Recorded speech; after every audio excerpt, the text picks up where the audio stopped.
Trim, edge, and shave with Philips Norelco One Blade. One tool for all you need. Philips Norelco One Blade presents Shave All Things.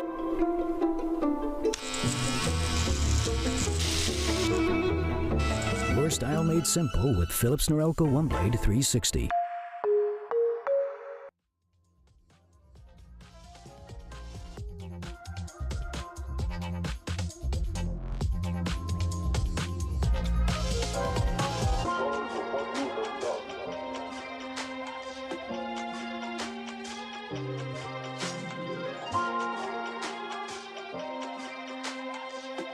I have a wonderful electronic invention I want you to see.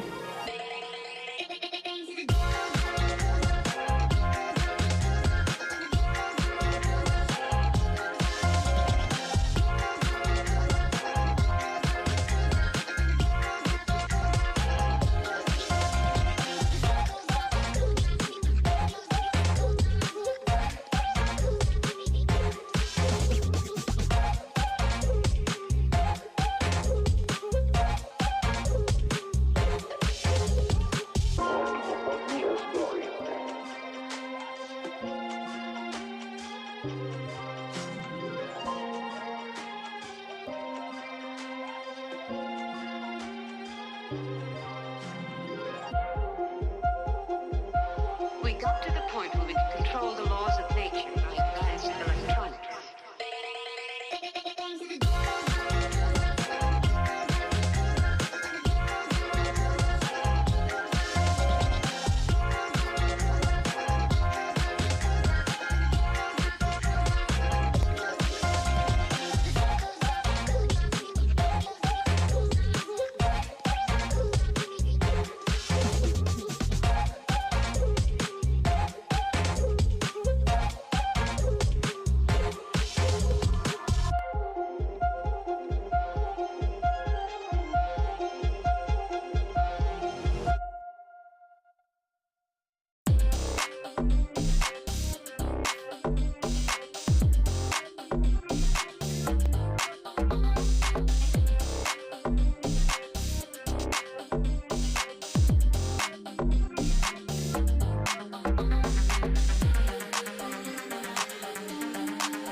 Trim, edge, shave.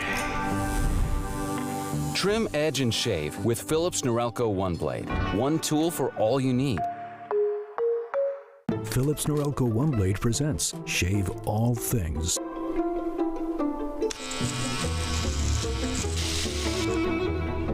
Your style made simple with Philips Norelco One Blade 360.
Welcome, agents.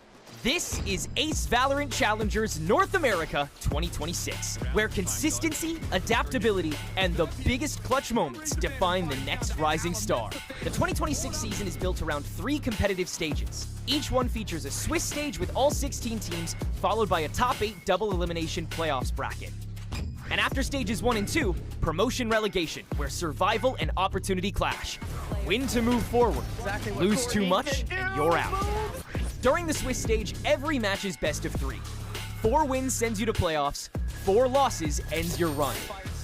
From there, the top 8 teams battle it out in double elimination. Everything stays best of 3 until the lower final and grand final, where it's all decided in best of 5. After stages 1 and 2, the stakes get even higher.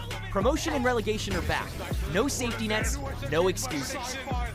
Stage 3 changes everything. The Stage 3 champion earns a direct spot in the Road to Champions, the VCT Americas Stage 2 playoffs. Meanwhile, the team with the most circuit points qualifies for the America's Last Chance qualifier, facing the best second seeds from LATAM and Brazil for one final shot. This is where the next generation rises. This is where future stars are made. And this is Ace Valorant Challengers NA 2026. Trim. Edge. Shave. Trim, edge, and shave with Philips Norelco One Blade. One tool for all you need. Philips Norelco One Blade presents Shave All Things.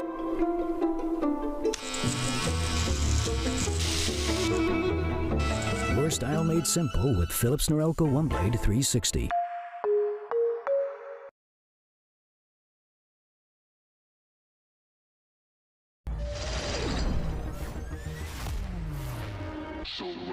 Rest of the defense on the side of Sad in the front side. That said, though, Welly is just gonna kill me. Oh my god! I'm gonna go. That's how we're gonna finish this match. Yeah, Joe and trying to shut the door with a Bucky already. What a swing from Payne. You got footwork for the ace. There it is. And now Derek pulls at a main. Yep, that'll play. Now Ewan has actually made his way in. He's closest up and is able to take care of Ange because of that. Swings back onto shot next. He's on the back. Oh man, 3v2 now and 2 stingers. They've got to keep it close quarters. And Moose will do it all himself. What a way to end things after he was the one called into...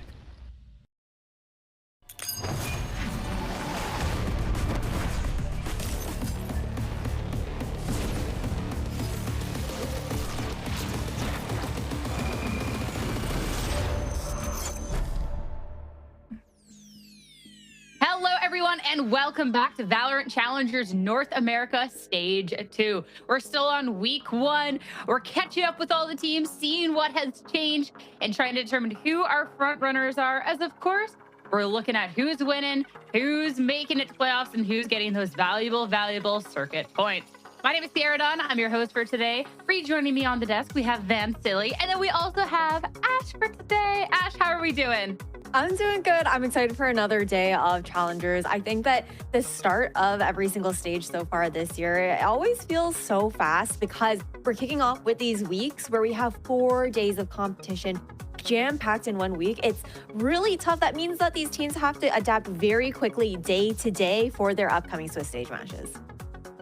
Especially, too, the conversation has been around, you need the 4 wins. You are allowed a little bit of a grace period, but the competition gets more difficult. So if we can get some wins early on, that could really pay off going down the road. And Vans, we got to see our team see off yesterday talking about this match. I mean, this was a crazy way to really be looking at the teams because Alliance Guardians, they've switched everything up. NRG switched the IGL, and we had a series that went the distance. Yeah, 2 points there. From one side, Alliance Guardians coming up with a brand new roster as well, adding some players to a core and trying to make things work. Unfortunately, didn't really work out on their side here. To kick things off on Fracture, as I mentioned, Energy Academy played a much more default way of playing Fracture in the past with the Teo meta already. The Whaley was already good enough in everything as well for Energy Academy to get that dub. But going going to the next two maps, we knew that split as that third map that's coming up very soon was going to be a heavy decider between these two teams, where a mirror matchup was going to be chaotic no matter what, and it just had to come down to the micro plays. And that's where, unfortunately, towards the end, it's actually the upper hand of not only the calling from net in a new role, but also just the micro decisions from Energy Academy that were better, that kept them in the game. When you saw Core just trying to do so many solo plays to try to win some fights and deny some retakes or some plants over on the A site, and in a long game, it ended up being that game for Energy Academy. And then Yeah, and then heading into that second matchup that we saw, Core versus SRG, that was our first place stage winner in Core that got that switch up in their team, right? They have Derek coming into the fray, losing out on Smoke, who went to SRB, going up head-to-head up against an SRG that had to climb through promo relegation, and it was quite the stomp there for Core. We did see Shopify Red and Gold having a little bit of bite back in that second map of Haven into the second half, but Core definitely started things off hot on binds. Sierra, I think that the expectation there, you know, you have the stage winners of stage one, right? For Shopify Red and Gold, like, they're stepping back in, but it's kind of how you anticipate, I think, the first week to start off for some of these teams, especially with new ones, you know, coming back into the fray, like SRG, some roster changes that have happened here and there, all that roster mania that does happen in between stages there as well. And again, how quickly these teams are forced to adapt in such a jam-packed week one. Yeah, and I think that's how we get to see the matchups now in round number 2. And just to underline that and pivot from the SRG play, I gotta say, it was, again, one of those days where SRG just couldn't shoot. If they were able to win duels on 1v1s or their positioning on a 2 versus 1 opportunity, I think that game would have been much closer against their opponents yesterday of Core. And then now to see that potential of the macro play and how they're able to move around the map and be in winning positions against their opponents, I think they have a strong chance here to play and beat a team like Pigeons this week, and also actually have a pretty decent record by the end of the stage 2. Yes. I mean, I got that right. way to go. We can count, Vans. I love that for you. I mean, Swiss round 1 was kind of brutal for a couple of the teams out there. Getting matched up against the stage 1 champions is a tough blow. But already when you're looking at this round 2 and some of these teams sitting at that 0-1 record, that Esports and Sleepers, which is our first match for the day, are two teams that were so surprising to see here. EGA as well. I mean, this is going to be a brutal stage when you look at how close some of these matches are going. And yeah, you can't really fault the team for taking a loss too early on. But let's start diving into that first matchup today. The SAT Esports versus Sleepers. These are two teams that made the run there in stage 1, made it to playoffs, and still had really strong playoff runs here, Ash. So seeing them at a loss to start this off and now facing each other? I know, it's crazy to think, right? Like they were top 4 with last stage in stage 1. For SAT Esports, they had gone and did the unbeatable run, like with the Swiss stage, right? They were undefeated. And these two teams also have history. In stage 1, they faced off twice, and SAT Esports took the W every single time. I'm looking forward to this rematch, and with the shift in some of the roles here for Sleepers, curious to see if that's going to be the change that gets them a dub today. Yeah, I think they were following similar trajectories individually in terms of teams outside of the head-to-head as well. Both looking quite dominant. As you mentioned here, Ash, not only a flawless run for SAD, but the fall-off on playoffs, but also Sleepers were going to be like the dangerous team, almost like the rankers of last year, where their tempo and the way that they play could really catch some players off guard. But I think the more reps that you started seeing from rankers, from Envy, and now from Sleepers, you're starting to understand how to play against that a little bit more, especially going into a meta where it's potentially like a double dive for a lot of teams. So to play around the chaos was going to naturally shift for these teams that play a little bit more clean, if I could put it that way, for lack of a better word, or more protocoled, to just be a little bit more loose and to be able to fight toe-to-toe if you have the firepower against these type of plays. I mean, looking first at the SAD Esports roster, there does have to be something that is addressed, which is, of course, a little bit of a change-up going into this. This is not necessarily the exact same roster we saw make that run, as, of course, there was a call-up when we're looking at Jerwin. We get Payton instead. I mean, Payton is someone that definitely we can expect a lot out of Ash, but it is going to still be a little bit of a switch-up in a SAD Esports to this rebuild, just that little bit. Yeah, that is for certain. I think also the fact that you're thinking about like how flexible Paint has been, right? It's not like he was getting those reps being consistently on the duelist when he was over at M80 during last stage, and he was playing a bit more of that flex, a lot more of that initiator. We did see him on the Yoru a little bit here and there as well, but it is that shift for him to go back into that main duelist kind of mindset here for SAD Esports. This is a player that we know can do that. He is so communicative in game here as well, and I feel like his ability to communicate with his team when he wants certain plays to be going down in some of those micro moments is going to be such a boon here for SAD. Yeah, when he stepped away from the duelist role, even after the first couple of weeks with M80 and went over to take the KO role a little bit more consistently, he was looking actually really good on that agent. He was doing a lot of big plays for the team, not only in terms of support, but now going back into a Neon, it's thinking back into like the Shopify Rebellion Black days where he was a very good Neon for that team to be able to create that space for that team. So I think it still fits quite well into SAD Esports in terms of the switch up between Jerwin and him in terms of like that main duelist. If I think about Jerwin, I also think about how much he's used the Waylay in the past, which is not something that Paint will be doing technically going into this matchup. It should be Zaj. And I mean, I've loved seeing that dynamic of Jerwin and Zaj, but now we're looking at Zaj having to mesh with the new player and even just seeing his own evolution in this. I feel like he was sometimes under talked about when we look back at last stage because there is just so much flash on this team. There are so many strong players, but Zaj has been consistently putting up these numbers. He has been so much fun to watch in the server. And I feel like Ash, the consistency that he's had has been really great for the squad. And I think what's so impressive about it, if we do, again, call back to what we saw from him previously, is just the fact that he's not only playing the Waylay, he's also on that Viper on occasion as well, right, historically. So you're thinking about just two very different play styles, like a full dive kind of duelist player, and then someone who can also have that dynamic of knowing those lurk timings, being able to be that hard anchor on a site there as well. He's so consistent for this team and is one of those players that you can always count on to make a play. And that's where it also shows, like, overall, if Zaj has to go from playing a Viper onto a Waylay from map to map, it then proves that this roster over at SAD has to play different roles depending on those maps as well.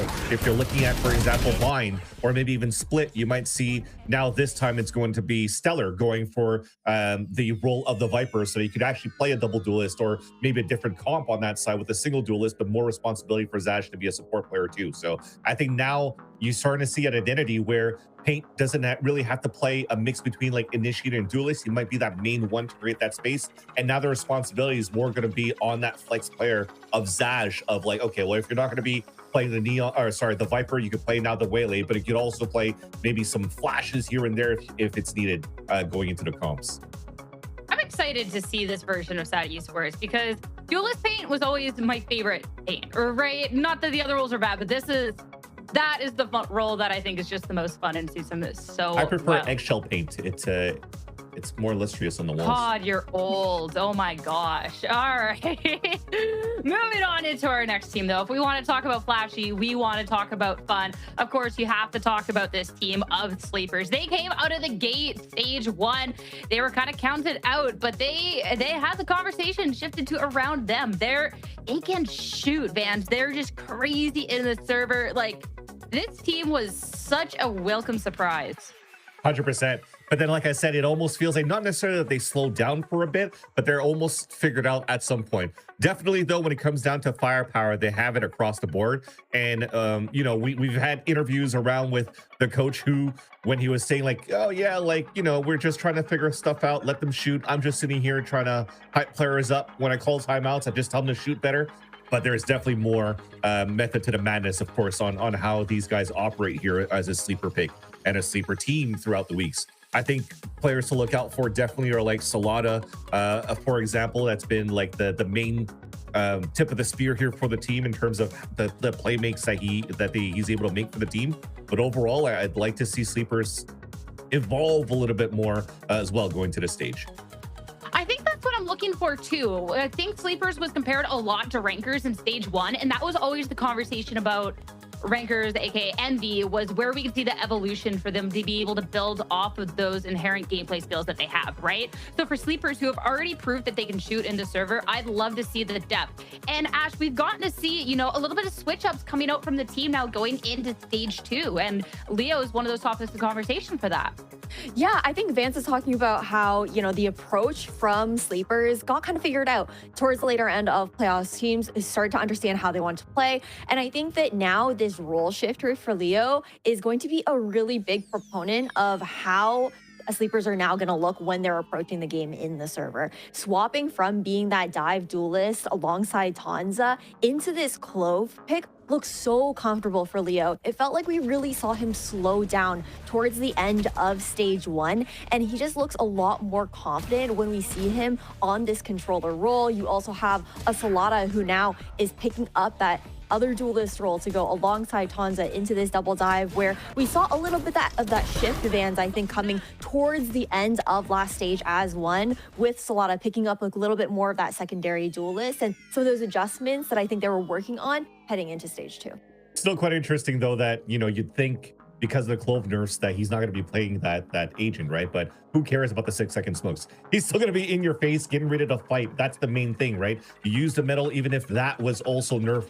He throws it in occasions where the opponent's going to be right in front of you. He's going to be super aggressive on the defense still, no matter what, still playing that Clove and still fighting some picks. He put up some great numbers despite the losses of Sleepers in that week number 1. But now I think it's still some overall across the board, an agent that's comfortable for him as well. Because he, again, you play it like the Rankers, you could play a Clove like a duelist in your ranked games. So he's basically doing the same as a support fragger for the team. Just a little extra utility, right? And just still in your face. I love the style that we get to see with Sleepers. But you're talking about how we're shifting away from Leo being the double duelist here with Tanza. And let's talk about Tanza going up against Paint here in our Philips Norelco head-to-head. Looking at this too, this one is interesting because, of course, when you talk about that double duelist or that one triple duelist we saw, still that blows my mind, coming out from Sleepers, it's a way different aggression than what we get to see from Paint. That, again, here, Vance, is going to be reprising this duelist role and assumingly the main duelist role. Yeah, 100%. I think it comes down to now the play style and how do you stop this once again, right? It's as much as there's always going to be aggression, you have to adapt to a double duelist. I think right now I might have to give the opportunity or the advantage over to the side of Paint and company for SAD, just because I feel like they're playing agents that are really trying to stop the over aggression that would come out from Tanza, from the double duelist, and even the Clove that's just going to try to run it down in your face. So when it comes down to these two players, at least, I think it's still going to be looking pretty good in terms of what they bring to the table as a duelist. But the matchup in itself, I think it stems further than just a duelist at this point now, is how do you counter that with this over-aggression from teams? I think, too, that this will be a really fun head-to-head to be able to witness throughout the series, especially, too, with the meta that's changed a little bit, and, of course, seeing how Paint really gets to blend in with his new team. But starting to talk about the series ahead, let's dive into it with our map picks and bans to see exactly where these teams are taking us. I feel like, too, whenever I see a Sleepers, I want to see some of those aggressive maps. They're going to be picking up Bond as the second, but first off, it's going to be SAD Esports, Ash, going to be taking us to Split. Ooh, okay. The split pick coming in here, I feel like it makes a lot of sense because when you're thinking about how Paint tends to look on that Raze, it is just so deadly. He's so comfortable on that agent. I think for the side of Sleepers starting out on defense first, maybe they want to see like what the aggression is going to look like. They do have the tape that they can go back on too as well in that matchup that SAD Esports had up against Division 1. That was the first map that they also played too. So they have a good idea of the approach that SAD Esports are going to want to have on that first map. And I think that there's also the big thing to look out for is SAD is going to be on the Viper on that map too. So Sleepers definitely have to be aware of some of those timings that he's going to be looking to take there on the attack. Yeah, and even if I remember the comp that they're using here, as you're mentioning in a Raze and whatnot, Ash, is that SAD is going to play quite default on top of that with the Sage. So now if you're looking at the over-aggression from a team like Sleepers, you might be able to punish like that soul alert that you might have on the extremities too. So I like to see this type of game plan come out here for Sleepers to really overtake their defensive side against a SAD Esports, and they'll have a pretty strong and comfortable lead going into Bind. Bind themselves, I think, you know, you're going to probably step away from the Yoru and try to play a little bit more of a double dive with the Neon Waylay, most likely, which is going to work into perfection here for Sleepers. But I'd love to see a third map because SAD gets to use is using a harbor out there with a double controller slicer, and that is something fairly new that we're currently seeing now on the evolution of Lotus, and I'd like to see how they apply this against Sleepers. I think this is so interesting that this is the same maps that we got to see coming out from SAD Esports within their first round. So we just have all of the information on how they were kind of playing these out, which is really, really fun. But before we dive into the agents and what we can maybe expect for the very first map, we, of course, have the most important thing of all, and that is our predictions. Two teams that made the run into playoffs, and it's going to be just an analyst desk that's up against me. Ash, again? Dude. What can I say? What can I say?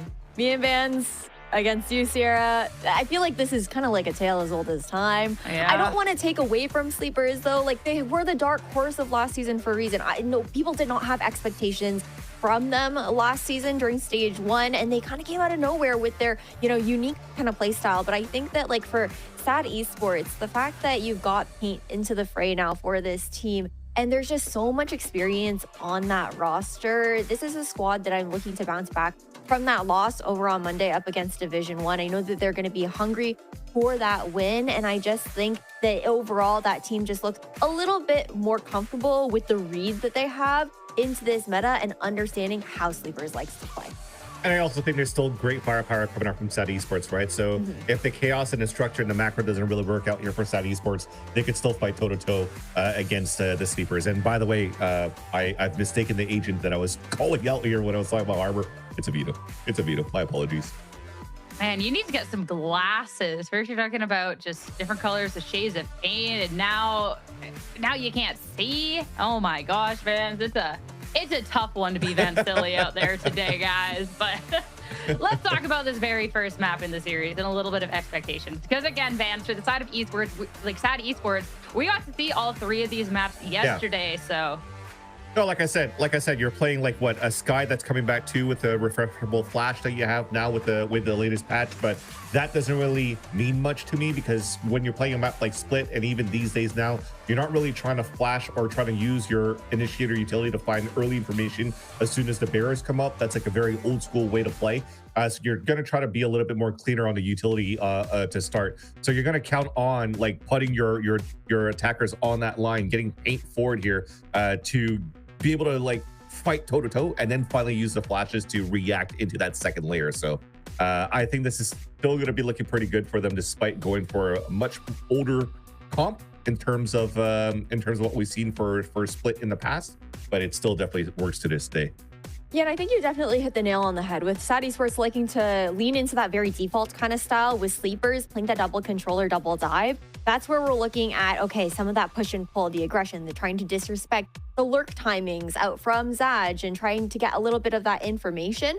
I think the only thing that's catching me off guard here with the Sleepers composition is in the MFH tournaments, we actually saw them running the Neon here on Split instead of the Jet. So for Salada, I'm kind of curious if it is going to be a little bit more of a comfort pick, or maybe for Sleepers, the goal might just be to try and get the op online really early here for Salada. So that pistol round is definitely going to be important. I mean, we have a SAD Esports with this, a way to slow things down, and a Sleeper that just has this full aggression ahead. Again, 2 teams that made it all the way to playoffs, took it around, lost here in round 1. It's time to see going toe-to-toe. Who is going to take the series? Starting it off on Split. Let's find out with your casters. Let's send it to Jaws and Shio. Thank you very much, Sierra. Yes, SAD Esports, who on Monday suffered quite a devastating loss at the hands of the Premier team, coming into this series probably feeling quite angry with themselves, maybe using that to channel some energy coming into this match against Sleepers, who historically they've already beaten in stage 1 twice now, Shia. Yeah, I mean, these guys have a nice matchup. The thing is, this will be a challenge on split for sleepers. I feel like SAD have a nice lockdown on this map to contain the dive. That being said, yeah, Ash pointed it out. Salada on the Jet instead of the Neon. We'll see how that looks on this map. I think this is a must win for SAD here on this one. The next one is Bind. We saw SAD struggle a little bit on that defensive side, and sleepers, their starting defense, they'll buff up a little bit. Their attack on that map is relentless. Focused on split though, lots to expect here. It's relentless aggression from sleepers versus control from SAD. It's just starting on opposite sides. Yeah, no Sage here for sleepers, and like the desk was kind of pointing out as well, Leo probably running this Clove more like a duelist, like running and gunning, going as quick as humanly possible. As the gates come down, we're off to the first round. Pressure in mid, a B split happening, and a much slower round for SAD at the start. It's just a smoke off of vents, flashing in, and wall's going to come up as well, stopping any mischief happening in rope. Heaven taken by SAD already with a dog sniffing out one player. However, through the smoke, Onza ends up killing Payton. That's 2 kills to sleepers already. Also control towards the backside of this side as well. You get to regroup, get the picks, have numbers, and attack again. Really good protocol here from sleepers to have the utmost advantage in hitting this site if SAD choose to stay. Yeah, big heal coming as well through for Duck. So almost everybody back up to full HP. Little default plant here for Welly. But we can see Heaven control already in Sleepers' favor. SAD just getting picked apart at the seams. There it is. Pistol round for Sleepers. I gotta shout out the UI thing again. We mentioned it a little bit yesterday, but it's nice to see, you know, the effect of Duck there, having that heal up like Jaws called out. Everybody's rocked in with a maximum HP. Even though Sky assists on the board, and a really good job for these guys to regroup as well. If sleepers are going to be a little bit more mature in their approach of aggression, if they're going to actually be a little bit more tempered in how they fight these sites, not overheat 24/7, especially on a pistol round where they have advantage like that, I might be scared for SAD today. Second round starting up. We'll see exactly what the play is here for SAD. Mid control was easy on the peak at least, and it seems like that'll be protocol starting off in these fewer earlier rounds. It's like a full mid push again potentially here as well with the rifles. Very early Phantom as well. A little bit of armor on board. This is going to be quite a devastating push here through this orb, straight into the molly. But it looks like SAD are just going to slow it down for the time being, wait for that orb to disappear. Really cool to talk about, yeah, that investment in that Phantom, just for the rest of sleepers as well, to rock these guns. They're just trying to make sure they can convert this anti-eco cleanly. Do not want to leave any sheriffs on the board. This map, the momentum on it, especially on ecos, it can go so wrong so fast. Leo, first line of attack here in male. Yeah, Dog actually ended up clearing out all of A and ramp, so a pivot here for Sorex over towards B. Smoke ends up coming down, and 5 players looking straight at it right now. Leo might just be the contact for all 5 of them. Yep, spots them all, starts spamming. No kills just yet. They actually end up trading. Master doing a fair bit of damage, though, as well. He ends up going down to it, and now Duck just picking up the stragglers who tried to find another entrance into that fight, and there it is, Sleeping for the second round. Really clean from them. Good movement as well to get away from that angle. Might drop a gun here or two, but it's all going to be fine on the bonus. Again, double Guardians, still have that Phantom in tow. No Outlaws on the side of attack, so can't really punish some of those regen and half shields. But it's a bit harder to have that rock down on attack split. Wondering if we're going to switch up to A as well. I mean, the pop potential of SAD's composition. You have the Sky, you have the Rays, drop it in for ramp. It's easy to get that fast control. The pivot, the mid-rounding is where they need to actually just be on point. They were pinging out early there before the gates even went down, as Sleep now try and make a little progress into mid. Looks like Sewers is actually going to get pushed there, but SAD very aware that someone could be pushed up to mid right now. And looks like the rest of Sleep is backing up. We will reset for now. Good time bot for sleepers as well. This time, not as much information gained, so you can see 2 players will train on that A angle, both in ramp. Here comes that Trailblazer to give them a bit of that information. Sound cues as well from SAD's own. Checking out vents and seeing nothing there. The A pivot might be an option here. And yeah, immediately they start to walk back, seeing that people could just be holed in on A, not having as much information. B pop flash fake, not going to see much on an off angle. And it looks like, yeah, I was maybe predicting a split here if you have the room and vents to move forward, but it's so treacherous to move past that male angle. It'll be a pop here, but it seems like sleepers are ready. Oh, yes. Nice little shoulder peek there from Salada. So spotting a couple of players at the very least. They can use that wall as well, Shayo here. That was placed down in the pre-round. Here it comes. Just a break through the wall. Sorix, though, anchoring down on the side. Has already taken care of Pain. The Hell player getting full blind. There are sleepers on their bonus in a 1v3. Stella now creeping through the smoke. Picks up the spike, but is honestly in no man's land right now. Just going to try and pop through the smoke, but ducked on the other end of it. And snap that one up like bread in a pond. Sleepers with 3-0.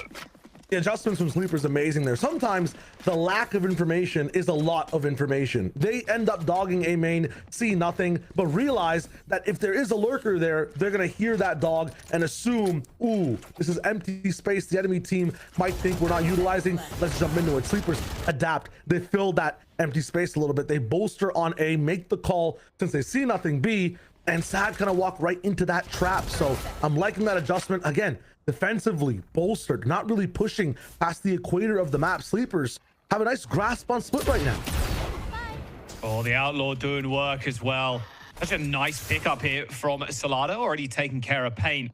And that early investment in the Phantom as well, Shayo, that is paying off for them like tenfold right now. I mean, they're racking cash on it too. You look at Leo's bank is starting to rise. Ton's at 4.3k as well. Salada might upgrade this Outlaw into an op if he needs to. Oh, yeah, for sure. Looks like a small peek here for Sad. Through to B. No one here, though. Quick rotation as well with the spike, but they've only got a Stinger and 2 Sheriffs. Biggest value you're looking for here on Sad and around like this. Get that spike down. Get some orbs up on the board. Get those ultimates in faster. Good shot.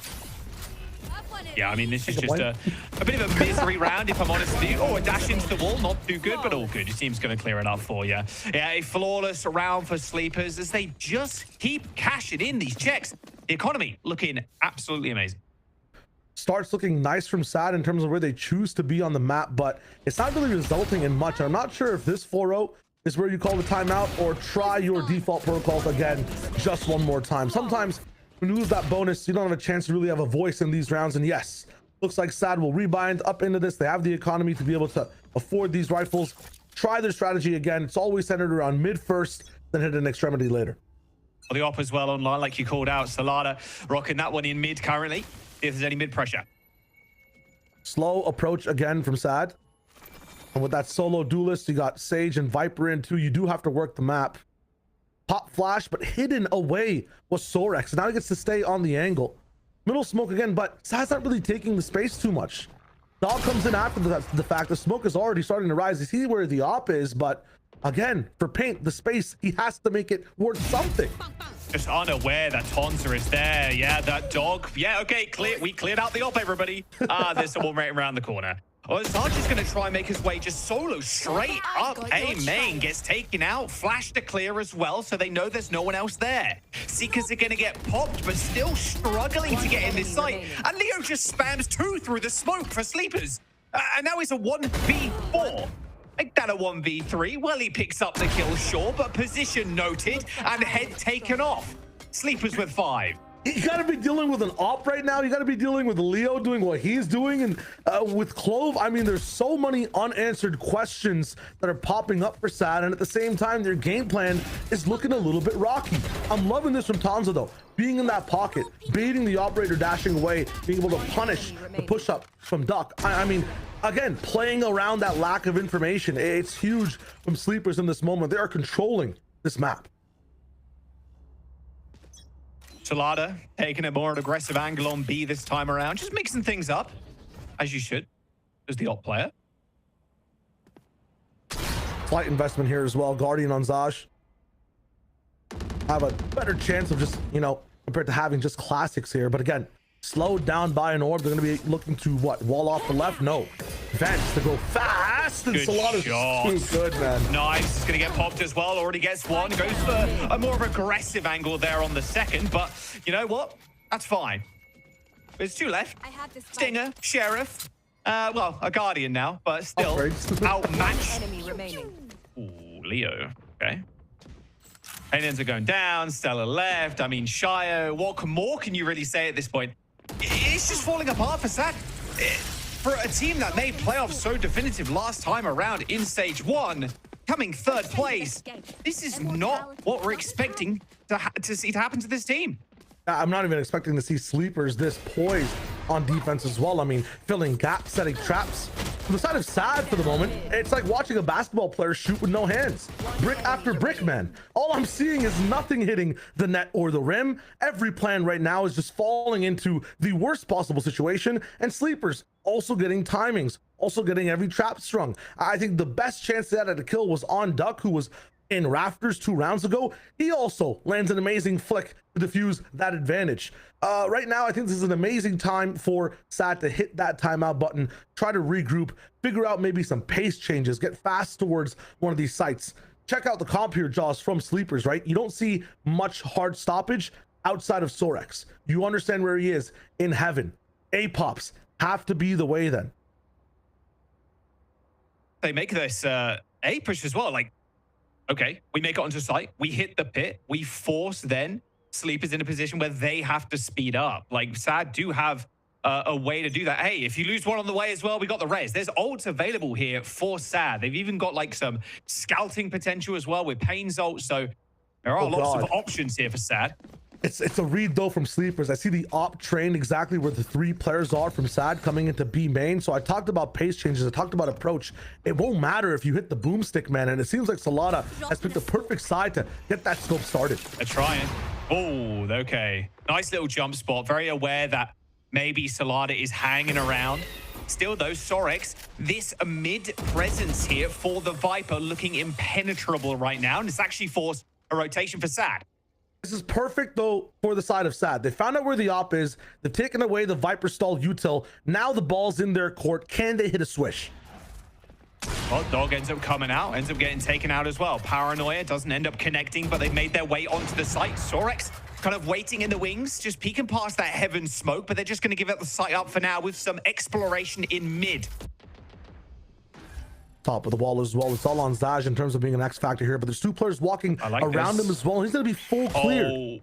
Oh, not fully clear. Oh, the flash didn't even hit him, and they still cleared the corner. Sleepers with some 900 IQ play.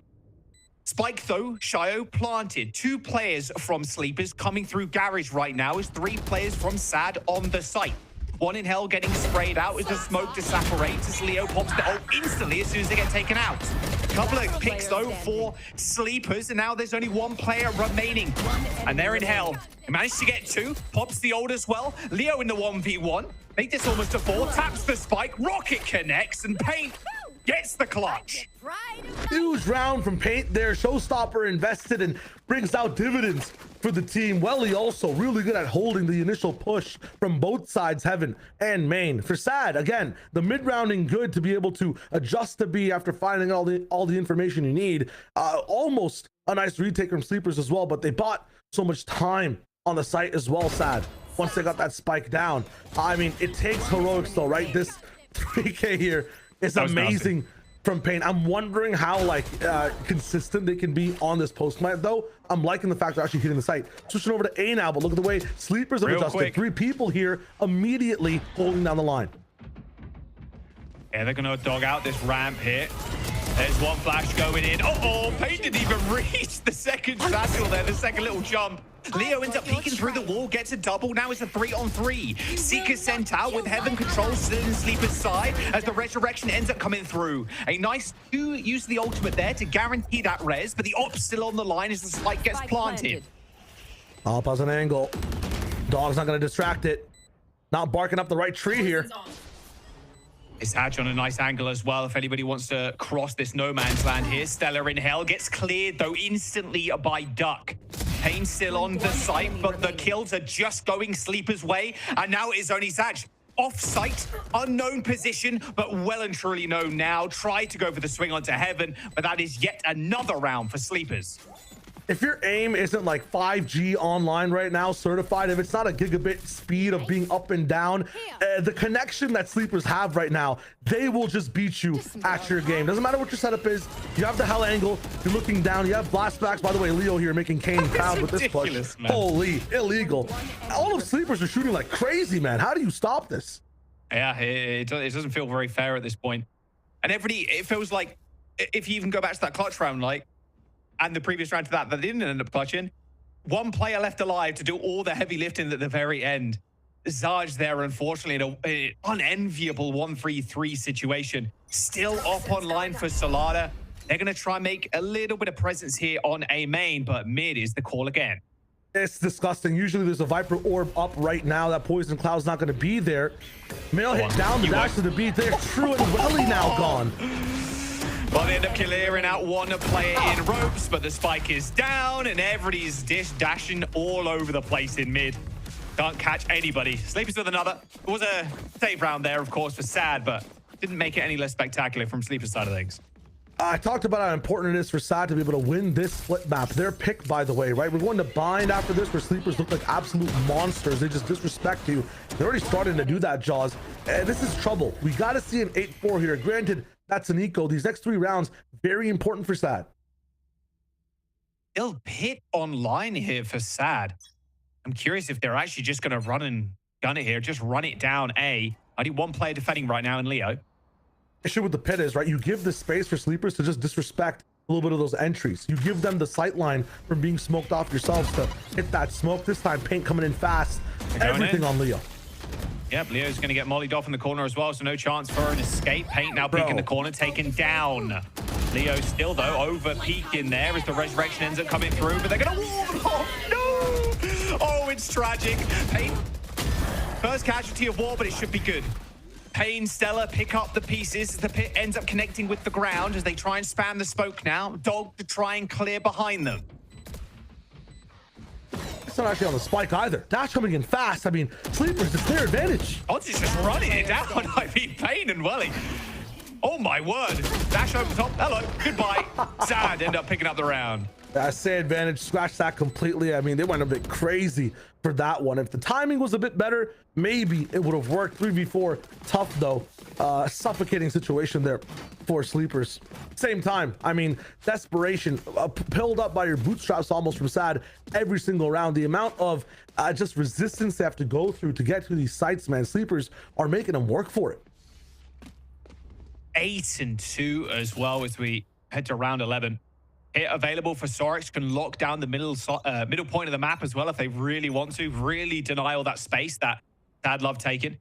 Galada on the op angle. They're waiting for him though. Oh, but he has the off angle this time. He understands the approach here from Sad. And again, he switched his position. He won't see this coming. Kill. One down already, and that's the resurrection out of the picture as well. A good kill from Paint. Takes down the opping Jet. And Zaj still hanging around in sewer. They're going to be able to pick this kill up if they're not careful.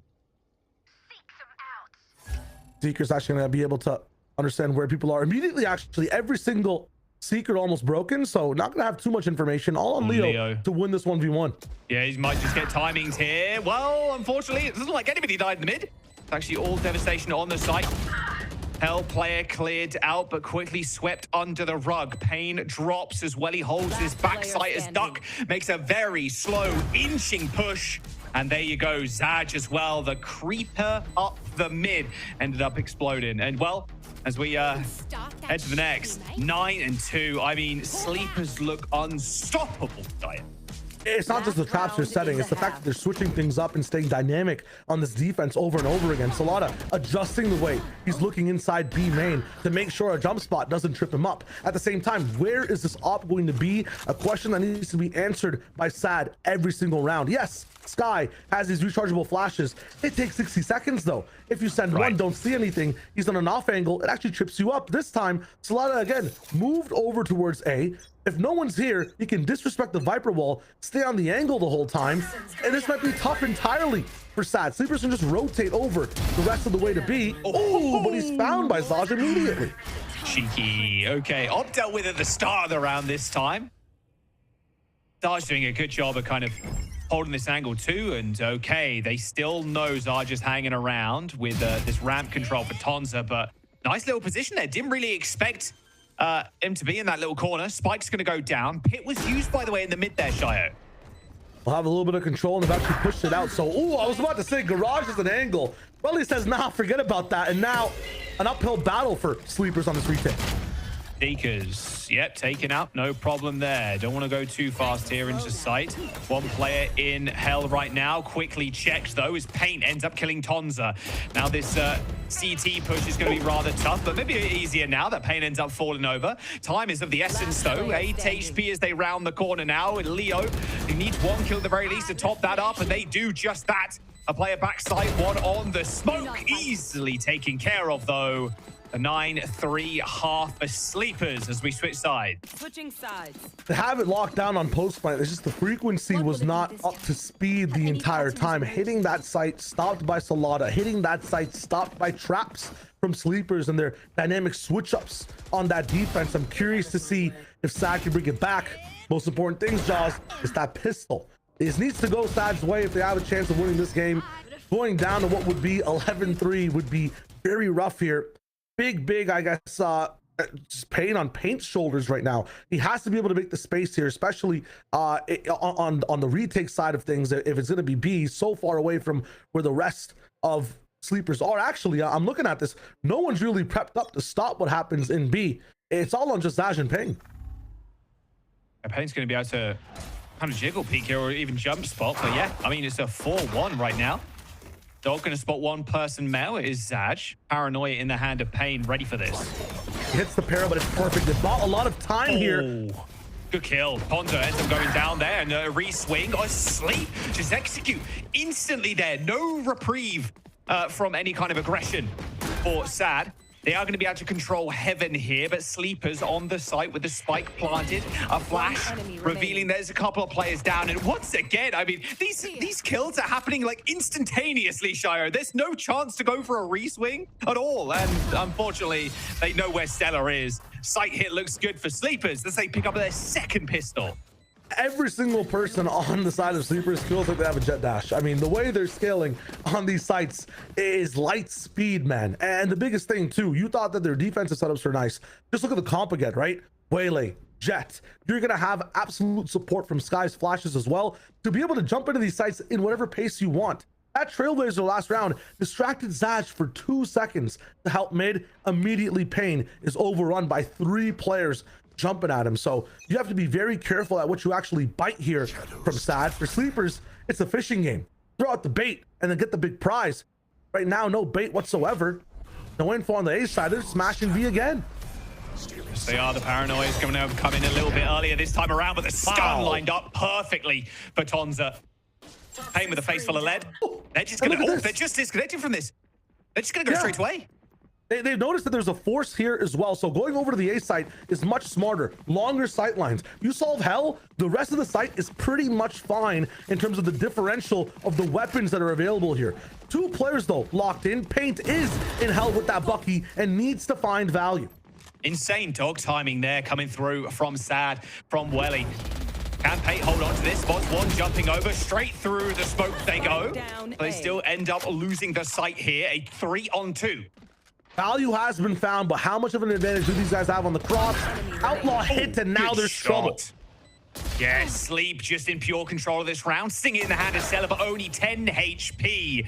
Sleep's hits are looking so good, and their ability to quickly disengage, make the full like neural link, like, okay, actually, we're just gonna hit A. It looks unstoppable.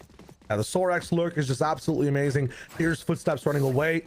All these inside sewers, and at the same time, yeah, understanding that there's a force. Hitting that stun as well on Duck, a perfect dash in from Tonza. These guys could be Neuralinked. It's true, Jaws. I mean, I like this theory. We have to tap in. We must see the medical records of every single... Yeah, we have the technology. But this time, keep it classic, keep it simple, play the comp, go to A. That's where this one is just the strongest. The pop-in is nuts. A kind of investment here. Salada is just too good. You got Sheriffs and the Stinger on this side. It's trouble, man. Oh, well, he ends up getting one at the very least, but unfortunately, again, Sleepers just look nigh on unstoppable right now. And Salada, mind you, tough as woodpecker lip. Guy is absolutely on fire. 3 kills for the Outlaw in that round. As Sleepers, they find Matt Point. Yeah, I mean, this bird's been hitting holes in this tree round after round after round. I feel like when it comes to Sleepers, the aggression is online, the aim is online, and when that combination mixes as a recipe, you cannot stop this team no matter what side you're on. I mean, Salada disrespecting the enemy team. Leo doing the same thing, even if there's utility in the way. 12-3, one round where Sad actually have rifles on this one. Paint with the op will be receiving aggression, at least on the top of ramp. But if you notice, lots of half and regen armors. That outlaw from Salada still reigning true. Good flash, but no over aggression there coming through from Sleepers initially, knowing that the flash is going to come out. And even a wall in mid, which Duck is going to break. Oh, he might, just baiting it out for now. Zaj just waiting for someone to creep up. Lots of information-based utility used on both sides. So now it's just about the vibes. What do you think is going to happen in this round? How do you call this as the IGL from both sides? Testing mid, testing A little bit. Oh, kind I of mean, poking and prodding right now. Look at this, though. They're staying on A with this cutoff. You're going to maybe flash over towards B. Yep. Just to get a little bit of info. Nobody is on A. This flash, this fake, the movement right now from Salada as well. He might knives out here to maybe even sell the fake harder. Look at the advantage on the other side. Yeah. 4v1. Well, he's got the Phantom. He hears the footsteps. He'll bring people over now, but it's already too late. They spot Relly and they take him out. When he was looking towards the Clove there, they've already taken the site. Orb taken, Seekers in one as well, so they're going to give the spike, they're going to give the plant over to Duck so the ult comes online. 30 seconds left. Have the info in a sec. Pain evens it out to 4v4, and speed is on Sad's side. Seekers end up getting launched out. Here we go. Sorex kind of creeping below that heaven side at the moment, although Zaj putting names to numbers right now, ends up taking care of two. In hell, though, quickly dealt with. And Salada with the outlaw. He's got the dash. Nothing left in the kit, though, as Stella clutches the round. If you had those knives, man, that might have been a clip of the century. That top flick towards rafters as well. Misses and gives Sad a chance to just breathe while they're drowning. Have to swim upstream now inside this game. What is it? 8 chances, 8 match points to play for to push overtime against a team that is not stopping momentum. Yeah, we got the op though. All good. I want to see how they're going to kind of deal with this, because Sleepers are really just running them through the ringer, Shio. Like, okay, hit here, test here, hit mid, test mid. Like, they're really playing with them. And they're, a lot of the time, Static giving up the site, not through because they want to, but because they're getting kind of baited on one side of the map. And then the string, the tug of war is being pulled the other way. I mean, half the time too, when you look at the way Sleepers approaches the game, they'll take the, you know, liquid out of the brain beaker and put it into the aim beaker. That being said, I feel like both beakers are juiced right now. Nice shot from Paint to start things off. The approach from Sleepers for the moment has just been so good in brawn and brains. Flash is good though, and yeah, history is Paint now. Screens, at least they're here fairly early. But Sorex kind of holding this ramp space as well is going to stop Zaj from any like kind of creep behavior, like but creeping on the ramp. As we're getting shut down anyway with the operator. You know what I meant. Leo ends up taking down Stella now straight into screens. Takes a lot of damage, does Pain, down to 44. Oh, more than enough damage though to deal with that. And that's going to be Sleepers rolling over Sad in their first map.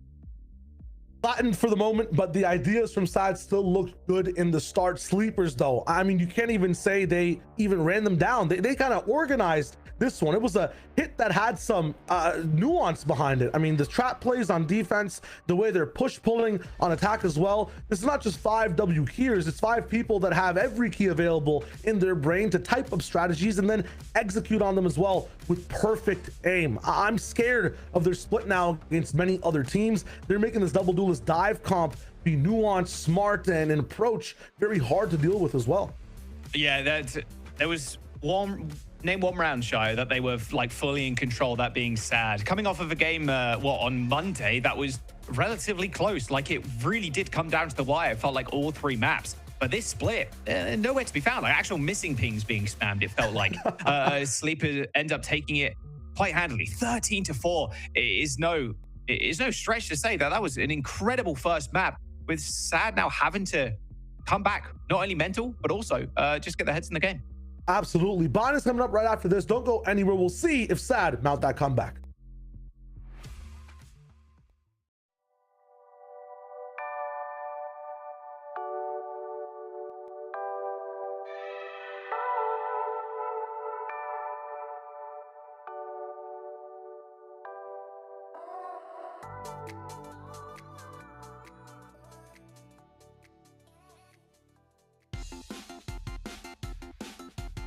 I'm gonna mess this up a lot. It's sage. The sage. I did it wrong on the timing, but we'll take it. Clone cover. Clove, cover.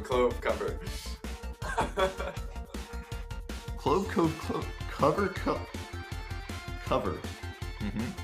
Oh, there's a lot. Raise, ace, clove, clone, coco, sage, eco, clove, cove, cover, clone, gecko, ace, eco. Sage, clove, close enough. We'll take that. Wow, that was hard. How did you do? Questionable. We'll take questionable.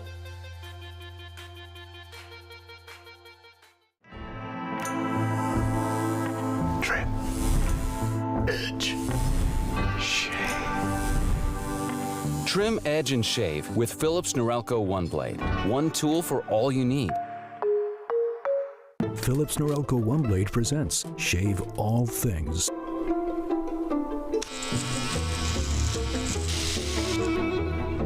Your style made simple with Philips Norelco One Blade 360. One enemy remaining.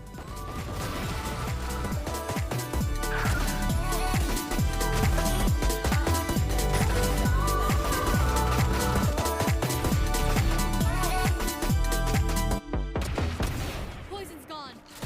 Enemy remaining. Flawless. No peeking. One enemy remaining. What's this? Spike down mid. One enemy remaining. One enemy remaining.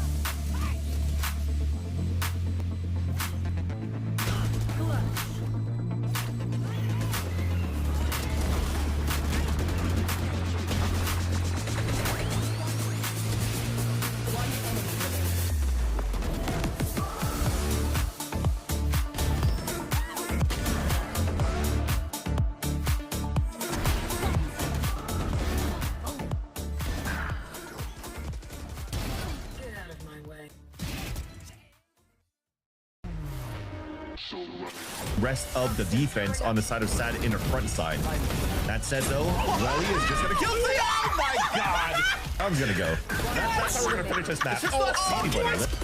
Yeah, Joe trying to shut the door with a Bucky already. What a swing from Payne. You've got Footwear looking for the ace here. There it is. And now Derek pulls at a main. Yep, that'll play. 3v2 now and 2 stingers. They've got to keep it close quarters. And Moose will do it all himself. What a way to end things. Yet again, and how many times do we have to repeat this lesson? Do not sleep on sleepers. Heading into the very first map of the series of Split, 2 different ideologies coming out from the team, but it's going to be the more aggressive play style coming out from sleepers, something that fits them so well tonight, a 13-4 victory. I mean, looking into this, Ash, we had highlighted kind of some of these role changes that we've seen kind of going into the core. We had talked and asked about this evolution, and it's the sleepers that, to kick off our series at least, looking incredibly strong. Yeah, they definitely did. A lot of that conversation was Salada and Leo swapping their roles, changing things up. And I think the Clove looked really comfortable there for Leo. Like we were talking about previously, Vans, you mentioned how he was still going to be getting up in your face. That's why the Clove pick works so well, you know, with that pick-me-up, with that little boost that you get off the heel. And then I think for sleepers, what worked out so nicely there on that jet pick for Salada, I kind of gave it that shout out earlier on, right before this map started, how the goal was going to be for them to win out that pistol round, try to get these sniper rifles online as early as possible. And it was exactly that. We saw the slow default play, I think, Vans, that tends to struggle up against, operators on the defensive side, because there's only so much utility that you you have when it does come to that sky, when you're trying to clear out some of those angles, if you're not going for some sort of hard read. Agreed. And I think it's also why we saw a Jet instead of playing a Neon too, because they start off on the defensive side. You get the op. Now you have the choice to condition him into your aggressive playstyle, which is what they did a lot here earlier on when you had like Solana, Tanza, and Duck working in tandem. Don't mind fighting a 3 versus 5 on extremities when he needed to, because you knew that on the other end, Leo was always going to be able to drop 1 or 2, anchoring on the site, and then the retakes were just too good. And then after that, when you start slowing down the tempo on the defensive side because you can't fight toe-to-toe in the early choke points in that phase 1, then you're just walking into the op right after in your default, and it's just such a pain point that couldn't be resolved from the side of SAT Esports. And even then, when you're looking at SAT Esports on the defensive side, I was talking about an old comp playing basic on Split. Well, they definitely did keep it basic. They even played it the old style where you're playing 1-3-1, you're trying to sage wall in the middle. They didn't even need to do any wall breaking from SLP on that side because they could just dive across the Sage or the Viper utility and then just get straight onto, for example, paint on that B site and get shortied, right? So there was just so much gap that was able to get taken by that dive from the Waylay, and it just gave so many early advantages for Sleepers no matter what. And think about it. You have SAT Esports starting off on the attack, even though it's 13 first bloods to 4, 9 of those first bloods were on Sleeper's defensive side, and SAT only had 1 on the attack. So it definitely comes to show how much pressure and control Sleepers had along the whole way of their defensive side in the first place against SAT Esports, where unfortunately now they falter to their map pick. Especially too, just having such a strong defensive end, being able to win out both pistols, including that second one. They just had accumulated so many rounds that once we got to see SAT Esports try and pick up their own defense, there was just not enough time to adjust. Sleepers looking so strong on the day. And again, this play style they go up, that they have, maybe it was figured out a little bit near the end of stage 1, but again, looking at the player performance, when you have really strong players being able to pop off in the server, sometimes it is a play style that can start to run over you just that little bit. Sleepers to switch things up a little bit. And Ash, one of the parts that I really liked was Solana was kind of highlighted as, yeah, we're going for the Jet instead. You had highlighted getting that op online, and Solana had a heck of a performance. Yeah, he definitely did. He was just so consistent when it came down to those openers. He won 4 out of 5 of them on that defensive side, and whether it was the outlaw or the op that was in his hands, and even if they weren't going towards Solana's site, it was just the fact that Sleepers were able to get some of those deep lines on the extremities, whether it was in it usually typically over towards like B main, sometimes A, occasionally mid. But I think that Sleepers also had just a really good read once they swapped sides. On top of that, like we saw and we knew that SAD were gonna want, or sorry, in the first half, we knew that SAD were going to want to have Zaj go for a lot of like those mid lurks as well, but those were also constantly punished with a lot of Sleepers re-clears into that mid side, or just very patiently waiting for his timing once they were trying to collapse into that post-plant retake. So I think overall, the macro read here from Sleepers was really well done, and it's unfortunate that SAD weren't able to find the answer. Yeah, and also allowed for them to win both pistols and both bonuses, so you're doing nothing but a catch up the whole time for SAT Esports. So that's just a mental reset now going to the second one. I think it's just fairly simple now, seeing how we're kicking things off where, you know, we're still early in the quote-unquote season here for stage 2, but at the same time, these weeks go by very, very quickly. Yep. SAT Esports, if you lose this one here against Sleepers on that second map, they're already moving down to 0-2 when they were the dominant factor going into stage number 1. So they have to start picking up the big boys pants a little bit here and turn things around on Vine, hopefully. And looking at that second map of Bind in this series, this should be quite interesting because we did get to see SAD Esports here within their first round, and it was a loss, but in that overtime. Whereas for Sleepers, we haven't seen them here in Challengers, but instead the third-party tournaments, which have kind of had varying results, even though historically in the past, Ash, it has been kind of strong for them. But I think with the momentum they've carried on, this is starting to look scary for SAD. Yeah, it definitely is. And even though these results have been a little bit mixed, again, we got to keep in mind that they're playing with a slightly different system now, with Solana and Leo swapping those roles around. So just like little adjustments maybe within the pacing and just, you know, who's going to be paired with who. And I think that when we're looking over at Bind as well, this is where things are going to get interesting. You're going to have Paint having a little bit more support because Zaj is going to be on that waylay. So some of that pressure is going to be alleviated. I think that split on a solo raise is definitely a lot of pressure to have on your shoulders as a solo duelist. Like, you don't have that same sort of kind of get out of jail free card on that raise that you do like a waylay player or even a Neon with a quicker rotation or a dash. So I think that this is going to be a very different pace that we're going to see coming out from SAD Esports, thinking back to that matchup up against Division 1 because they're running that double dot.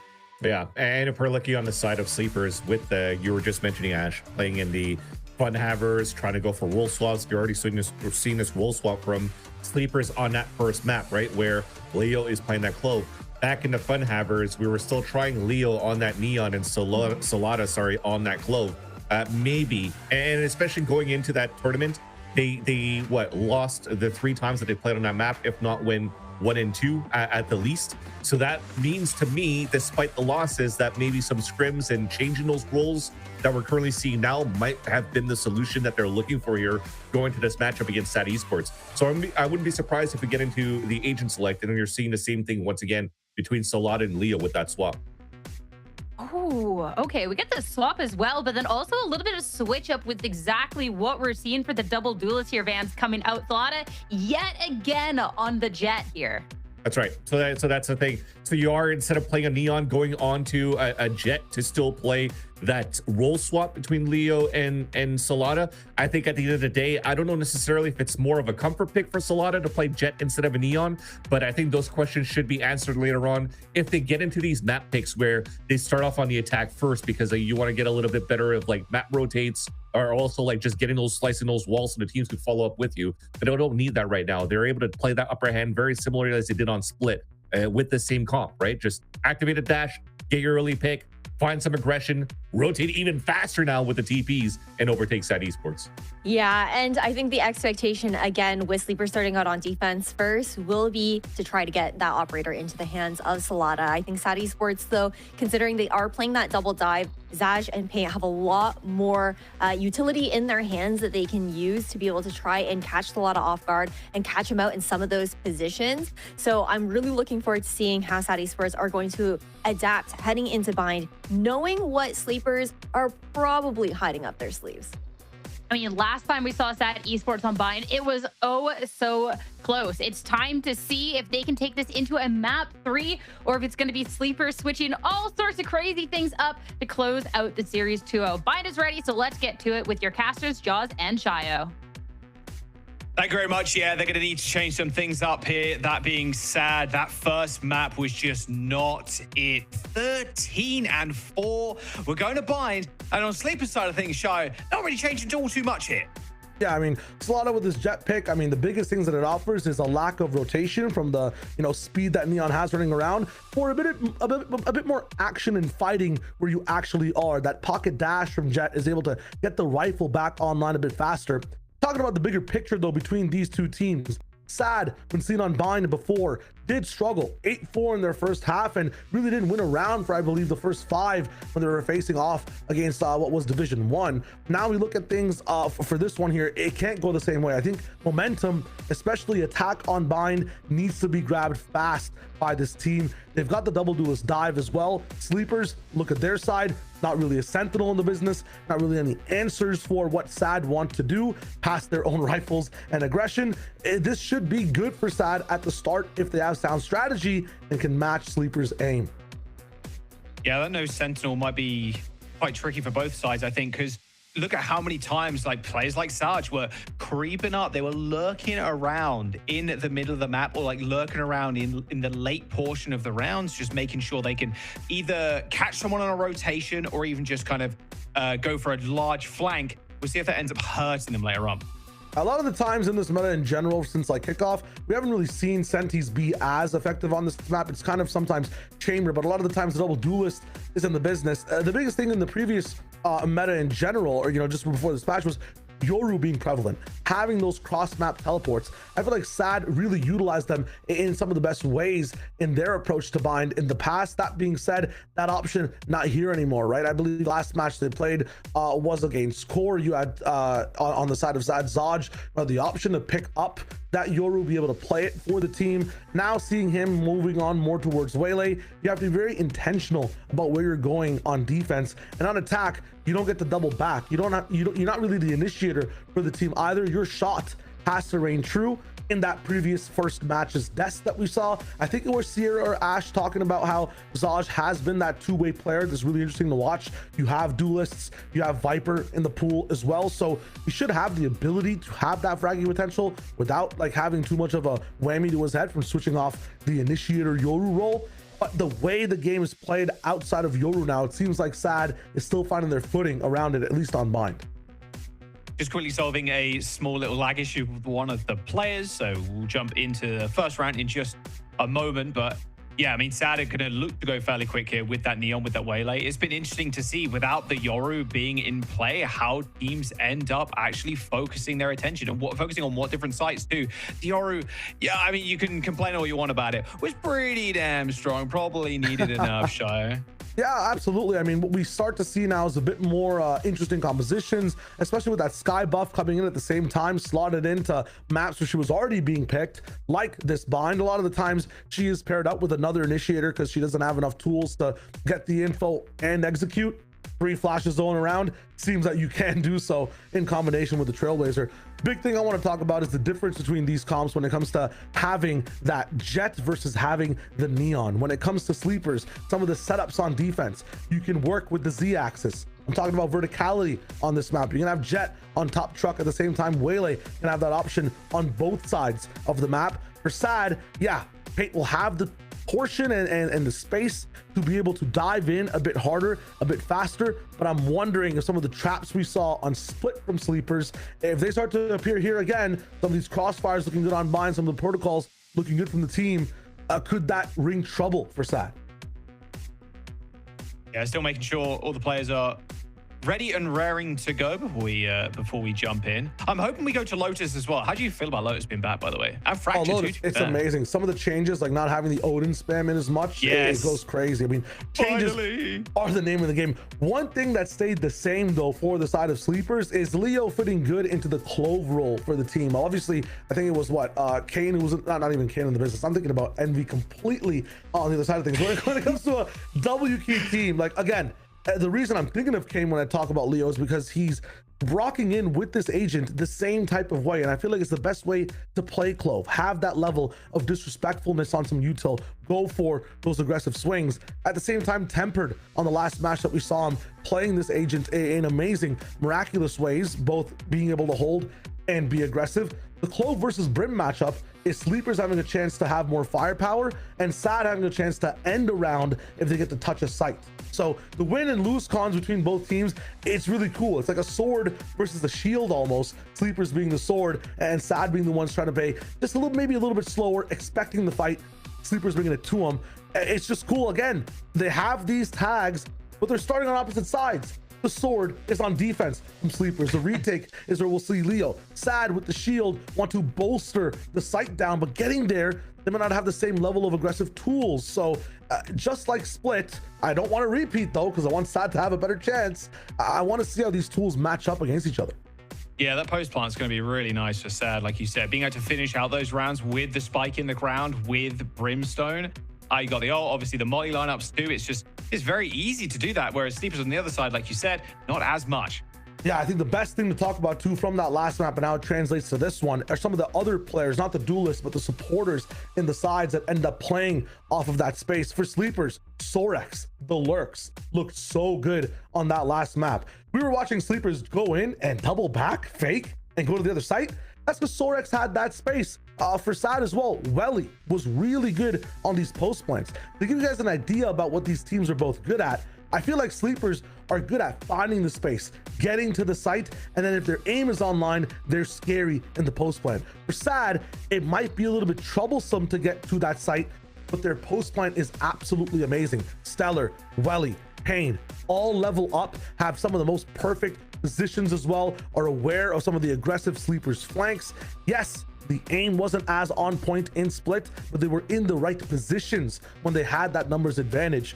Again, on this match, it's all about, can you hit that site? Can you get Pastelada's op? Can you actually fight Leo toe-to-toe and not lose too many bodies? It's all, again, sword and shield, man, between these two teams. Yeah, how long will it take for Salada to get the AWP? Or even just a scope, to be fair, because the Outlaw looked pretty crispy as well from the Jet. Dude's a Pokemon, right? He could go Marshall round 2 into Outlaw into AWP. He could evolve the entire time. Yeah. Literally evolving. We're going to jump to a quick break, though. Don't go anywhere. We're just making sure one of the players is sorted out their lag issue. So, yeah, we'll be right back in a couple of minutes.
All right, welcome back. Everybody's fine. Everything's fine. Everything's chill. I'm sure a lot of you at home are experiencing the same issue right now, whether you're with Discord, so the e-dating servers are down, unfortunately, for a lot of you in the chat.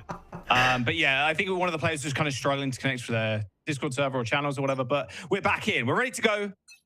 Sleepers on defense, and Sad on the offense here, Shia. Starting things off at Showers. And again, the difference between Clove and Brim, right? That smoke going to be hauled out so you can attack it a bit better and not going to last too long. So Tanza will be ready to fight very soon. Ooh, little peek there. Okay, nice bit of information gained, actually. Saturate, not going to hit. Past that on both sides, a bit of a stoppage, but the split should come in shortly. Pop flash in, they're ready to hit the site together. Oh, I don't think they're going to be ready for that. Yeah, Leo just jumping into the smoke. Actually jumps in yet again. Oh, my word. Did a little bit of damage there, actually, to the Brimstone. Pain sitting at 47 HP. Salada now chilling in lamps, ready to make the swing. There's a lot of players on the other side of this as Pain takes one. Salada almost gets 3 there. I mean, I saw the vision. I really did. But the spike has gone down in a 2v2 with a smoke through the smoke kill for Duck. There's a Sheriff, but Pain's only got 15 health. A double swing will do it. As Sorex and Sleepers are going to clutch round 1. Some illegal activities inside smokes. And again, Leo throwing himself inside that one of his own to find even more value onto Brim. A rainbow of colors on HP bars for the side of Sad. But you're not happy to see this rainbow here today. Unfortunately, they're just getting so much damage in trying to trade these fights on the pistol. Again, when it comes to bind, this is how things started for them last time too versus D1. Using the pistol, losing out on the bonus. And I think when it comes to a team like Sleepers, they're very good at converting those bonus rounds. So you have to be a little bit scared here. On split for Sleepers, they did buy up immensely to start up the round on this one. Outlaw, Bucky, Phantom again with a Guardian and a Bulldog. They're looking to convert that bonus once more. Yeah, same type vibe as we saw in the last map. And how many rounds did it take for Solaris to get a scope? Only 2. One thing though, that spike was planted for a second and a few kills happen back and forth. Sad have also invested into this round, but the gun diff is still crazy. Saj finds an opening with the Outlaw, and now those guns could find a home on the A site. Estelada down. Outlaw on the floor now. Ponzo away. With an insanely aggressive position. Managed to get the shot off on the Bucky as well as Pain was retreating.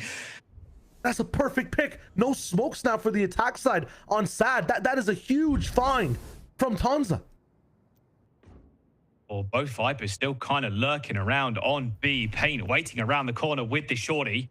This is just so troubling. To be able to hit a site now, you have to peek into these long-range rifles from Sleepers, and you have no cover to actually move in there past this Viper wall. This is the only form of controller util that can block sight lines, so obviously Sleepers will stack this site. Yeah, they're walking all the way up. Saturate, flash. There's a whole lot of damage coming Tonza's way. Takes a body shot with that Outlaw as the spike's going to go down, but Duck peeks around the corner and picks up the kill. Another easy one through the box as well. The stun comes in, but from the heavens, Leo descends. Although it doesn't actually end up picking up that kill. Maybe spoken a little bit too soon, but Sleepers wide awake for round 2. I was predicting that the bonus will be better from here on out from Sleepers, but stopping the force now means you have a chance to double up on these rounds. Blackjack hit me with another card again. I feel like this thing easily becomes a 3-0 in translation. I'm watching another Stinger Bucky buy from the side of Sad, so maybe they half buy into this one again, but I feel like these guys get to double down. 4-0 on the board with a broken economy coming up soon. This one's going to be tough, man.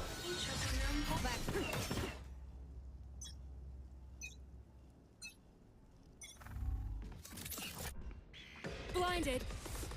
Yep, no one at B right now. Quick short push by the looks of things. So I think we're having trouble with our comms as well, but we should be good. What's going to come up? On everything, yeah, right? I can hear you. Yeah, I think I can hear you on 3 different things at once. I'm going to be honest. Okay, so we'll sort that out in a minute. Sada might just end up winning this round. A good little stun of back sight. Bandit kill ends Duck's life. So a lot of weapons retrieved here for Sad as they plant the spike. A chaos on what could be the comms of Sleepers, as well as that dive in and a pseudo force from Sad gives them the space to take the site.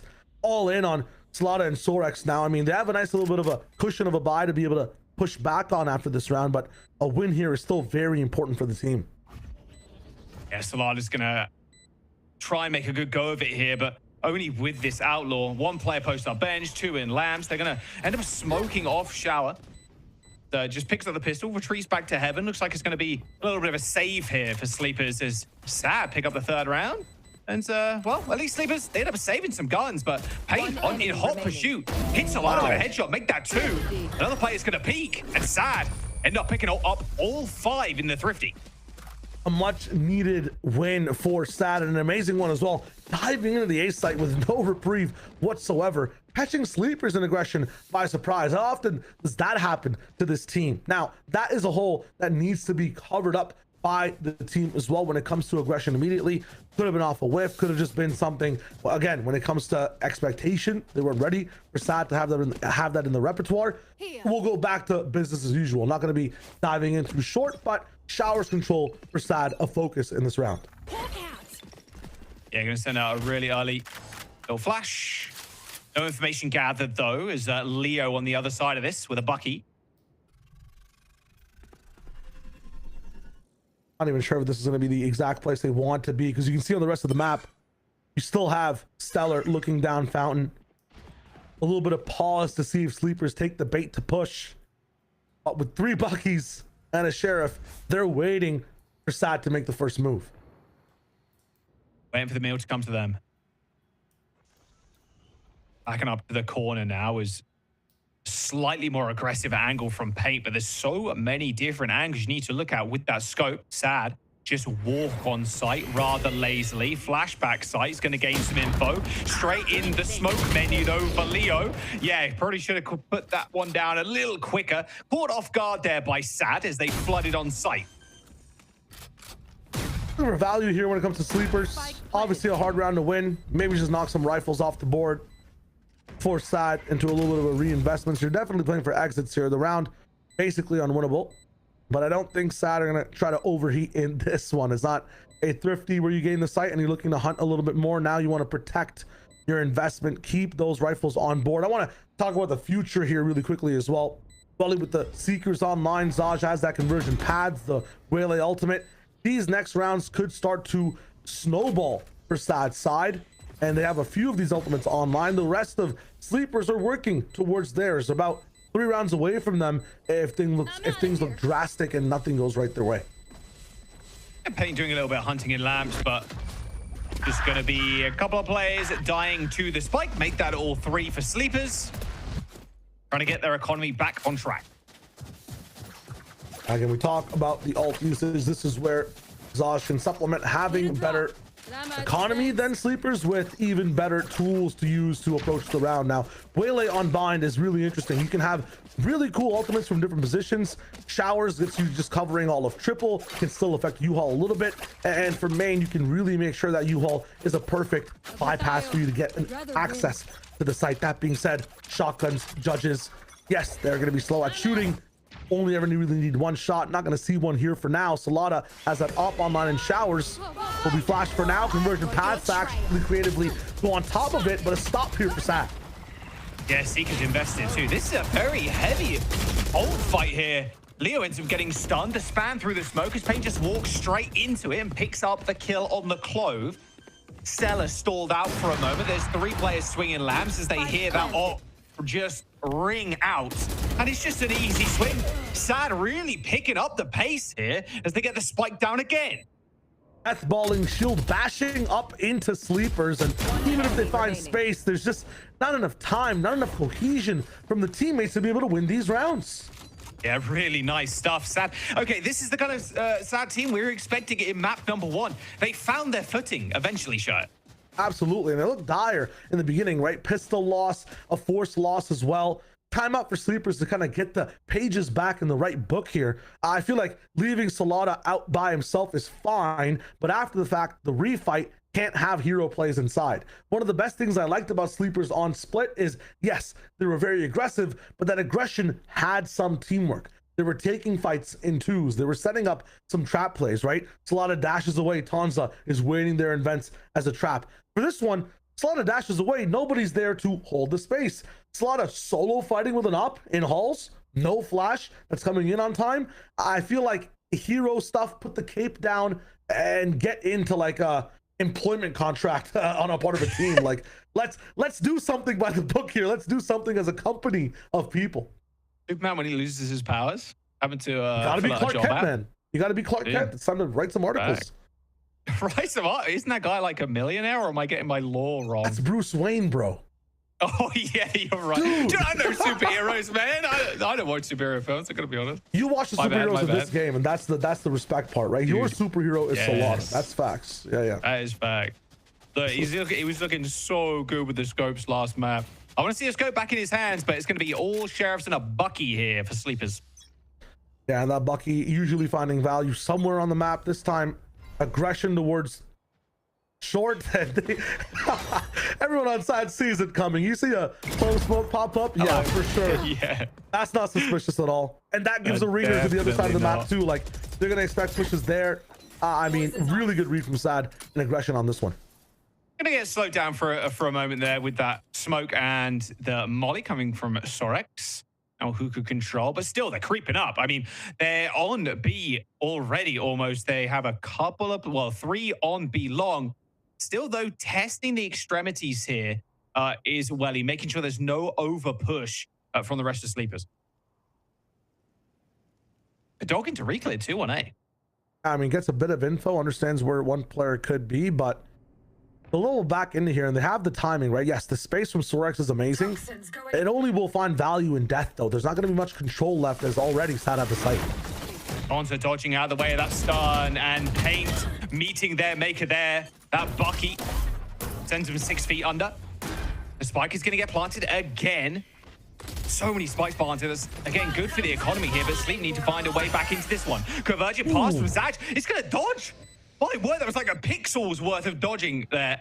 He manages to get out of it. Pit ends up going down as well. This is a good look for Sad still. Is now Sleepers have to fight into this one with Buckies and Sheriffs. Gonna be tough, but the Pit kind of invites you in if you have bad weapons to maybe get an even timing here. Dodge moving away as everybody else is starting to get on the site. There's one kill. Sad already picking up a couple. Oh, the spray and play from Sorex. Tried to get the transition kill, but didn't end up working out. 3 kills for Zach in the end. As Sad pick up another. Looking nice in approach, and again up against the Bucky and some ecos. It's amazing to be able to convert these rounds with just 2 rifles down. You can see the economy on Sad's side starting to look like they work at Wayne Enterprises, or own it, I guess, at least. I mean, these guys are rich. 7K on Pain, Zaj as well. I mean, if this op goes down from Paint, they can buy another one and another one and another one, slapping $100 bills at your face. Look at the side of Sleepers, all in, broke on this one. Solana has that op around, and the last time the issue was no support. This time I hope someone's there in case that shot misses. On top of truck right now is Solana. But again, Sad, I'm very happy to kind of slow this one down a little bit, just try and poke and prod and test and see where the weakness lies. Before they receive some aggression on that eco, and we're able to work off that bad advantage and information this time. Sleepers giving them nothing but a trailblazer maybe in long. Combat sim as well to push them into Hookah. Stun on Sorex, and he's in a tough spot. Just ran over by Paint. Assist looking wonderful. Cubby kill there from Duck, but still the spike is planted, with Sleep having to fight back into this one with an op. It's tough for now. Not as much value in the initial part of the round, and a re-clear into elbow might be so nice on timing from Sad. They got 2 players who are ready to swing back site right now. As soon as there's any kind of presence near the spike itself, you see 2 players now creeping out. Leo popping down a smoke on the spike. Is going to tap. Oh, and instantly taken out. Doesn't even get a tap. Not a single breath on the site whatsoever. Yeah, I mean, this is just a lack of value in any part of the round from Sleepers, which is the opposite of what we're seeing on Split, right? Every position that Duck was in could find one to stop the pace. Oh no. Oh, that's a little rough. Thank you for the free op, and now you're broke. Are they going to double up this one on attack? Yeah, do it. No, there's no shot. He's throwing that one out. No. Timeout again. That's the second one from Sleepers. 7 rounds, or I guess 8 now, into the game. I mean, it's just not working. Look at that, 5 rounds in a row. Spike has been planted every single time. Sleepers, what do you think they need to do here to bring themselves back in? Because it feels like they're just losing these post plants. Like time and time again, as you can see by the little round indicators here. Yeah, like in opening, the big thing for Sleepers, in my opinion, used to be again, if you're in these situations where Salada is, you get to have a not a free shot all the time. Like he was flashed off a couple of times, but if you have someone in your sight lines, these guys don't miss. That's one of the win cons. Their aim has to be online. In terms of value, it's like going to the grocery store and finding sales across the board when it comes to Sleepers. They always get their extra one. It feels like they've raised the prices on what they can actually buy in these moments. For Duck, he's not going to be able to pick up the extra kill. For the rest of the team coming into the site, they're not scamming away an easy pick. They're the ones getting completely valued out, getting spammed through smokes. Unfortunately, getting split apart in these sites, getting hit by ults. And Zaj is the one dodging them. I mean, Sad is doing everything right, and nothing's going right for Sleepers. Kind of thankful that the that inflation hasn't hit the Valorant universe just yet. At least they're able to afford a couple of weapons.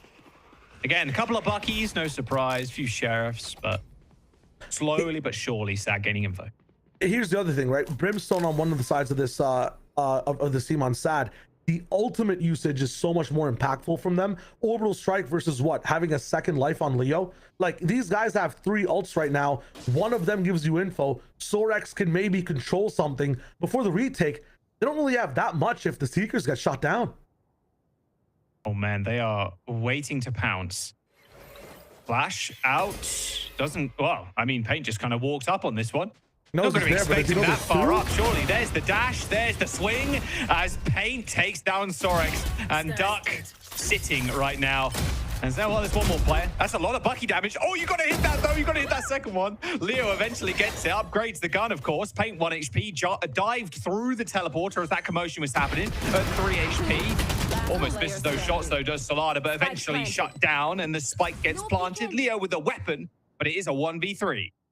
Yeah, no chance for him in this one. Gonna be maybe saving and looking for the exits towards the market side, but already Payne is getting ready. And Payne has been a player in this game so far that's had a really good read on where this aggression is coming from, where the one straggler from Sleepers could be pushing in through.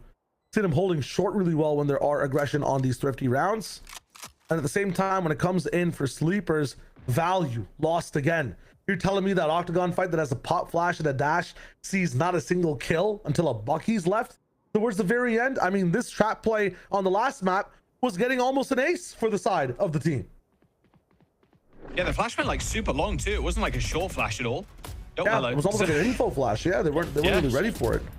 And not this time. Sad is springing every trap that Sleepers has, and they're not getting hit by anything whatsoever. They're also winning, I think, in aim. This is a nut shot for Paint to be able to hit and then immediately get his movement on and go to the other side. Get hit by the Bucky, TP immediately, less value there. And yes, he goes down towards the end. They'll be able to pick up that operator and still keep things online. Here's something I can say that could be a switch up for Sleepers.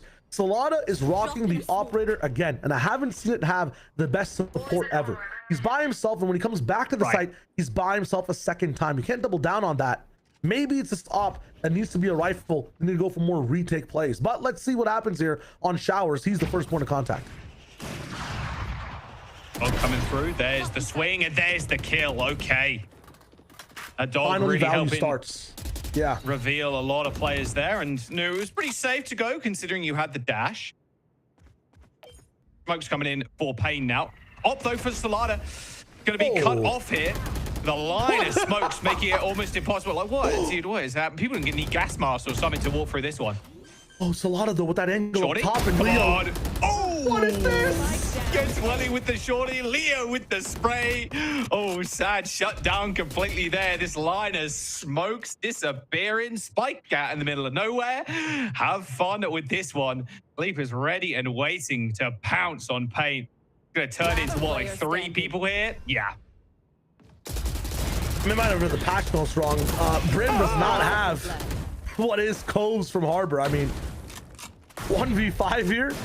The seller. Okay, there we go. Yeah. I was about to say that triple smoke drop down with sticking the spike while the enemy has a clove smoke in the business as well. Risk is insane. What are we trying to do here, man? I mean, a crazy pocket strat. You have some ultimates, you can bait people in and out though, but going all in for the spike plant is a very ambitious play. Well, I guess it meant Galata couldn't see anybody with the scope in heaven, I suppose. But yeah, like you said, Oh, but he Leo had a was really already cool on site, fight. right?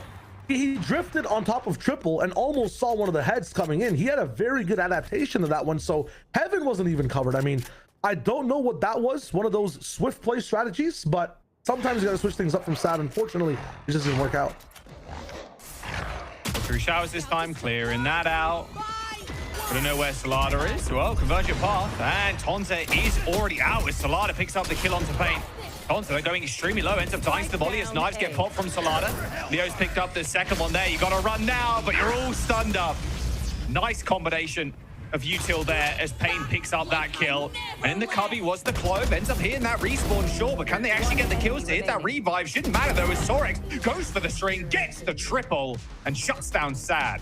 My favorite round so far of the game, because both teams are playing to their win cons in the most perfect ways. We have Orbital Strike being played off in perfect timing with a bait and switch on Solada, but Solada is now baiting some of his teammates with this operator. When it gets shot, somebody else activates, which gets him back on the line. That front line falls, suddenly you have Sorex playing off the Clove ultimate, playing off the rest of his team, distracting on one of the sides. The push-pull defense setup from Sleepers is finally getting active, and SAD are still looking really good in this attack approach. The dive coming in, waiting for that initial fight. Both teams seem to have woken up, but it's very important as we only have 2 more rounds left in this first half. Starting this one off with a pit in B long as well from Sorex. Can hide in Octagon. Galata changing up the position as well in hookah now to see if there's any kind of movement towards B, ignoring that pit. Thing is though, again, when I see Solada by himself, not having a second wave of support behind him, it's very important. He lands that first shot, it misses, and now where's the help? He's by himself, back sight. Oh, the stun is so good. Solana still ends up getting one, and Sorex's molly kills Stellar of all things. Don't go for the no scope. I was so close to Solana creating a highlight reel for us there, but the spike will get planted. That molly cutting off the flood in from Sleepers. Still some time on the retake. You might have to just force this one. This position, this timing, almost perfect for Tonza. But he's going to use it to find a kill first, I would believe. It's not about getting that spike. It's about getting into a good sight line for the fight. Last player standing. Oh, yeah. Try to test the Octagon. 2 players kind of waiting there already. No util for Duck. And there is the flash. Duck's going to try and push here. Knows that there's 2 players around this corner. Slide out is good enough. As SAD pick up 7.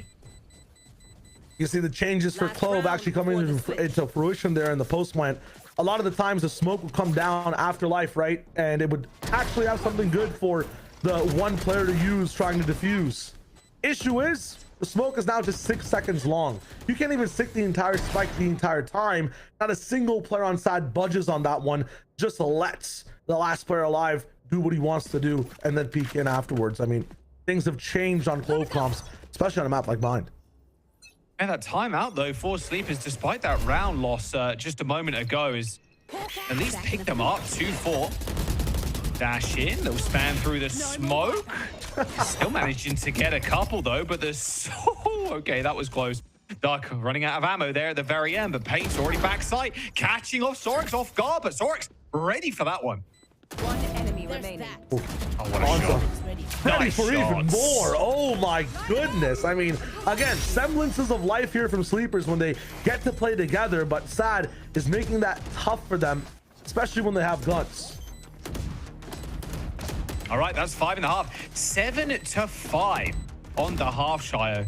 Kind of the numbers you were expecting?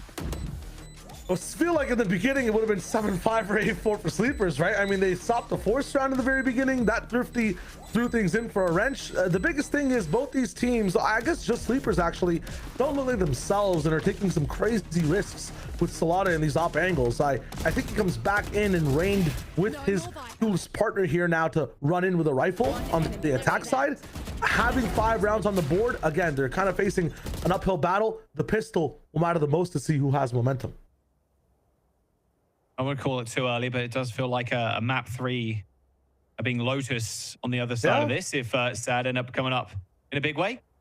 Oh, another quick tech pause, though.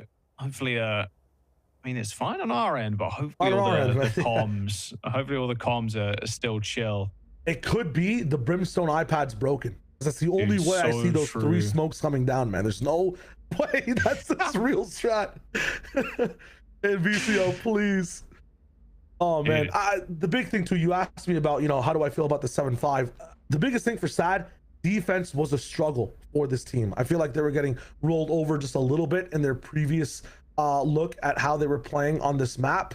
You just had, you know, I think maybe I'm getting things slightly twisted, but having the 7 up in general is really good for the team to have some momentum coming in to this half. I think, yeah, the D1 game, just 4 rounds put up on defense, losing the pistol and losing momentum a little bit towards the start and the later half of things. Their attack always looks very smart, very patient, very good. Now I want to see how they handle the aggression from Sleepers. Clove, very tough on defense. On attack, lots of value having what could be an extra duelist to play with on the team. Okay, so it's not a comms issue. I'll give you an update, though, for free. It's someone's mouse. They forgot to charge it. So I'm assuming they're just scurrying to find a cable now so they can actually get the mouse fully charged again and they can actually play. So yeah, apologies for that. I'm sure we'll be unpausing in just a moment. Or maybe you've got a spare mouse or a battery. I'm not sure. Not sure what the setup's like, but hopefully we'll get back into this one in just a moment. Happens to the best of us. It's all good, Shio. Mouse runs out of energy randomly. Gotta be charging them, man. If you're holding sight and nothing's happening, swap the mouse charge. That's the tech for me. Now, do I die half the time in these rounds as well because I'm charging the mouse and swapping things? Yes, but that's my fault. We're Maybe back. Just don't listen to me. They found the cable / battery. All good. We're back into this one. Round flip here. We'll see if Sleepers can replicate the same success they had in their opening pistol. Like you mentioned, Shio, first 2 rounds, very dominant. Couldn't quite convert that round 3 bonus, but still looked good on the first 2. Yeah, rocking in like the anti-force strat. I mean, the round score here, if you're just joining in with the game, does not show you what actually happened. This is not Sleepers winning pistol into winning an anti-eco. It's them stopping a force and then getting thrifted by Sad on that 3rd round. It's a crazy way to start this game. But again, patterns from Sad staying the same, having a very nice run of attack rounds on bind. If that pattern is the same on defense, I mentioned it before, trouble based on what happened with D1, but I'm confident in how they approach this one. A 4-man stack running into a 4-man push here between both teams. Yeah, this is a beautiful read from Sad here. A dash already in and out again. Tonza with the shorty. They can still escape here if they really want to, but they're probably not going to want to now, especially with Zarge dead. Teleporter, though, still an option here for Sleepers. As no rotation comes through, just shower presence here for the Brim, but Paint ends up getting the headshot through some cover there as Sleepers late to rest. There's 2 players now remaining near Octagon. A mom spaghetti here from both teams, just solo peeking over and over again. But I guess if you want to win the Cypher, you got to drop some individual bars. I mean, I do not understand the level of having a teammate next to you, but going for that solo peek the entire time. Cut noise for a bit, though, and you find access in the elbow. Might even this down to a 2v2. He's pretty low as well. Even lower now with the headshots. Thank you very much. The flash to be long doesn't get any information, so they're going to go for a plant. But do they know? Well, he's in hookah. They might not. That's why they choose to be safe inside too. Spike planted. Yeah, no risky business here. Flip the map completely, and I think they're aware of it now. Bandit doing a lot of work there. 1 health, basically. Still time. From Welly in hookah. Goodbye. Oh, nice. Welly, though, with the headshot onto Dark. Hold your horses here for a second. Welly taking Tonza down. 4 kills for Welly in the pistol. Clutches up and gets the defuse. I talked about the perfect and best place for Welly to be is a post plant. You have now seen why. Rifles, pistols, shotguns, doesn't matter. This guy gets in and performs. That's not even a 5v5, by the way. I don't even see that as a 4K. That's an ace almost, because the amount of damage you had to do, healed up again. Zaj, or not even Zaj, Tonza that he has to fight. that just means he did even more work than he was contracted for that 4K, man. Insane showings from Welly, and a start that Sad needed on a side that's been weaker in the past. Okay, now a very different look for Sad comparison to their opening couple of rounds. Going to be a small force. I mean, Tonza, well, not really a force, I guess. Tonza with the Bucky. Good information, though, by Wally. Backing up already. We're going for some type of showers trap. We're just seeing if they could bolster up a double classic and a looking through the smoke, but nothing happening for now. Approach from Sleepers is on B. Hey, they seem to have cancelled that one completely. Not happy with their approach. That is huge. I mean, that almost looks like the bird went to Sands. I'm not sure if Sad's gonna clock that. They might just, because the Guardian's still on this line here. This could be horrible for Sleepers. Yeah, Neon's moving away as well. Pain already made their way to B, to A Heaven, sorry. Flash out to the side. There's the dash backside too. And to stop the floodgates. They only managed to get one. Stella takes one down, but unfortunately that's a gun recovered now. Smoke off and spike planted. Ain't has a chance with this outlaw, but if they give him nothing, this scope will be useless. There's a shotty right there, man. Tonza, they're running straight into it, but Zaj luckily whips around the corner after that stun, lands the headshot. A key kill now as they try and flood back onto the site. Pain's going to be first contact on to Duck, but looking the other way is this player as Leo now in a 1v1 versus Zaj. And a double tap. One to the body, one to the head. Leo ends up winning out. A thrifty round for Sleepers.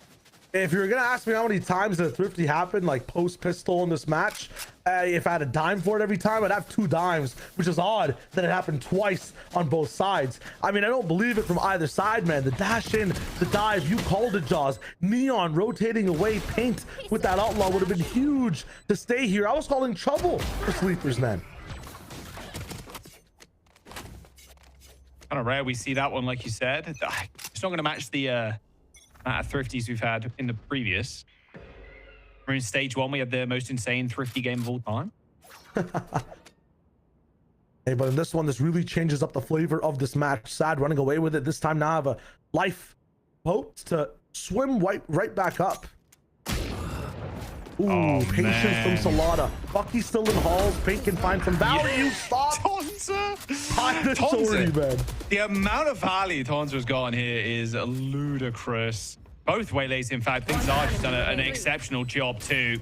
And, that's the round all over, Shy. It's all about momentum when it comes to buying on this defense side. You have to make sure the attackers don't feel comfortable in doing things like this, even on ecos. Eller, though, going to stop a little bit of value from being saved for the side of Sleepers. But they still have triple rifles and an outlaw they can easily buy for each other after this as well. The game plan for Sleepers here is just be confident, hit a sight on the right time, and finding that timing is going to be the job of Duck. The information gained from these flashes, Sorex from the lurks, they have to be the ones actually activating on this side of the game. You would assume it'd be Salada having to do amazing things on the entry, Tonza being there in the perfect times. You can guarantee these guys are online. It's just the timing. Letting Paint rotate away in that anti-eco. Having this A hit called and confident from the entire team. We need the back line right now to find out where the best spot on the map is and send the crazy fraggers in. And Waylay, Neon, like these games, or these openers, be so explosive. I mean, that fuse is already ticked. An immediate clash in showers. Zaj up against Tonza and Salada, who love to disrespect smokes.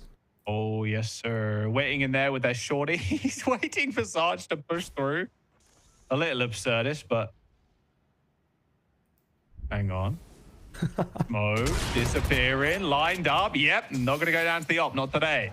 Really locking in Slaughter with the scope. The big boomstick this time too, upgrading to make sure that heavy armor can't even stop that sight line if he's on you. And they have control of showers fully now. That being said, information, I talked about it. Duck and Sorex are gaining it on this B side, putting pressure down, and it seems like they've grabbed a rotation onto A.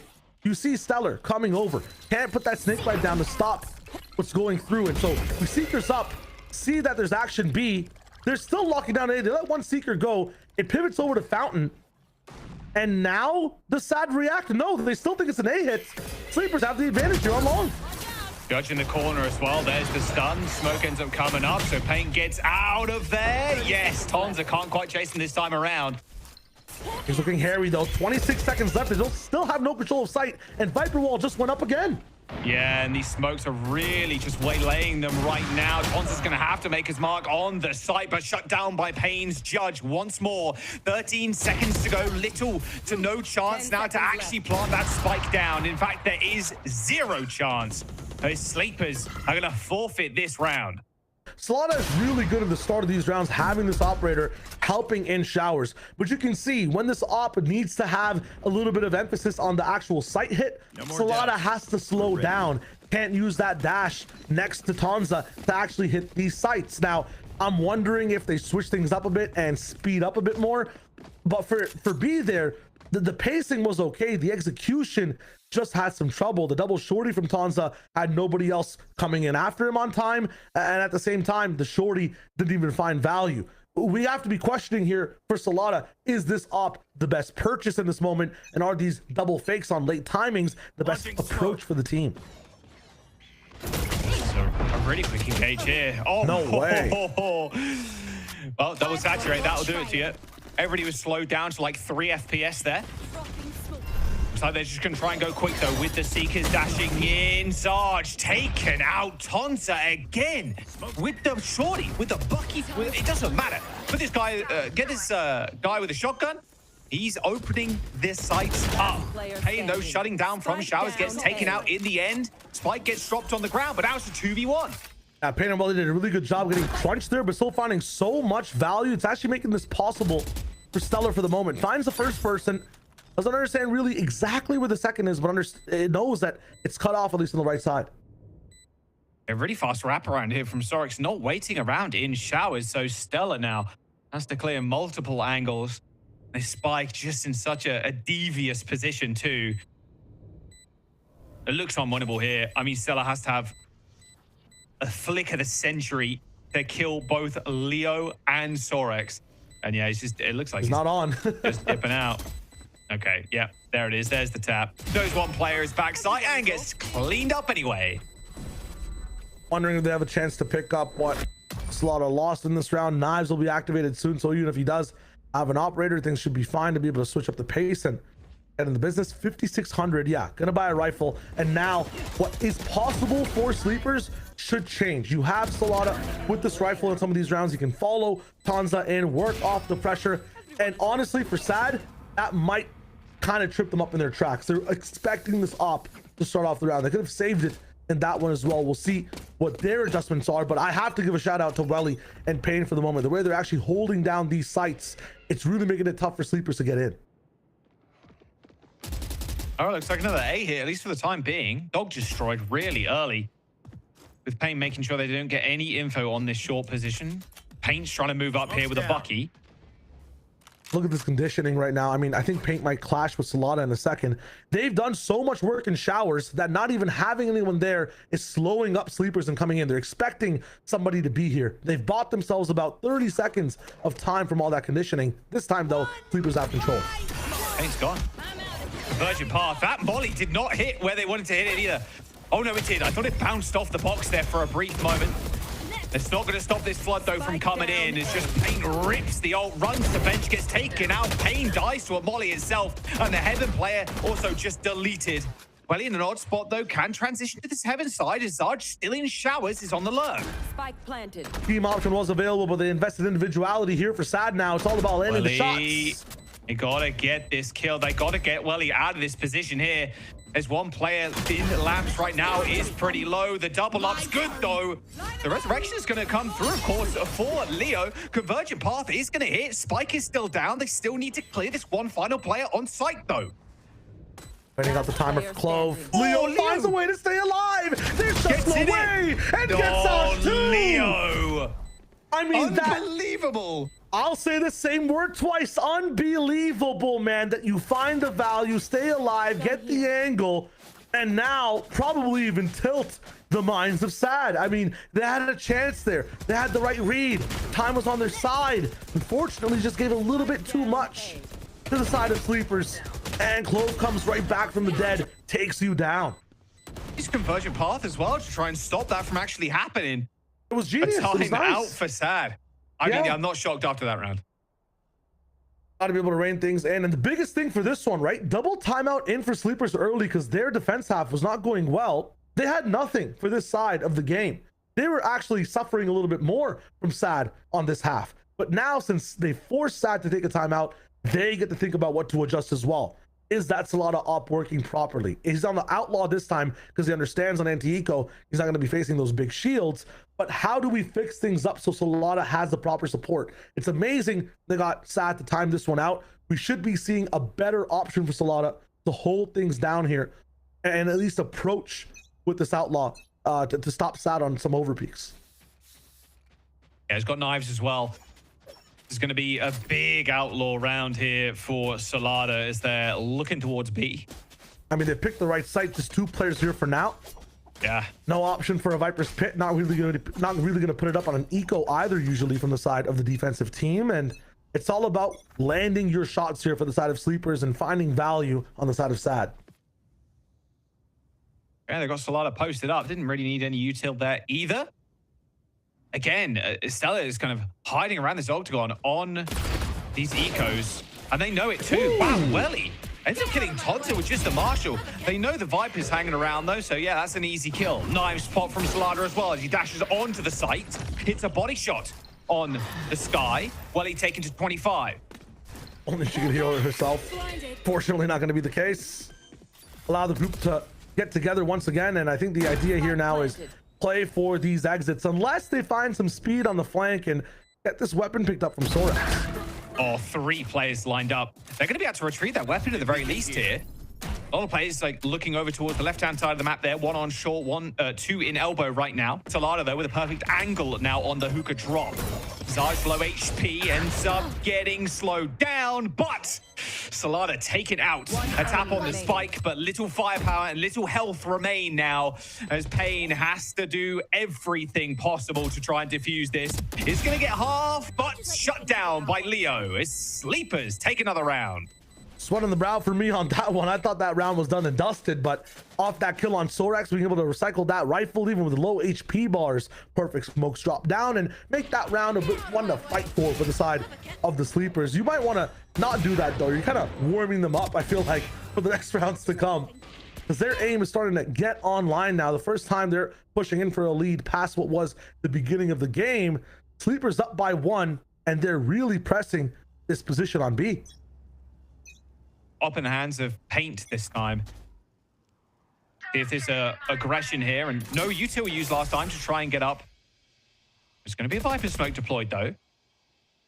Pit on A with 2 people playing up in showers. The wrong lead here for Sad. They come right in. Just going through. Yeah. Paint caught completely off guard there as Tonta jumps in without a shotty. All good. Still got a Phantom to deal damage. Welly now down. Spike's going to hit the ground as the 3-person rotation comes in for Sad. But actually, Shio, rather tentative to do so. They're saving. I mean, they lose this one. They're back on an eco.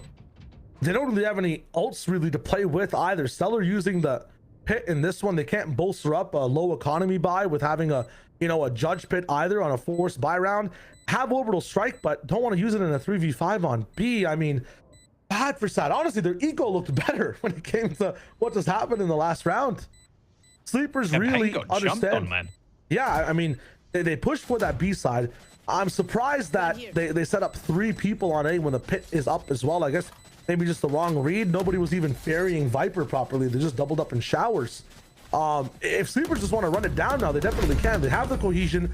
They have the synergy. Salada's back on the rifle now. He's switching up what gun he's using a lot of the times, which, messes up the pacing of Sleepers in terms of Sad reading it. They've got an advantage now in a surprise against Sad every single round. And I'm looking at adjustments here. It's looking to be a 3-side for A, another timeout for Sad, which might let Sleepers mix up the strategy again.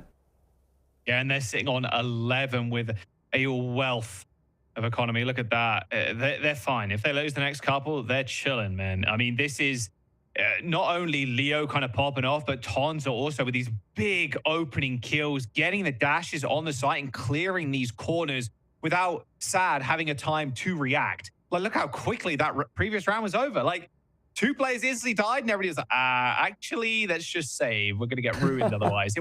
It's just so definitive when sleepers end up getting on the site. I mean, my biggest question mark is, yes, I understand that Paint has a stun to be able to use, but your Hinder and both your mollies are on A. Any type of aggression coming in towards the B side is going to be free. They've got a double dashers as well that can go over things, and you want to separate the team from those dashers. Everybody can just walk through smokes. All the stoppage on the A side, the Viper spin on the A side as well. You're giving B up completely. At least play it for retake. You got people playing an Octagon, so bit of a disconnecting strategy there for Sad. This time swapping things up, putting Viper back on B to have a little bit of that delay possible, at least on Hookah or Octagon, whatever info they get. And Sleepers to switch things up. They're going for the A side. Oh, Showers push here instead. Good little swing out. The stun lands onto Paint with the slide back in, though. Upgrades the gun and gets the kill. But already Tons is backside. Oh, shut down though. Landed one shorty pump into the head there, but it didn't end up killing Pain. Leo through to Lambs. Seekers are going to reveal their locations. He tries to jump around the corner, but Paint with 3.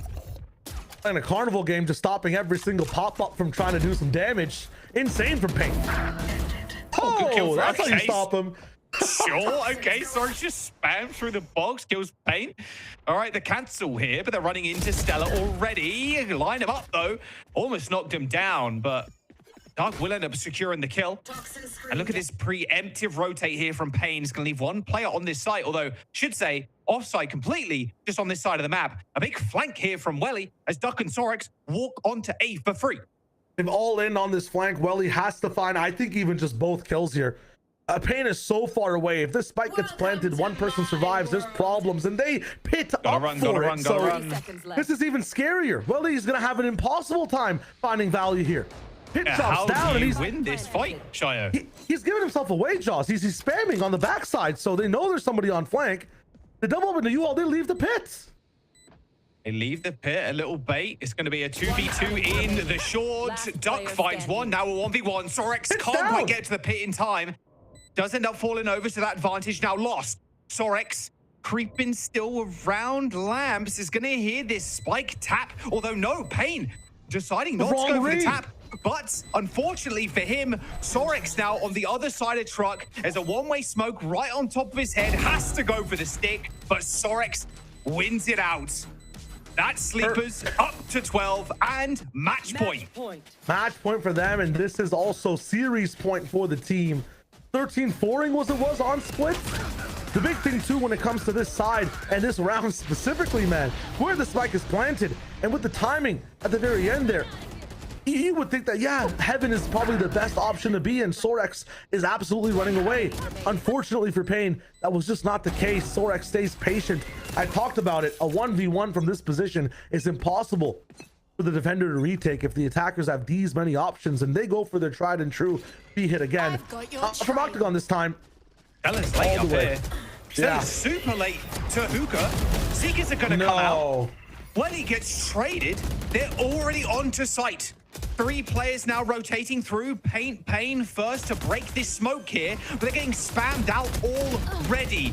Shifty with the aim there is Pain, but ends up dying to the money anyway. Leo with another chance here at life as the spike again connects to the ground, and Duck's just gonna put a nail in that coffin. Sleepers take the map and the series 2-0. Amazing from Sleepers, and a very dynamic show on the day of what they actually have in the pocket, right? Push pull on split, the op on attack for the side of a jet double duelist composition as well. And again, for this one, you're forcing Sad to fight into you. When you go against a composition this aggressive, you need to stop them in the chokes. You can't let them hit the site. That being said, maybe Sad should have played for a bit of those retakes, because Sleepers were getting man advantage after man advantage, round after round. We were spawning in 15 seconds in with a 5v3. You look at it, you talk about it, it's domination from both maps on all sides for Sleepers. Sad back to the drawing board with frowns, I would believe, because they had a chance really to win that bind. Every time that spike got planted, it was like, okay, round's over. Like, their post plants are just so good, and like you mentioned, super quick with it as well. Insane stuff from Sleepers, and that leaves Sad now currently sitting at a 0-2 They're in a rough spot in this round robin. We're going to jump to a quick break, though. Don't go anywhere. We got one more match after this.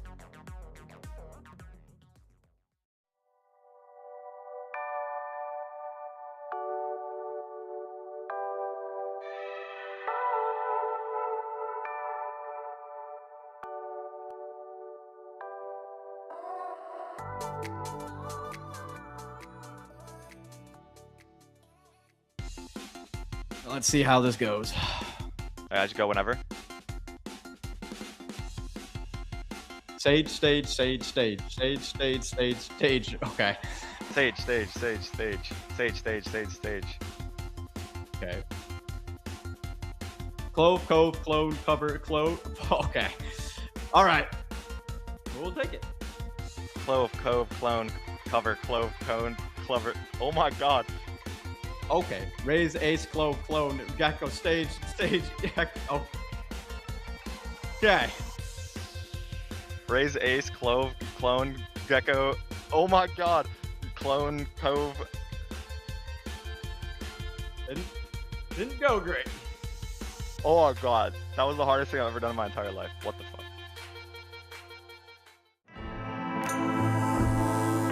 Trim. Edge. Trim, edge, and shave with Philips Norelco One Blade. One tool for all you need. Philips Norelco One Blade presents Shave All Things.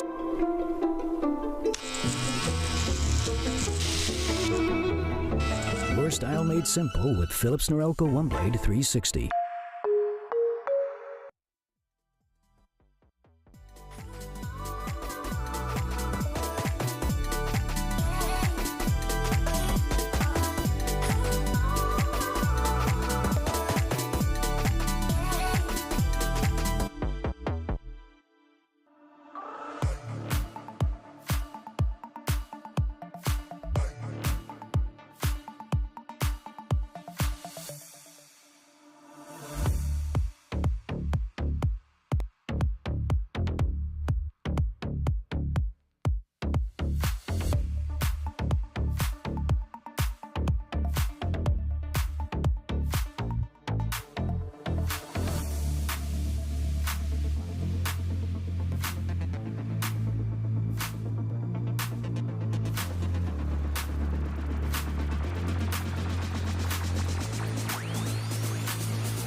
Rest of the defense on the side of Sad in the front side. That said, though, Wally is just gonna kill me. Oh my god! I'm gonna go. That's how we're gonna finish this match. Yeah, Joe, and trying to shut the door with a Bucky already. What a swing from Payne. You've got footwear looking for the ace here. There it is. And now Derek pulling hose at a main. Yep, that'll play. And 3v2 now and 2 stingers. They've got to keep it close quarters. And Moose will do it all himself. What a way to end things. Heading into the second map of the series, it was certainly a closer affair between Sleepers and Sad Esports, but getting into the other side, Sleepers just had a better hold on the game, ultimately going to be closing out the map and the series to be ending off 1-1 in the league after a 2-0 victory. I mean, Vans, looking at this, I mean, there's certainly a lot to be talking about Sleepers in this new approach they have, how they're switching things up, but this is looking a lot more comfortable. And I think that there is a Discord disconnect. Oh, are you hearing me? Yeah? No? All right. I'm sure I keep nodding. I'm muted on Discord, so everyone else can hear me but my co-casters. That is just awesome. I love that. Spark notes here, Van. Sleepers win, look good, awesome. That's why I felt like when I nodded and I said, "Yeah, you have good map." I was on the way there, and I was just hoping the replays would save you. But W lip reading, W lip reading right there, bro. Yeah, I tried because I'm also trying to stare at the camera and I don't see Sierra. But no, definitely it was definitely looking on pace where Sleepers were going to run away really with this map.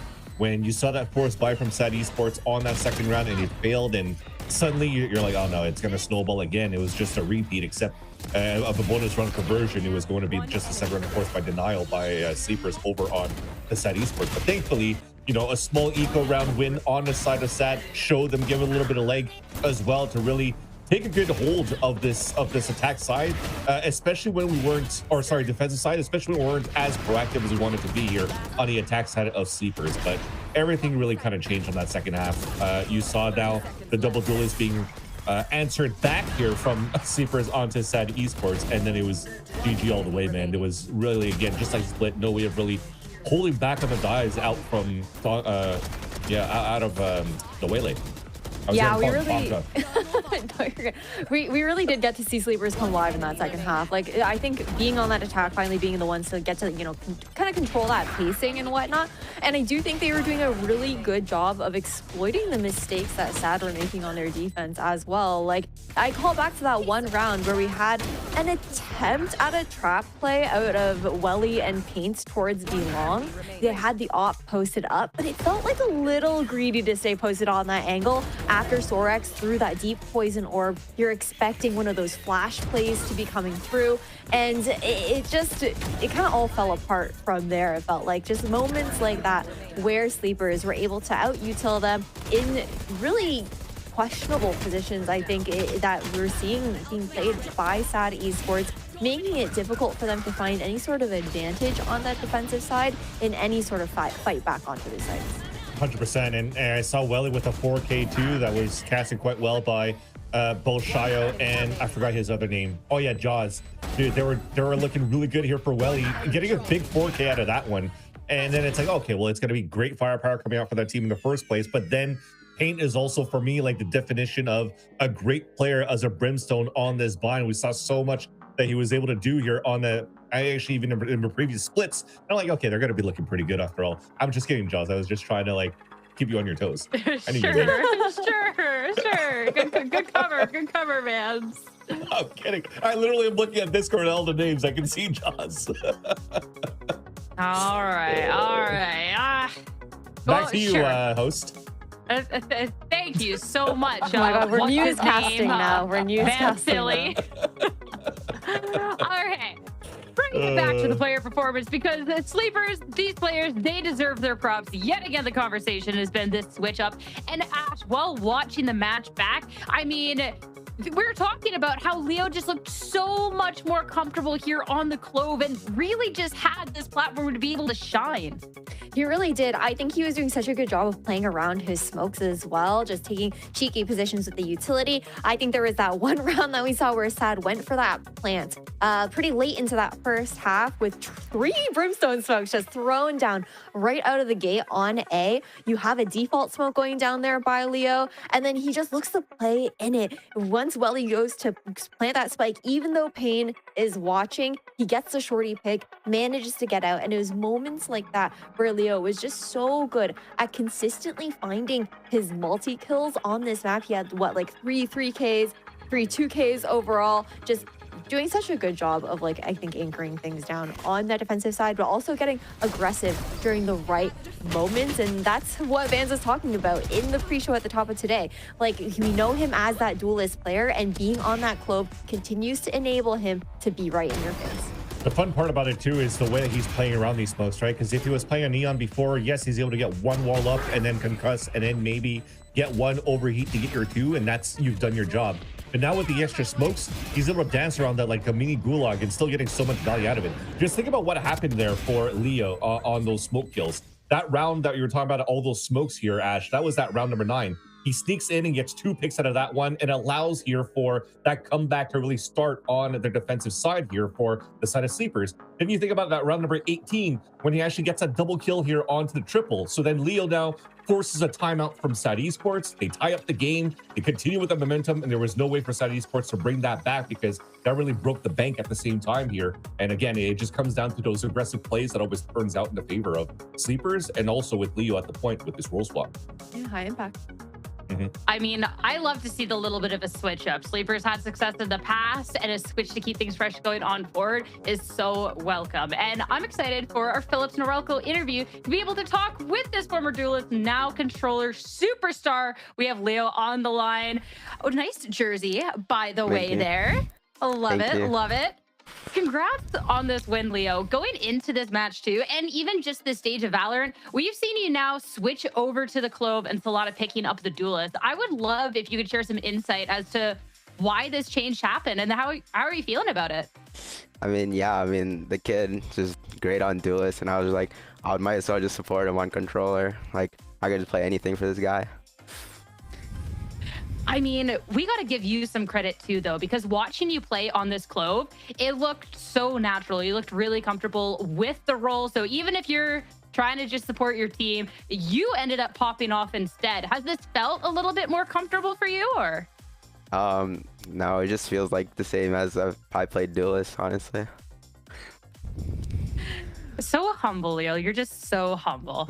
I mean, going into the stage of Valorant, we got to see Sleepers do a fantastic playoffs run, making it to 4th. How are you guys looking at stage 2? Is it still kind of, we'll play our game, be aggressive, see what happens? Or is anything changed going into this stage? I mean, yeah, we're just going to keep doing our own thing. Just like out-aim all these people. And you think too, sorry, go ahead. And we're just going to aim for our #1 playoffs. And you still think too, because it was a lot of teams were ramping up in playoffs. You think this team has what it takes again to be able to out-aim everyone else, maybe take stage 2 champion title? Yeah, definitely. I mean, we are certainly looking forward to it, Leo. Congrats on this game. Congrats on this win, and have a good rest of your night. Thanks for chatting. Thank you so much. Have a good day. Thank you. You too. Great job coming out from Leo. So humble. He's just doing it for the team, and he's popping off.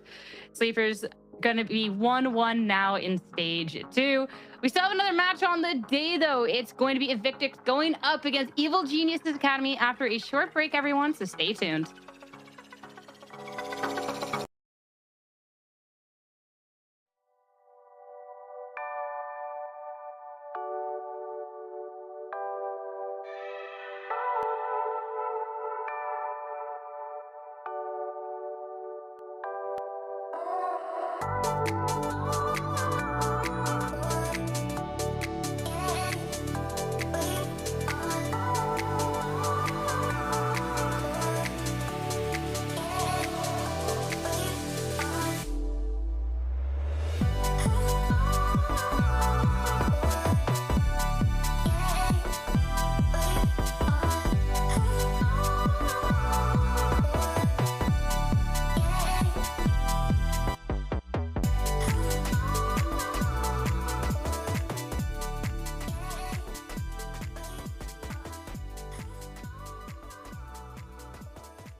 Welcome back, everyone, to Valorant Challengers North America. A quick series to be starting off our day with a 2-0.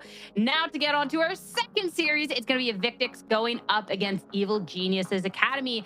2 remaining teams that maybe in Swiss round 1 didn't have quite the showing that they would like, but here is the opportunity for redemption now. And Vans, looking at this matchup, this should be quite interesting because we do get to see some swap ups.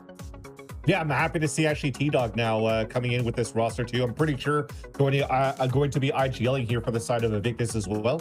But overall, like, it's looking pretty good on how things are going to look out between these two teams. Like I said, the extra brain power from T-Dog with the roster, with the firepower that you have around, for example, Traded and Dre, it's going to allow for you to do a lot more here for the team overall. I think that even Evictics, when looking at the first time that we saw them last year in Challengers, was like, okay, well, what is that name? What is that logo? Who are these guys really? But they actually had a pretty decent middle round season, middle pack season, where they were able to get some good upsets against a couple of teams where even some of us as casters and analysts start turning our votes around and be like, wait, these guys actually have what it takes here to bounce back from their learnings from previous weeks to really try to go for some sort of an upset run going to the playoffs. I think kind of like the TSM of the before, like of the before years. Getting into this match and these roster changes, you already touched on it a little bit, but let's talk about Evictics, especially too, where we do get to see this little bit of a change. We're talking about a challenger staple here, Ash, talking about T-Dog stepping into this roster to assumingly try and lead the charge. He's done this with a couple of rosters. He loves a good challenge, and he definitely has some strong players to try and build around with. Yeah, certainly. And I think like it's been interesting to see how how T-Dog coming into the fray and the meta shift as well has shifted a little bit when it comes down to the roles that we're seeing from these players as well. And then you also have not just T-Dog, but Slammed coming into the fray here for Team Evictics with the fact that I think this team now, with the current meta that we're going into, the roles do look really comfortable. And I think that, like Vans was saying, there are some more expectations now from this team. They managed to make it to that top 8. But I think what's really impressive to me about this squad as well is they're always playing officials. Like, they're running every single MFH tournament, and that means that they're getting those reps in. They're looking to get the opportunity to adjust to the meta in official games a little bit earlier on, getting a feel of what they want to be running outside of scrims and in more of an actual competitive setting. I'm looking forward to seeing if T-Dog is going to be able to be that piece here for Evictics to level them up here in stage 2. Especially too, talking about the individual players, and one in particular, like the mechanical skill is there, that pop off potential. And that's something we got to see within their last series. I'm talking about Traded. Sure, it wasn't an Evictics win on the day here, Vans, but oh my gosh, Traded was just crazy, putting up crazy numbers. Like, what was this? How did they lose? And that was the fun part too, to see Traded switching over to a different type of agents outside of just being a Euro crutch in the last years and still putting up good numbers. So the play style changes at the same time. You're really in the face at this point too, and it just comes to show that it's not necessarily about trying to play around the meta and trying to break the game thanks to the meta. I mean, you kind of are if you're gonna play with some Neon right now, but I think to see that you're still showing high proficiency and high skill levels around those space making utility instead of just the yacht, for example, and the rifle of the Flash Yoru, it comes to show that Traded is definitely a key component to a tip of the spear type of duelist that you might be able to get for any team that would like to pick him up or hopefully help Evictus elevate into the VCTs. Again, like I'm still just shocked at the numbers that he's putting up. And if he's putting up that sort of numbers in today's series, I mean, EGA definitely have a tall task ahead of them. But this EGA squad is definitely full of very capable people themselves. I mean, when you are linked to an organization like Evil Geniuses, that is going to make sense. And a little switch up going into this roster as well, as we get to see B-Dog stepping in. Ash, there's still a lot of greatness here. Yeah, there definitely is. I'm looking forward to seeing how B-Dog is going to continue to slot in with this Evil Geniuses Academy, where the Core 4 has stayed together heading into Stage 2. For B-Dog, we've seen a lot of his flexibility over the past couple of years within Challengers, and now slotting back into this solo main duelist role for him, something that we all knew him for at the beginning of his career, is going to be really fun to see. I think my eyes are definitely on him for the fact that, like, I think it's going to be a little bit of an adjustment period, to be honest, for Evil Geniuses Academy. I think they have a lot of really great pieces to work with here, but we are in this kind of dive meta where B-Dog is really known for more of his jet play. We didn't see as much of, I think his Neon is good as well, but like we haven't really seen as much of him on that waylay, and that does take a bit of adjustment. We saw how it took a while for a lot of these duelist players, even at the beginning of this year, the tail end of last year, leaning into that waylay play and getting used to it. It's just a very different feeling agent mechanically, and I'm curious to see what that adjustment's going to look like.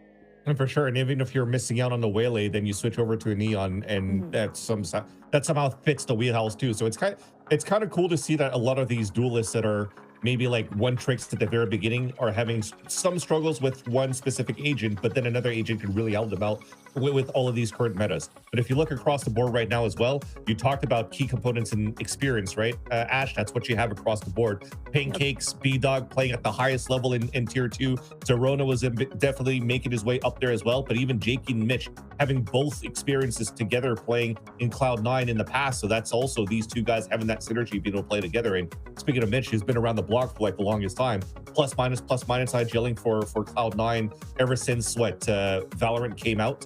When it was Tens and Friends, and then joining in to start IGLing for Cloud9 later on. But he's definitely been around for quite a while. And I think where things kind of shifted as well was ever since he had a chance to start IGLing for Bonkar's team, right, with OXG.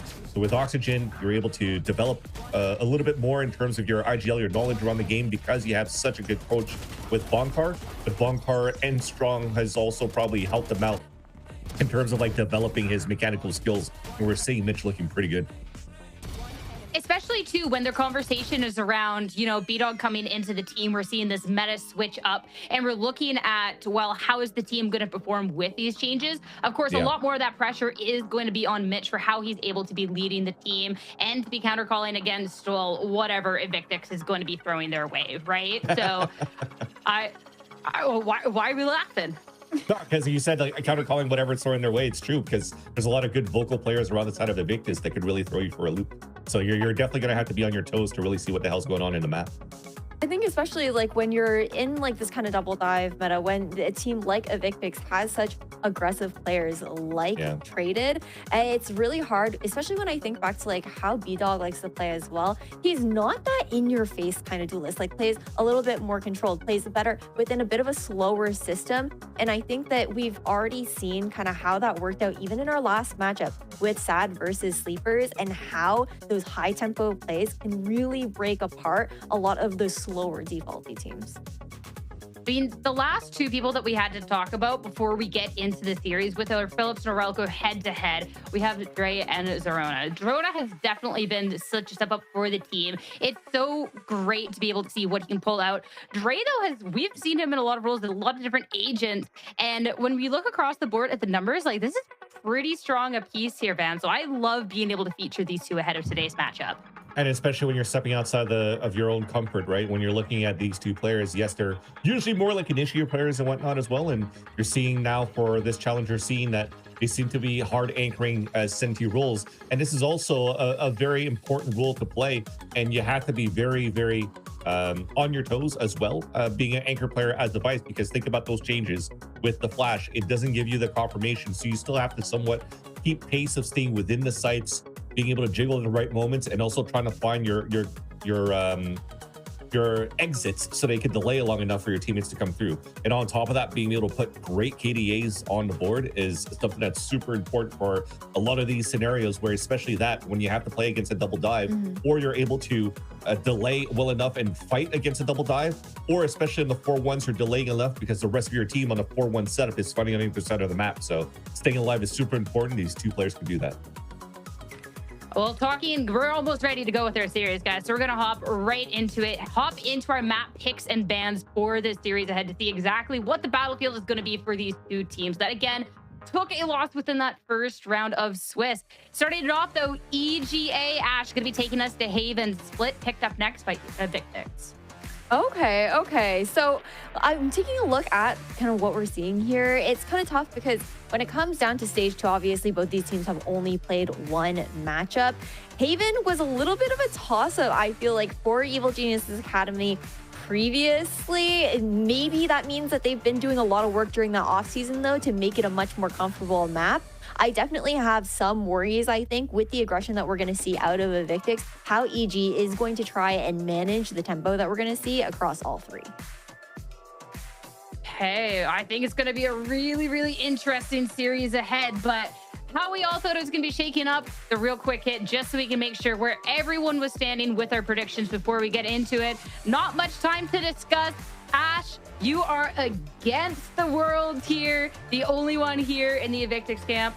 Ash, as we head into the agent select, I wish you and Evictics the best of luck here, okay? I had one of the best prediction percentages last split, okay? Just hear me out. All right. I mean, going into this very first map, normal things across the board. Unless my eyes deceive me, Ash, we got a mirror composition here. Yes. Yeah, mirror composition. I think this is kind of expected for both of these teams since they are both running that solo duelist here. Overall, you definitely have to keep your eyes out on Zerona and Pancakes when it comes down to that attacking side. Expect inserts coming from both of those players that have really great timings when it comes to those lurks that Evictics are gonna have to be aware of.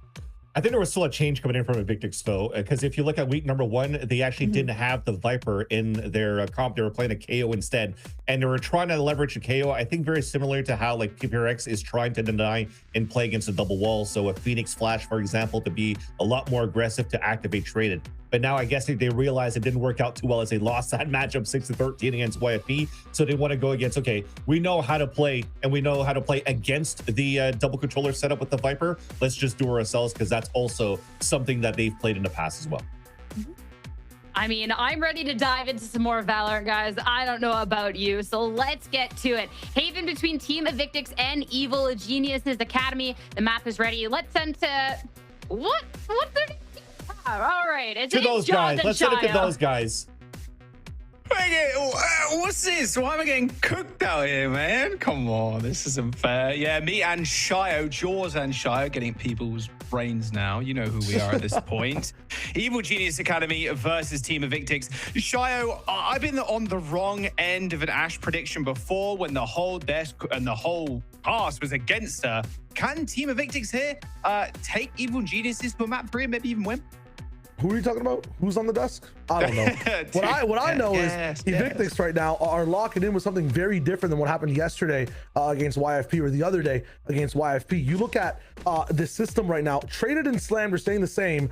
T-Dog, Dre, Scotty switching almost roles entirely. Like, we had a flash innie, not a drone innie from T-Dog before. Scotty was not playing on the KJ. I think that was Dre in the past, or he was on Sova. So these guys are gonna have a different setup in this one, and playing with a Viper double controller on this map to the side of Evictics on defense is also very, very different. So let's see them lock it in.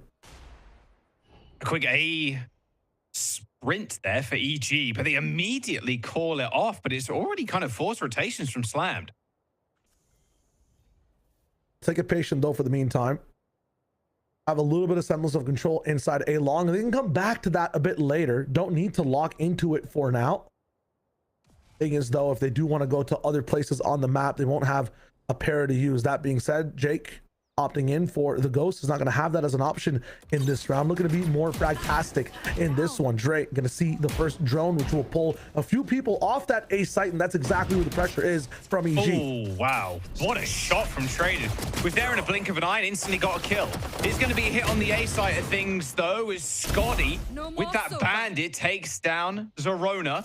Pancake's still stuck in this choke, though, without any backup. Mitch, halfway across the map in Garrett. 30 seconds I think left. that's a timing thing. Maybe Pancakes pulled back that alarm bot as Mitch was here, so they have no idea he's actually inside B now. That being said, he could have walked up B main. This is a more of an obvious position. Embedding himself into this defender spawn C side might be the best bet, as we see Pancakes move all the way around, getting this plant down. Yeah, this overheat, I think, or exploration from Mitch has to be the case. Doesn't want to risk it. Or does he? I'm live commentating it. Does he want to go back? No, he's gonna look for something here by himself. It looks like all three players grouping up in their spawn right now. Is Mitch tucking into Garage. Pancakes looks like they'll be the first one to make contact. Alarm bot popped out. There's one sheriff shot. They see the cross. Good turn on there. Oh, Killjoy's picking up kills, and they're so low as well. Pancakes with 4. Lining them up, knocking them down. EG Academy with the clutch and the pistol. Saw the HP bars. It was a possibility, and now it's reality from the side of EG. And amazing from Pancakes to be in the position on a fight through the resistance, not lose that much HP either in those trades, and then win out the round. We have that NA jump peak coming in as well. I mean, good share of shots across the board. It genuinely doesn't matter though when you're just that low up against the sheriff. 100 HP for Pancakes to work with as well. Really good movement, the micro adjustment to move towards the right side, not crouch and lock in for that fight. He's on his toes right now, and for that reason, EG have the advantage. We're dodging out of the way of that. Okay, they're in. Maybe. No, they're not. Okay, Scotty already here. EG still testing the waters. Turret's going to get taken out. I'm looking at the reset towards bottom mid right now as well. It's a possibility to explore here for EG. They pulled a few people up to this side, but just waiting with the rifles for that peak, maybe understanding the tendencies of Evictics, maybe via scrims or just how things might roll down on the C side. peeking into rifles, though, not always the best bet. And now with just 3 players available, they find a sight of Neon, at least over here from Traded. And I think because of that, Rejoin will come in on A. Going to be able to move across the map. The goal here is not to lose a single rifle, and I think that is going to be an order that can be placed and accepted for the side of EG. Yeah, Slammed goes down at doors there, and going to be a B hit by the looks of it for EG. Already a player back site, though. Traded is going to be first one to kind of make contact. Shock dart in the choke. Molly to stop Traded from wide swinging, but they do anyway. Easily taken out. Pretty clean round from EG, only losing B-Dog. Yeah, Pancake's looking pretty crispy, stopping a Neon dash as well, especially with that 2K with the Sheriff on movement. His eyes are tracking and they're active. Now, what does each team have in their arsenal when it comes to these compositions on either side? Lots of control is the name of the game. A long is going to be skipped a little bit by the side of EG with this Viper wall that you just saw Zerona put down. You can easily cheat short, but that means that T-Dog has to be on his game finding info on that side. Same thing when it comes to Evictics. This Viper wall that I feel like a lot of people have not liked on the defensive side, cutting C, cutting garage, can stall for a while. Really good for retake as well. You'll see Scotty playing in front of it. He'll find some value with the spray. We've been seeing this from match after match inside of VFL. They've already locked down a very good start of the round, and they have a really good wall for retake if the round does go poorly. Drone taking some space here. Spots traded. Oh, a little spray and pray. All good, still got the kill, don't worry. Pretty low though. There's the molly to stop Zerona kind of accelerating in here. Turret to the right-hand side. Might just take him down if he's not too careful, but should be able to hear it with Dre anchoring back sight. Turret's down. And Dart avoided 2. Angle from Jake straight through window. It's too good. It's way too good there. Mitch is also going to make contact with Slam to get Shock Dart in the corner. And now it's going to be a Killjoy ult pot from Pancakes. That 4K at the start of the game really helping them out here in round 3. Going on Temperance, and yeah, T-Dog will just get timed out. Oh, no. I was hoping maybe T-Dog gets one there, but yeah, the fraction of a second too late on the trigger. Scotty with a couple of mollies thrown in takes care of Jakey though. Scotty in a 1v3. Zerona and Pancakes decently low. Spike planted. In trouble in paradise though. I see some sunlight. That's 3. Oh, yeah. Double swing. Too good. Cloudy though day for Scotty on that site. Had a chance, but you have to really dig deep and reach in for that one. Could have been lucky there too. I talked about possibilities for both these comps. That Viper wall just, it brings so much attention towards A short and A. It's very hard to full rotate off that side. You can see on the minimap, even in all this chaos, we're just now rotating the Sova off of A. T-Dog was locked into that site, just trying to find a side of any lurk. Killjoy forced to put their alarm bot down in short as well. Zerona doing a good job of just controlling that side of the map. Meanwhile, Jake getting that push in. No alarm bot in garage means you get to get into window for free. Yeah, drone or turret even cleared out on mid. Take a peek here from Scotty. Definitely knows now there are a lot of players. There's 4 stacked up, make that 5. Molly comes out early, but EG not really afraid to kind of slow this down. I like the tempo that they're playing. Waiting for Evictics to overextend. And they really do this type of repeated slow tempo against ecos, looking for long range shots just like that from Zerona. That being said, that might even pull T-Dog off the side of A because he's realizing, okay, maybe nobody's coming through this Viper wall. Maybe there is no lurk if Zerona's on the other side of the map. Everybody on the eco playing by themselves though. Zerona gets another pick. I would like to see some form of all-in strategy here, not just leaving these sheriffs on their lonesome. There's a shotty in garage, but yeah, and then they're gonna test that. Just getting down a safe plant here. Nothing too crazy from Evictics. All about the exits, yeah, in this one now. And again, how can Evictics kind of adjust things on defense here? I feel like you have to get traded active, take some space into A main. It's too much of a question. We talk about or I think Mini brought it up on Platchat, the send Quater, never playing in front of your actual active sight lines, never going past garage, past long, past A, playing in your spawn. you can't do it. You have to be able to take some space somewhere, or you're gonna lose control, and then the attacking team will just run all over you. Yeah, no chance for a second there, unfortunately, for Dre. Another round win for EG Academy brings them up to a glorious 4 rounds in a row. The Evictics not really kind of dealing with this this pressure, and they are playing right into EG's hands, it feels like here, Shio. Kind of over-peaking even on these ecos, just allowing EG to get rid of these anchor players, and it's going to be a timeout from Evictics. Yeah, we got to find some semblance of control, some semblance of identity over here. Do you want to lean into traded, or do you want to lean into this anchoring type of situation, controlling mid a little bit and making C and B easier for you, going for the air retake? You got to choose one of the pills. You can't just choose not to consume, not to eat, not to participate. You will lose Haven on defense if that's the case. I mean, what's the game plan here, do you reckon, for Evictics? Do you think just slowing it down completely, kind of waiting EG to come for themselves? I mean, that's the thing that I was talking about, right? Like, you have to make a choice on one of the sides of the map. The best part about this round is that they actually have rifles. Ultimates aren't even online yet, but I don't think they need them to have an impact inside the game. I would love to see Evictics losing rounds doing something. Right now, they're just kind of standing around, have good frag potential in these anchor positions, but they're losing value in not being able to trade each other. They're losing value on this map, letting EG run where they want to and be in better positions to frag. Also, in execution, Pancakes is doing a really good job at clutching up over here and finding frag after frag. Traded in a really nice off angle on this one. T-Dog rattling that Odin, but again, if you're not playing past your equator line, no one knows there's 4 people here, and you have no control on the C on garage side. Nobody will rotate. I know there's plays to call here, Jaws, but I gotta hog the mic for a minute. Just look at the map. No one's moved on the C or B side, and we're already entering A. T-Dog with the Odin though, around the corner, spraying graffiti down, ends up getting one swing out from the spawn as well.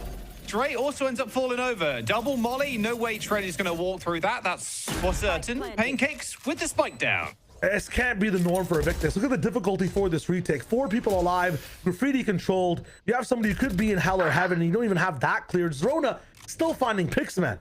Yeah, just domination right now. Unfortunately for Evictics, they're just getting torn to shreds, ribbons, whatever you want to say. They are unfortunately forced out of this round as well. Just trying to one by one, trying to walk into this side. It's just not working. Only slammed left, 55 HP, 25 shield, spotted. Get timed by Jake, and EG make it 5. Let's talk about Haven for a second, right? A main, window, bottom mid grass, and C long. Those are 4 question marks that spawn in every time you're on defense for this map. You have to try to turn at least 2 of those into check marks. The longer those 4 question marks last for you in a round, the harder it is for you to play that round. You have to either frag out like crazy, have util you're guessing will dump in at the right time. I'm not seeing a single check mark for the side of Evictics. This time, they're trying to get a check onto A main. They'll go for it a little bit, pushing up that short line. They're finally solving some questions on this map. Good kill. Can't recover the gun, sadly, but Trey is already kind of pushed up. Whoa, spots a lot of players, a lot of them. Ball ends up coming up too. Traded eventually dealt with. Hunter's Fury takes down Mitch. Rather chaotic fight here towards A. But look at Pancakes move all the way through B already. They know there's one player there. And even a teleport coming through from Jake. Straight onto the site. And he's going to get the plant. Would have been scary if somebody was in link, but it's all good. Spike down. And now, yes, you have some check marks on the board, but you have to lock in now past that. You know exactly where you need to be. You've got some positions bleeding all throughout the map. This A main control could be the key at stopping Zerona's position. Toxin screen down. Do they know Zerona's here? Well, they do now. Nice kill. Zerona down. Pancakes now just playing in a link. Still Jake hiding in the rafters, waiting for them to explode onto the site. Nice patience from Jake there. Not immediately shooting people as they try and flood on in. That ends up going through, but they need to find the kill. But no scope from Dre is gonna kill Pancakes, and the defuse is theirs. A single round now on the board for the Thrifty. Even on the Thrifty, just playing for one of those check marks, playing for a main, solving a problem, gets them a much better chance in winning the round. Imagine, Jaws, they stayed back, didn't push, didn't flank Zerona, tried to flood in through the links. He would have been in window. He would have had this easy post, bought 2 more seconds of time, round's over. Again, I want to see where they try to answer a question in this round. It seems to be a C-long push down, and then probably a look into grass as well. So 2 check marks there for the moment. We also have what looks like Dre looking down mid. Tito wanted to line up for the span there again, but denied completely by that dart.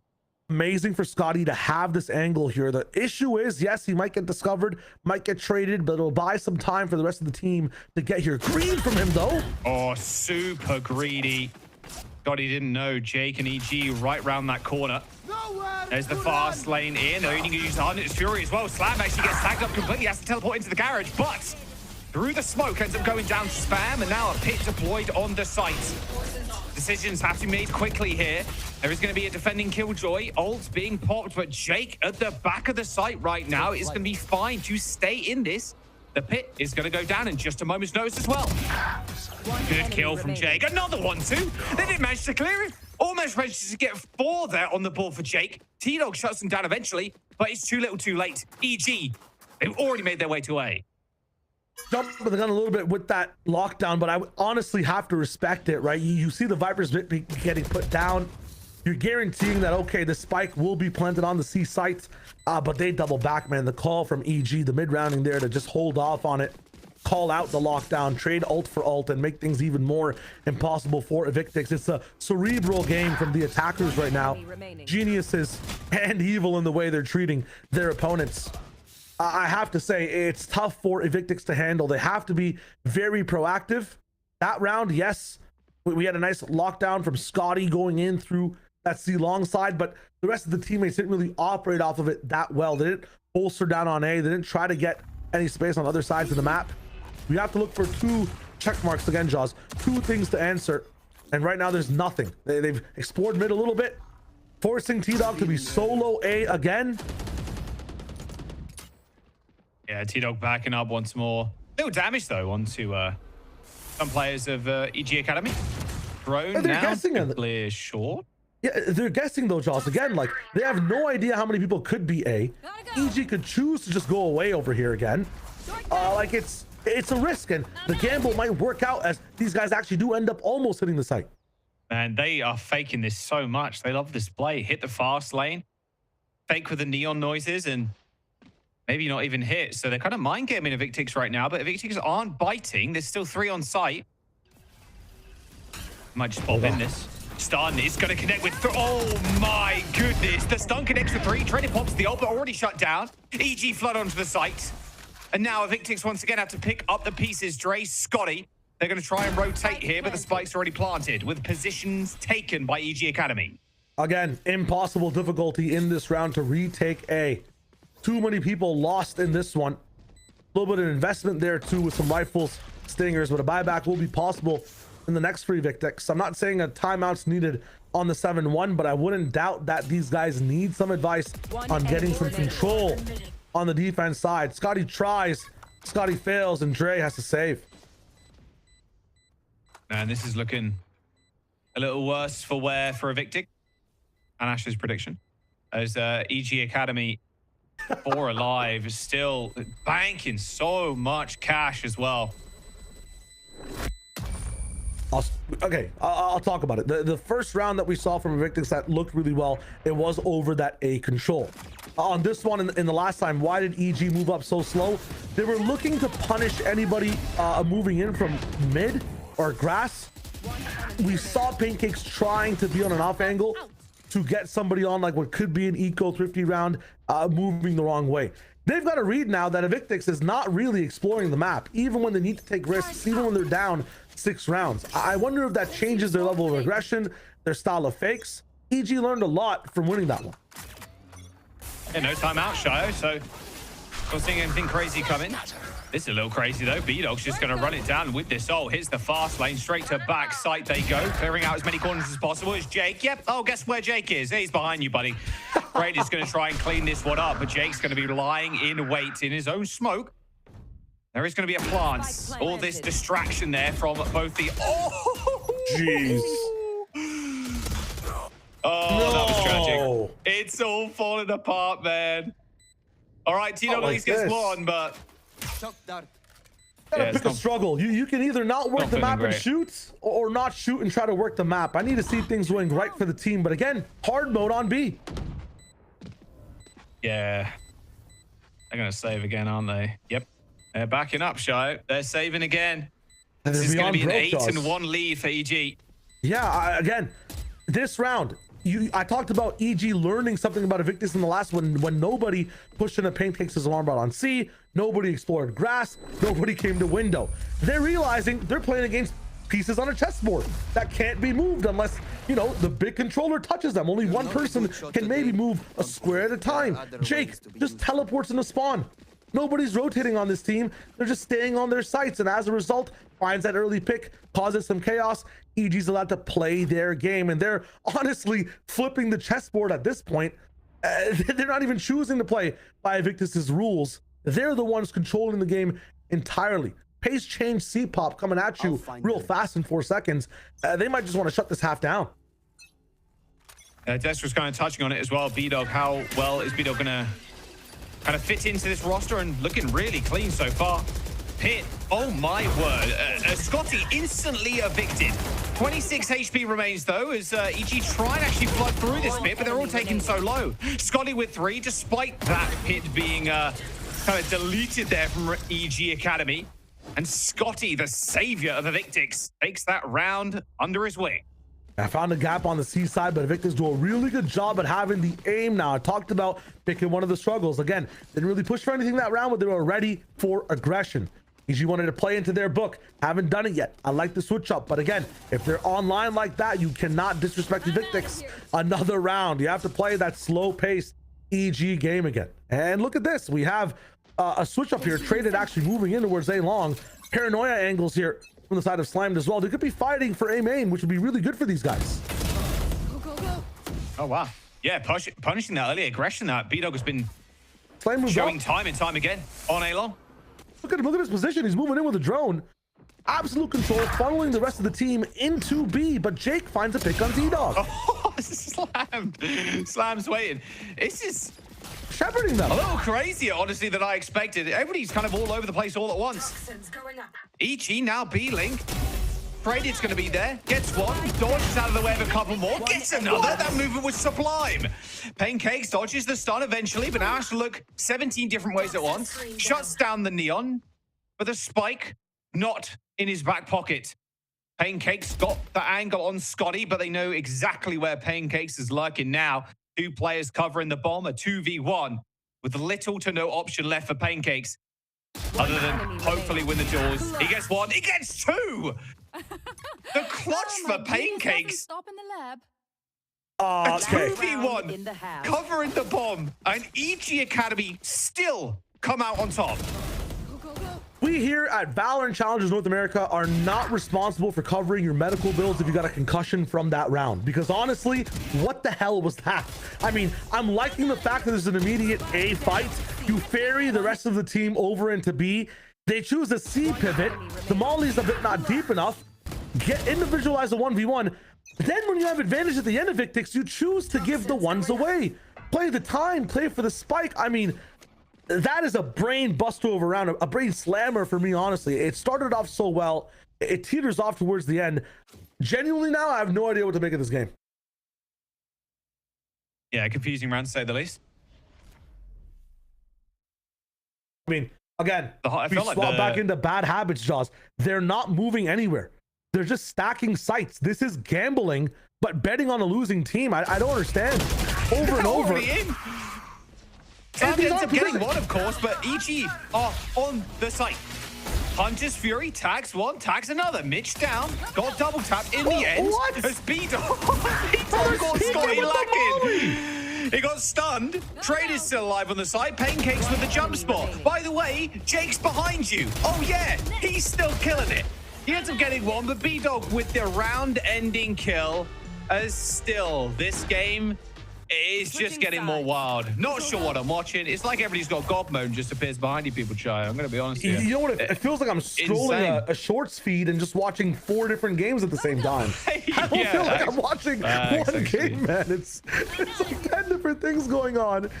Some micro mistakes here and there, but the overall approach is weird, man. It's just so weird. This time, looking at Garage, maybe there's a chance for a peak here for the side of EG. They're going to switch things up, maybe get proactive. But again, they can play the same half that Evictics did. Wait for some mistakes to happen. It's on Evictics to make that first move. 2 to 10. They have an uphill battle to find. Yeah, it's just ridiculous. And how Jake always finds himself in a position where he's behind them is also insane. Double swing out of Garage. Pancakes. Rips the head off of Trey. Almost immediately traded back, though. Trey is completely blind up. A shot as he's perma blind. Oh, my word. Just pissed around. Kind of unraveling right now is 3 players from EG are just pushing up grass. Scotty's on a good spot, though. 2 players blind up already. But now it's only Scotty trying to hold down these doors, but didn't need any backup in the end. You're looking at me. What do you want me to say?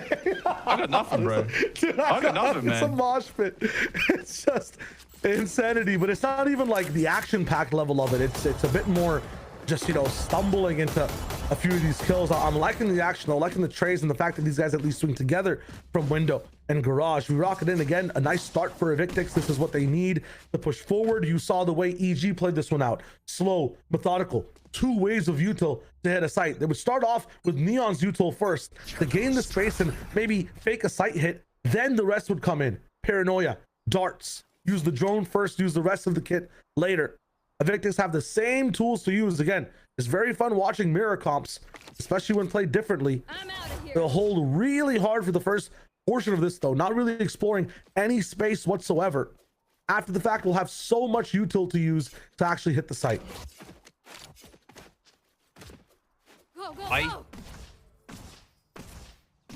think they're calling for a pause or something. Not entirely sure what's happening. It looks like Jake is kind of DC'd, like in the choke. Can you see that on your map? So yeah, not sure what's happening here. Just a quick tech pause. Yeah, there we go. Okay. So we're just pausing up, making sure everything's all good. Yeah, not 100% what happened, but yeah, we'll get into the action again in just a moment. I was like, man, they're doing some freaky shit over on that side of, some freaky stuff over on that side of the map. Maybe that word was warranted, to be fair, the way this game was going. Is EG, EG sitting at 10-3. No, I mean, genuinely, this is one of those games. You know what I'm saying? Evictics has us on the brink of this one as well, watching how things are breaking down. And I honestly, for me, I'm analyzing Jaws a tech pause while these guys are holding space. They're not even pushing up. I thought that was a strap from these guys, but no. Yeah, I was like, is they just gonna hide in the smoke or something? Like, that seems a little confusing. But yeah, we're just jumping into a brief tech pause here. Should get into the round again in just a moment. I mean, what do you expect on this one, Jaws? Are you thinking that there's a bit of a comeback on the side of Evictics here? Do they have at least a semblance on attack? They get to be proactive on their pacing. Yeah, I'm curious how fast they end up actually hitting these sites, because EG, the way they're playing on their attack, like, they're going to be flooding back in as soon as Evictics, I feel like, takes some space on a site. EG are going to be right on top of them, and maybe even Jake even behind them, to be fair, because he has been just permanently like pressuring these flanks as well. Talk about all the complicated stuff. Honestly, these guys will start letting their shots. I'm not gonna lie.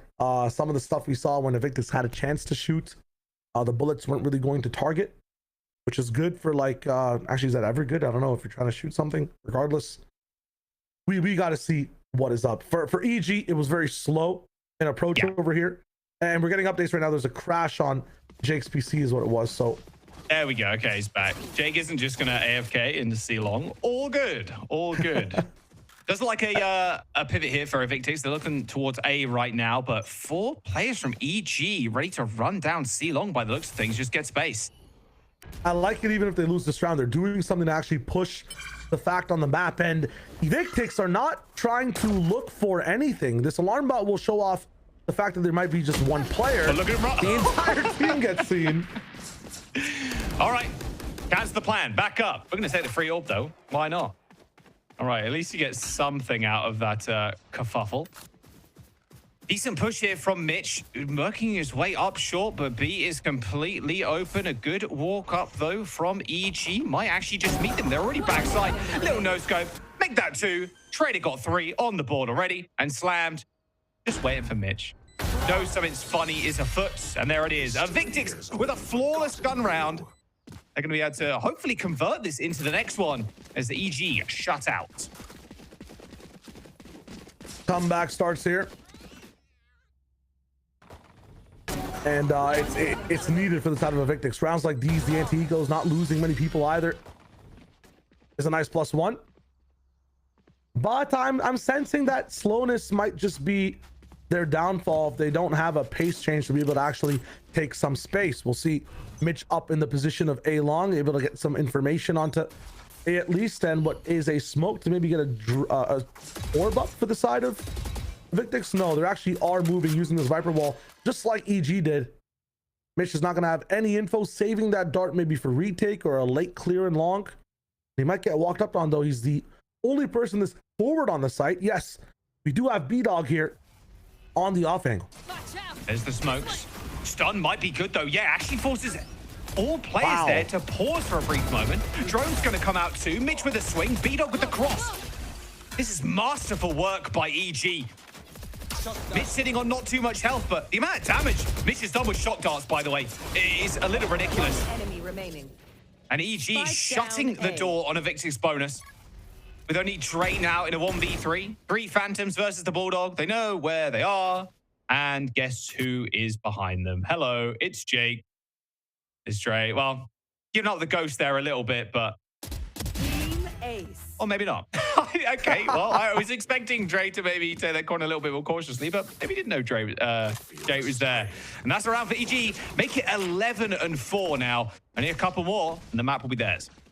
There's so much I could just applaud on that round when it comes to the setup for EG. They're having that off angle on the back, not for the shot, but for the amazing stun that you called out, Jaws. After that, you see the snake bite come in from long range to stop anybody from hitting the wide swing. You have dashes that are responded by swings from your teammates as well. And the drone and the dart that was saved on the side of Mitch gives you even more info, even more stoppage. This cake of a defense from EG has some layers, and it's sweet. It's delicious. On the C side, Jake alone for now. Immediate pivot up from Zerona, has that molly to use and a wall to hide behind in the pocket behind the box. I mean, they've got even more layers on all sides.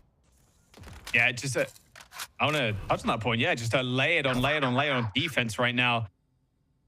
Taking out the drone pretty early. Gray hanging around in grass. We just got the little bot there as well, the little turret. As a B-Dog just chills out with... Okay, well, maybe not be chilling for too long. Gets spammed a little bit. No chance. Good kill. Insane. It's fine in the first. I'm really liking the position exactly where Zerona is right now. Can easily support everything on this side of the map. Going back and forth in the corridor inside garage, you're going to be able to help out Jake. Going to be able to supplement the judge as well. And when things go wrong, jump back up in the window. Have the easy rotate onto A. That already has 2 people. Amazing read from EG. They know exactly where the action is.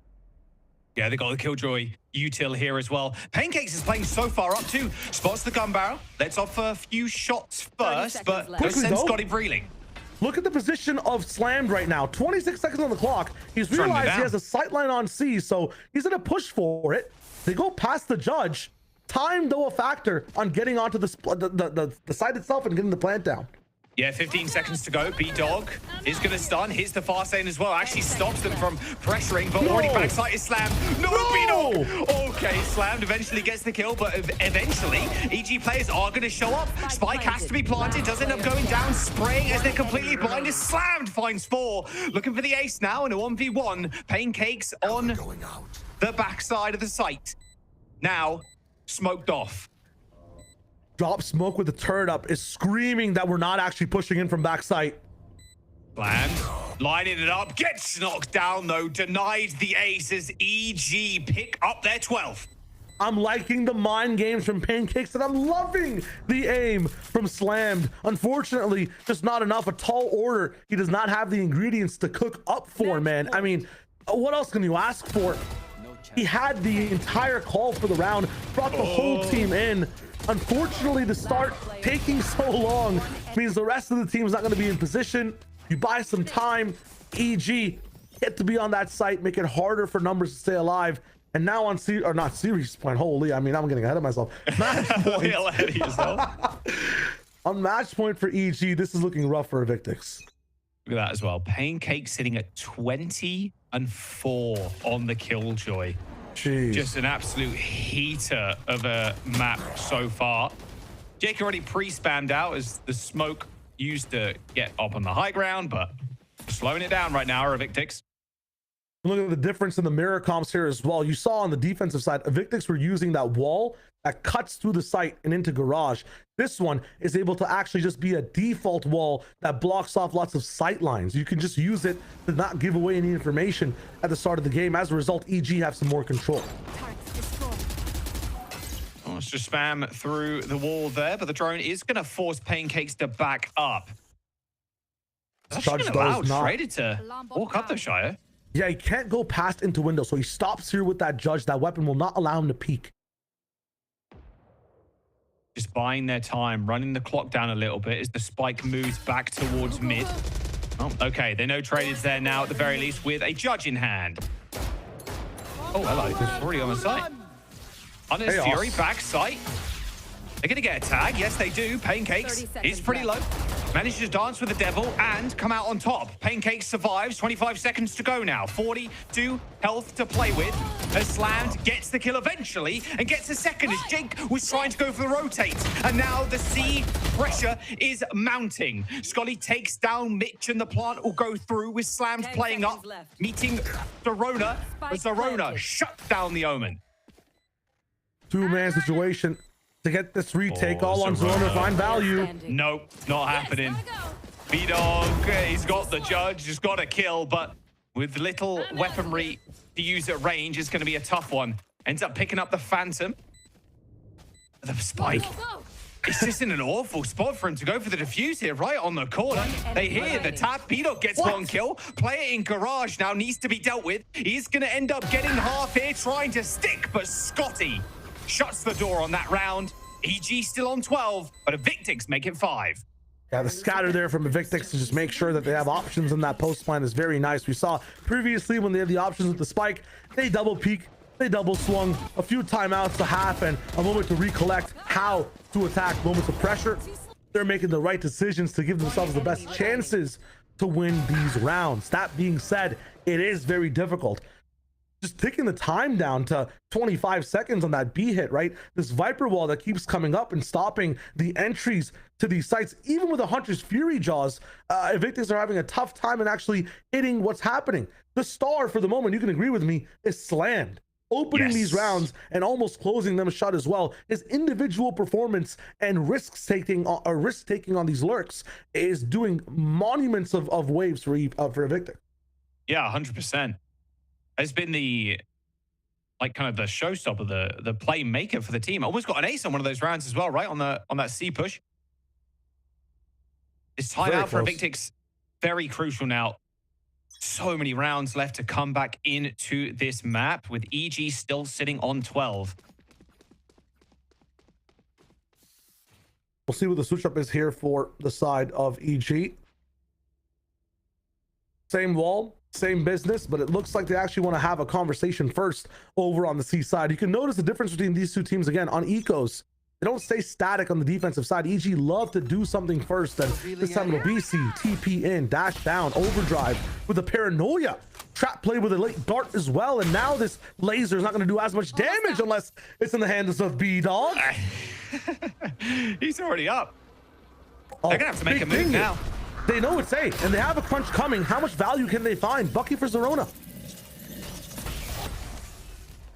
T-Dog's still behind them right now, but has only got that pistol left. They're still going to have to clear at some point, but they're still going to hit this. Look who's waiting in short as well. Have a shorty up in the business, but it looks like there has been a leak in the cage. Oh, Dre, yeah, he's found a way to leave. Pancakes will get electrified. Wait. I mean, that's just unlucky. Sure, you don't get a kill. No, T-Dog gets 2. All right. Heads up play from T-Dog there, using that Sonic to make sure they get revealed. You'd think this would be a trivia round now, Shia. Yeah. They might collapse on T-Dog here. Hang on a second. Oh, no. Oh, there's the kill. Okay, they're going to get a gun at least. Timing will find just a weapon for now, but I don't think there's going to be much value for the side of EG past that. Tough, tall task to take. Yeah, for sure. Just trying to bait out some kind of util or some kind of shot. Yeah, they're just going to end up killing the Neon, but there's 3 players looking at that site. There's no chance. Yep, not with the molly. This looks like going to be a small save here from EG. Still sitting on 12. We go in, try and make the economy hurt a little bit, maybe. B-Dog really testing the mental here. How long do you actually want to stay around? There it is. Okay. B-Dog ends up going down. Round over to Evictics. Timeout, at least paying off for the moment. This is crazy from T-Dog. I feel like it was just 2 rounds ago. He had that Hunter's Fury, used it, and had a chance maybe to get some things going on the side of the attack. He almost has another one now after just facing up against an eco is what it looks like. And again, cycling these ultimates is where you see the comeback really coming through and momentum building for EVX. My question to you, Jaws, is when do we start really believing? How many more rounds do EVX need to put on the board, these rifle ones especially, to get locked in? Only takes one big heroic play, right? One early pick, maybe from this AWP that B-Dog's now got. That's to shut it down. I guess the hero rounds we want from EVX have a bit of kryptonite with the smoke. Might have been seen, by the way. They see the Neon scanned up. Solo, it seems like, and immediately move over to what it could be a B pivot, but that's a trap set up from EG. And they farm the AWP on C, the AWP gets revealed, and then they pit A. So B feels like the only option. Slammed ends up teleporting backside, and look who's in the rafters again. Jake's in the same position. T-Dog and Dre now make that just Dre, all on his lonesome versus 5. A 1v5 ace in this situation. Ain't no way. Defender Killjoy ult planted on the ground. There's no chance here. Would it be a literal miracle? Walk on water type beat for Dre. I mean, unfortunately, that's just going to be map here, Shia. Absolutely. This is like the D site. A new site has spawned in the middle of the map now that you just have to defend for the side of EG. And I'm puzzled. I'm questioning what knowledge there was to have that site hit on B. Nothing found out about that one. Dart was used on C as well. No drone coming in to clear the left side. Dre now will try, and they're giving him nothing. Not a morsel, not a fight, not a chance. Slowly creeping up, and there it is. It was coming, unfortunately, there for Dre. EG Academy with a dominant showing on Haven to start us off. Evictics just not really in the game. There were maybe 1 or 2 rounds where it felt like they were really firing back there, but EG Academy just playing at a different level right now. Yeah, for Evictics, I want to see them try this Haven once more. For the rounds they had that you're mentioning, Jaws, the 1 or 2 where they got proactive on A main, they look good. I just want to see them play that game, have a chance to run that defense back the proper way in a future match. For now, focus on map 2, get online, a little bit of Whiff City Central there too. Don't want to see that coming in for the rest of the series. Have a nice match against these 2 teams, because EG look like titans right now in the way they approach the match. Yeah, we got Split coming up after this, so do not go anywhere. We'll see if EG can round it out.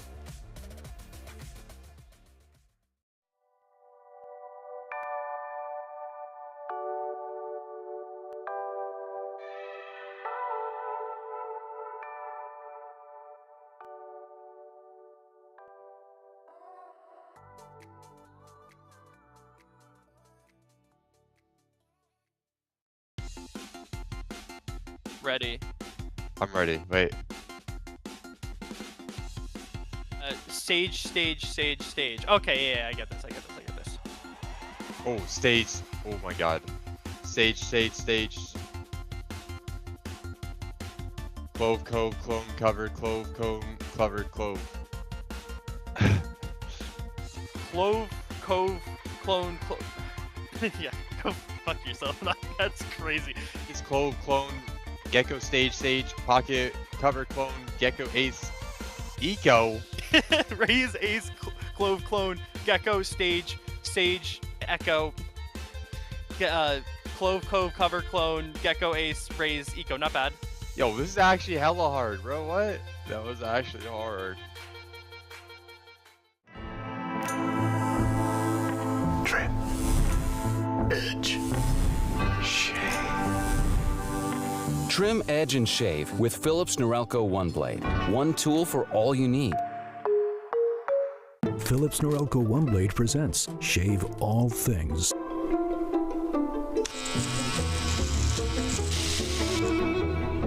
Your style made simple with Philips Norelco One Blade 360.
Rest of the defense on the side of Sad in the front side.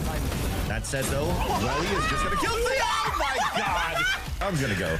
That's how we're gonna finish this match. Yeah, Joe trying to shut the door with a Bucky already. What a swing from Payne. You got footwork looking for the ace here. There it is. And now Derek pulling hose at a main. Yep, that'll play. And 3v2 now and 2 stingers. They've got to keep it close quarters. And Moose will do it all himself. What a way to end things. First map of the series was Haven, a matchup between Evictics and Evil Geniuses Academy, and has been so well put in the green room. Some will rise, some will fall, and in this case, what do you mean? I never said that. To take the victory. That sounded. Ash backed me up. That sounded just like him, right? Actually, I didn't. Dude, it would have been even No. It would have been even funnier if you didn't acknowledge that, so that Ciara just is on air, just like randomly inventing words in the green room. Nah, Ash is my girl. She's got my back. No. Come on. And you know what? In your getting of teams will rise, I mean EGA. We get to see some good stuff coming out of them. That's a pretty strong win, Vams. Yeah, I mean, it was Invictus that definitely fell off that map on Haven to kick things off in that series. And again, prefacing this matchup, they went back to the original composition that they played with, right? It's the mirror comp with the Viper instead of playing the KO. And again, I thought they were going to be very comfortable in playing that map, but they weren't that much. It almost felt like, yes, they understood the game plan of what EG was doing, where EG seems to like slam hit a lot with their utility, right? So they put the numbers places, they have the good reads. But I think the issue that you have so far is that you haven't really been as aggressive at the very beginning to waste out a little bit of that utility in the first place. So there's just so much overwhelming you when you're trying to turtle up on site and crossfire in that site that you can't really hold for yourself. So when that happens and you're losing against every site hit, the ones rotating across, it's never going to become a winning condition for your side. So that was just unfortunate on how that panned out at the very beginning. Whereas you look at EG, whenever they played their defense, they kind of understood how they wanted to deal with the Viper wall. Yeah, the short Viper wall that crossed the lanes of sewers over on that A link, they decide not to contest that with, you know, stuns and putting out one in that spot. They just simply put the Killjoy there. So then the op is going to be B-Dog on the C side instead. You have more bodies leaning towards fast rotates for C site and B site control. And if you do have to play the flood retake over on the A side, at least Pancakes is able to delay enough. And also, Pancakes has been popping off, so you can't really take them down. So they just had everything going on right for their side to play the defense as soon as they had their money right. Sorry, after losing that pistol. Yeah, Pancakes is an absolute raid boss in this map. I think that you hit the nail on the head, Van. So did Shio on the cast. Just the fact that there was just too much respect, it felt like, from the defense of the side of Evictics, where they weren't getting any of that information early on or doing that conditioning to pull that utility like you were talking about.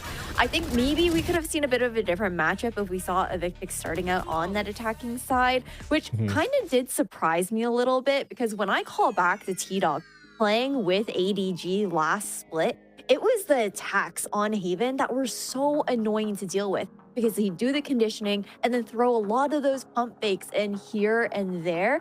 But I guess maybe that just wasn't the game plan that they wanted to go with this time around. Wanted to get a little bit of the feel of how EG wanted to play, but just were not able to adjust in time. I mean, the clutch is coming out. You had talked about the raid boss in the server of Pancakes, and just across the board, this Evil Geniuses squad just looked quite coordinated. Evictics, we got to see some step-ups and some hero plays at some point, but it was still plays that kind of just got snuffed out, just ran out of steam a little bit, and EG in the end of advance take a pretty strong win. And even across the board, we asked about like B-Dog and how he was able to go into this team, and I think like things are working out really well, even if you are seeing Pancakes steal away the MVP. Definitely. B-Dog was a lot more tame than I was getting that space. Remember when they're trying to hit over on that C side, Viper walls come up, but you're not looking to like slide through and go for a pick with a stun, because again, you're also a team that's not playing with any flashes on the double controller play. You're not playing a fade either to maybe try to prowler through the wall so that the Neon could follow the prowler for the pick. So you really play onto the unknown on the other side. So that's why I think it's very normal to see Neon players not put up big numbers on the attack side either, when it comes down to this type of composition, playing with the Sova instead of like a flash or the fade instead. So it just, he did his job for B-Dog's side, and then you have, you know, the secondary entry, the one watching lurks on Pancakes that's able to do the job for EG and push them across on a convincing victory against EVX. And I definitely think a convincing victory is what I wanted in this series, looking into the next map of the series, because this one starts to get a little bit interesting. When we see the side of Evictics, this was one of the maps that they did win in the last series, and it was a traded going crazy with a casual 30 kills, no big deal. We haven't necessarily gotten to the EGA in this stage on this map, but Ash, historically, this hasn't necessarily been their strongest showing, even if it isn't entirely the same roster as they have now. But like we said that about Haven too, Sierra, and they looked really good on the last map that we just saw. I do like that you point out how well Traded did play on that map of Split as well, because the thing is, he was putting out, what, plus 11, 30, and 19 on that map, with Dre also getting 4 first bloods on Split up against YFP just yesterday. But the difference is that also wasn't a stomp by any means. They're putting out those numbers in an overtime game, a double overtime, just a singular overtime at 14-12 there for Evictics. It was not an easy win up against YFP by any means in that series. So I think going into Split, it's going to be a little bit more even territory, a bit more, I don't know, part of me is leaning towards like EGA, guys. I know I had my predictions earlier for Evictics, but with the momentum behind EG Academy on Haven, and also the fact that we don't really know what we're going to see out of them going into Split, they know what to anticipate from Evictics, and you can't say the same for them.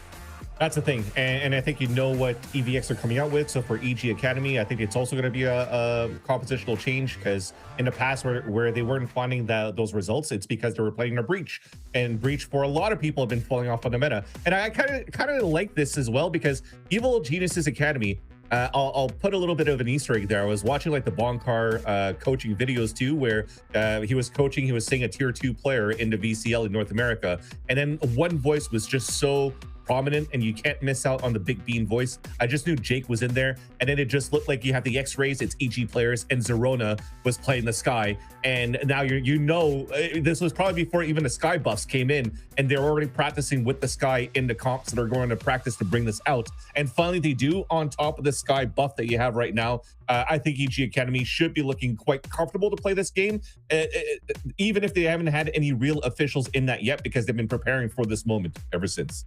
This is going to be quite the clash. I think we saw, the drawbacks of having a solo Raze on Split in that matchup that we saw earlier today between Sleepers and SAD Esports. For Evictics, Traded will be bringing out that Raze, and you've got a lot of utility that you got to get through. If we're going to be completely honest here, on the side of Evil Genius Academy, they have so much stall potential. And then once they head on to that attacking side, the post plant is like the world is their oyster. Like they have so much utility that they get to work with.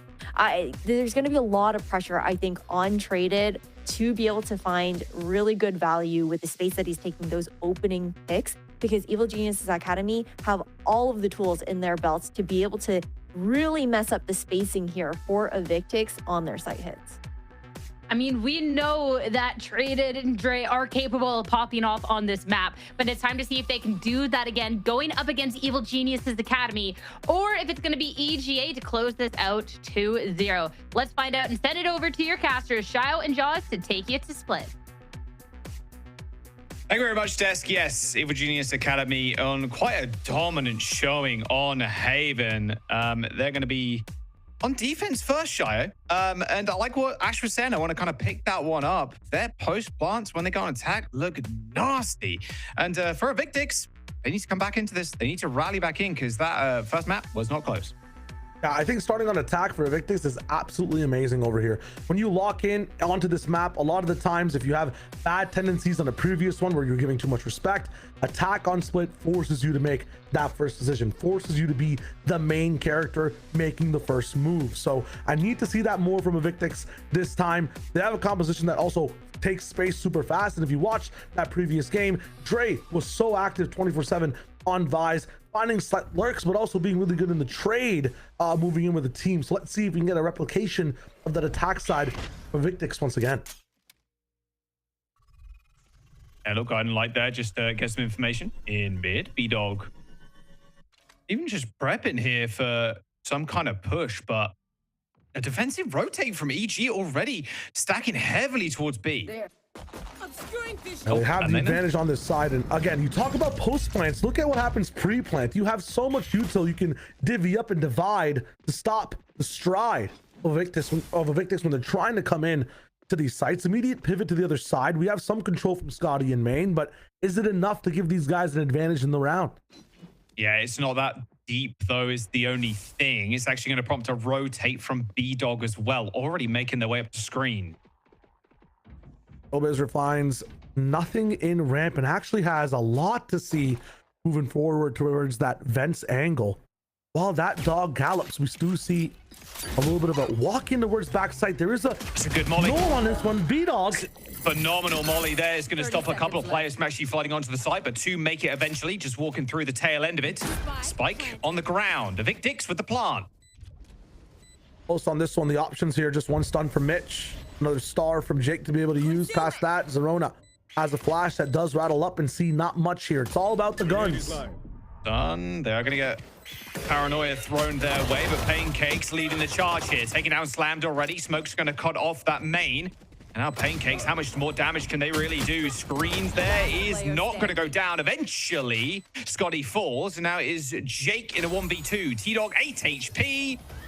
Doesn't matter anyway. Dre, at his number. That's going to be the pistol over to Evictics. Patterns from Dre starting again just based off that first round. Supportive angles, covering gaps. That's his role on the attack. Vice is really good at stopping pushes as well on that post. You talk about Tejo and Astra. Those thorns are very tough to navigate once you're in, and they can be lined up as well in approaching the site to make it tough to hold certain angles in those immediate fights. A stack here for EG on B. Will that be the answer to maybe make it a thrifty? There's 3K from T-Dog there as well. Already a Phantom online, which is quite nice. And some light armor. Wow, they fought heavy over that orb. The free one, though. They're still going, Shio. Yeah. I mean, if you want to find maybe one person who's still left over. They're so ready for this, man. Paranoia, there's the dash. 3 right clicks, that'll do. Whoa! Trey ends up going down. They end up trading Mitch, of course, but they're on worse guns here. I mean, this is just cheeky. Yeah, okay, eventually the Sky gets shut down, but it is an absolute bloodbath outside of B. 1 player remains, Pancakes. And they're not even sure they want to go B here. They might cancel and go A, but no, okay, deciding better of it. Pancakes making the long, arduous journey now around the world. Laser just to be able to make sure that there's nothing cheeky happening with 1 more person left with what could be a bandit, could be some type of trouble. I think they understand that it was a 1-4 that dropped down now. Spike will go down. EG can talk about the potential of what they can do to stop these pushes. And I like what they had on pistol, right? Immediately salvoing some of the aggression coming in from EVX. I also liked this round where they choose to keep fighting, stay proactive, conditioning a little bit to EVX said, hey, if we have a chance, if we have some space, we're going to take it. So you better have a very good comp spread around the entire map. I like Scotty's reposition here, up to heaven. Yeah, plays out Pancakes. Not much chance with the Spectre, unfortunately. That makes 2.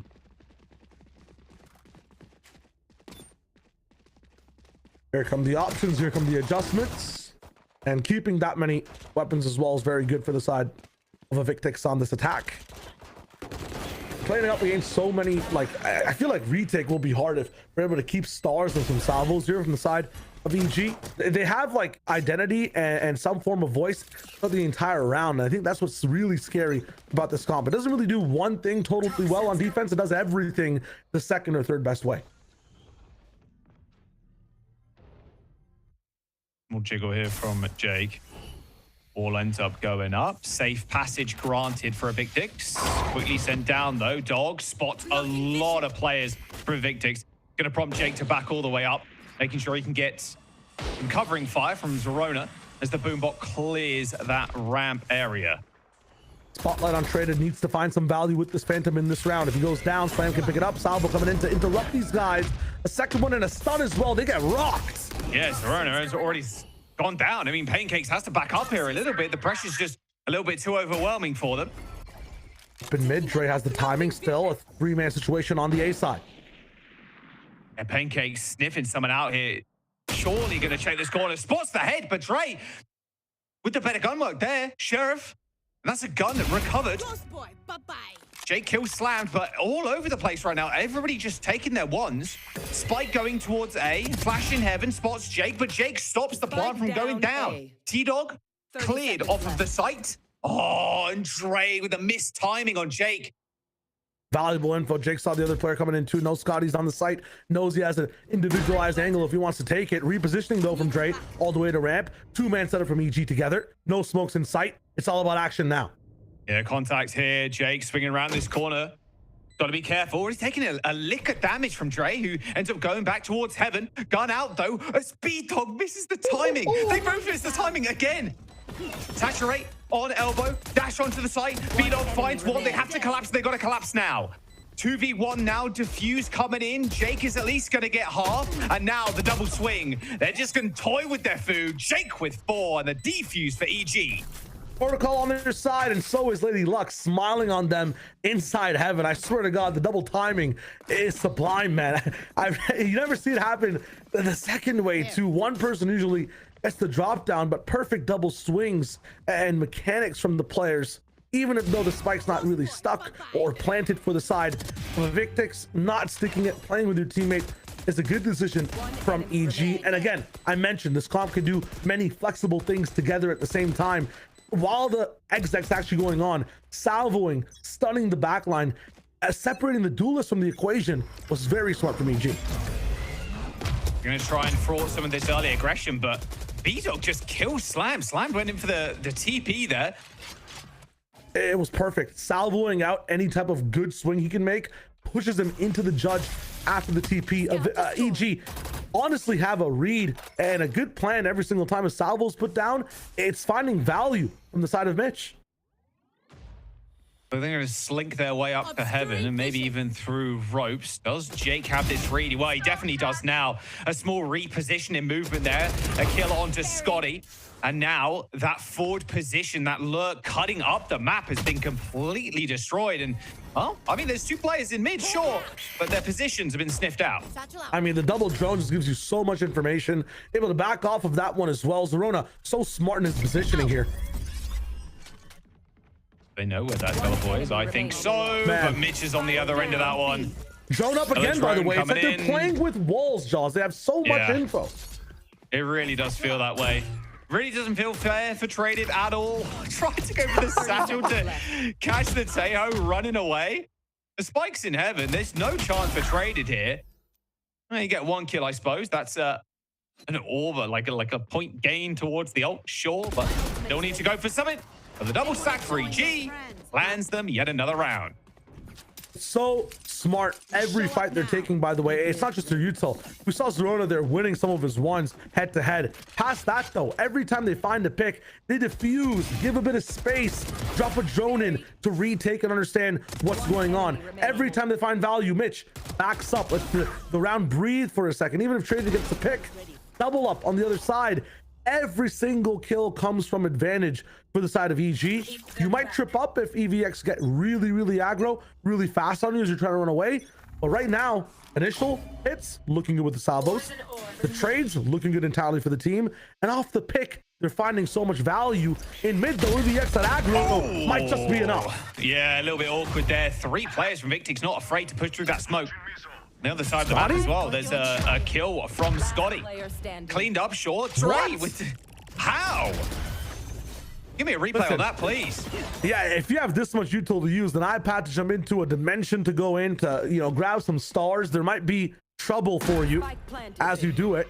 Dre just needs the sheriff. And this happened in the last matchup as well, right, Jaws? Like, Dre found so much value just walking into sites, getting on that lurk, finding good timings.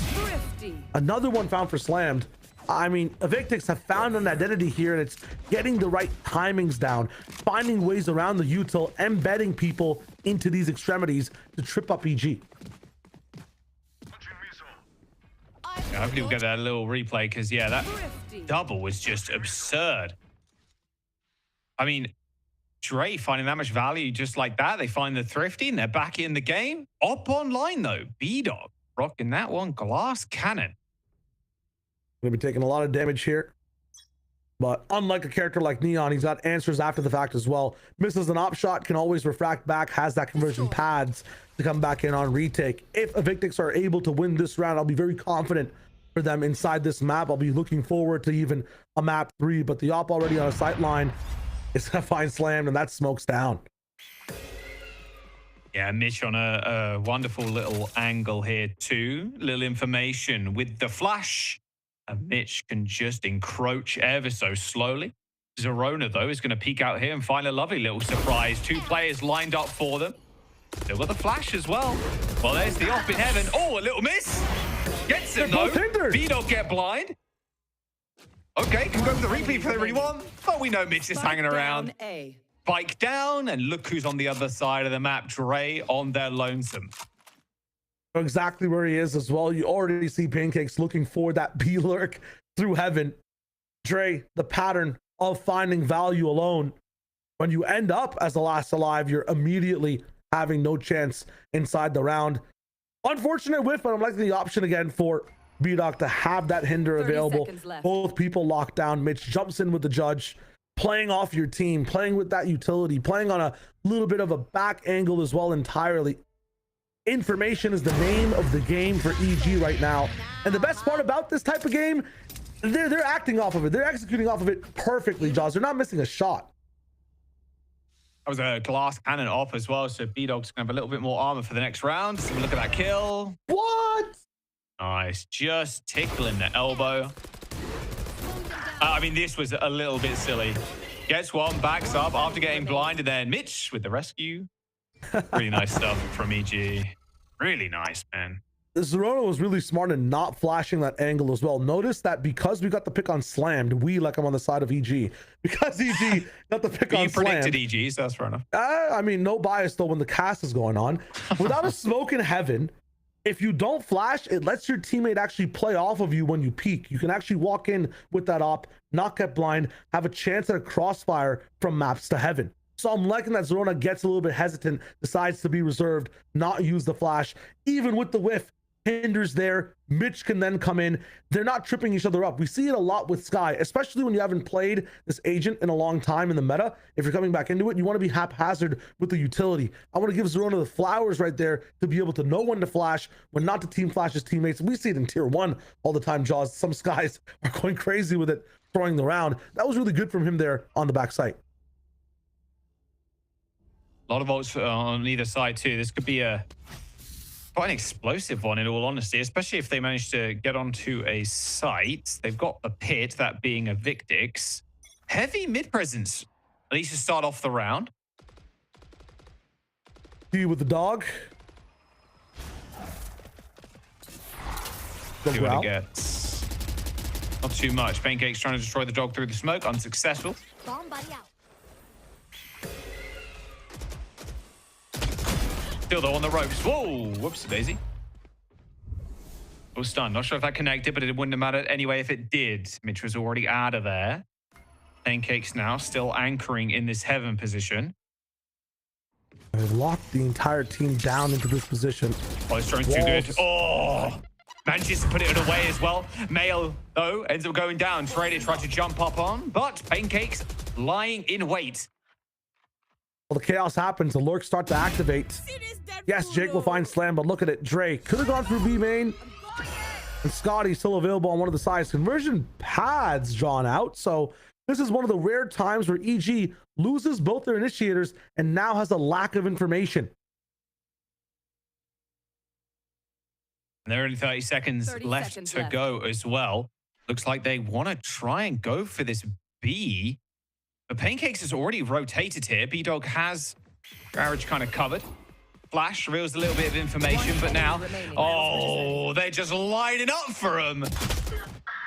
Oh, take 3.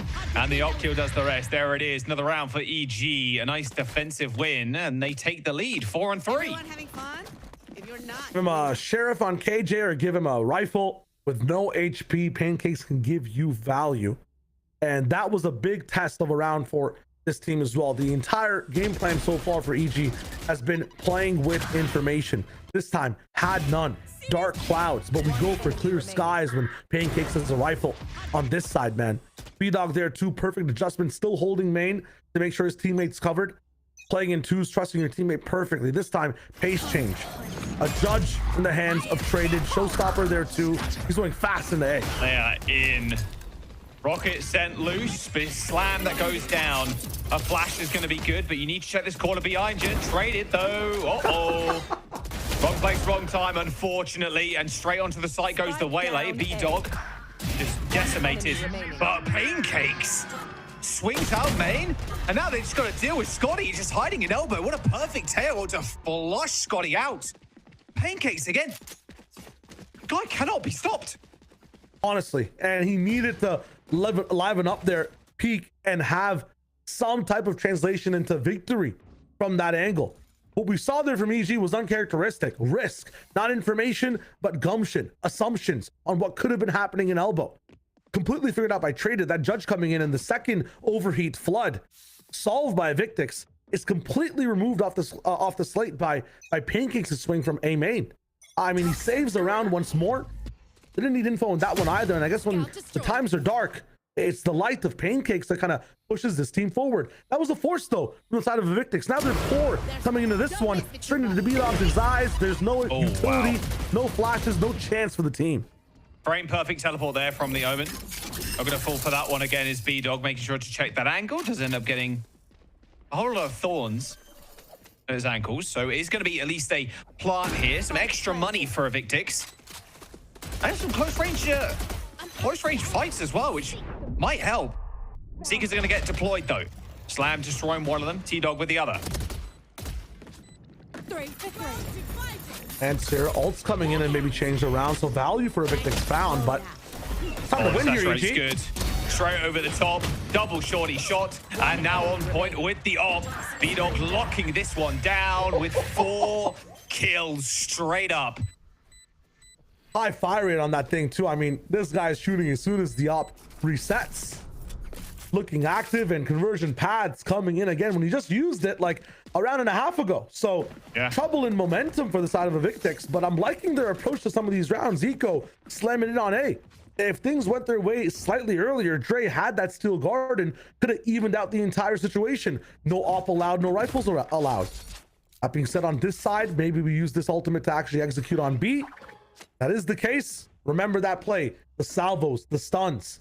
In the very early portions of these rounds, you can use util to get advantages for EG.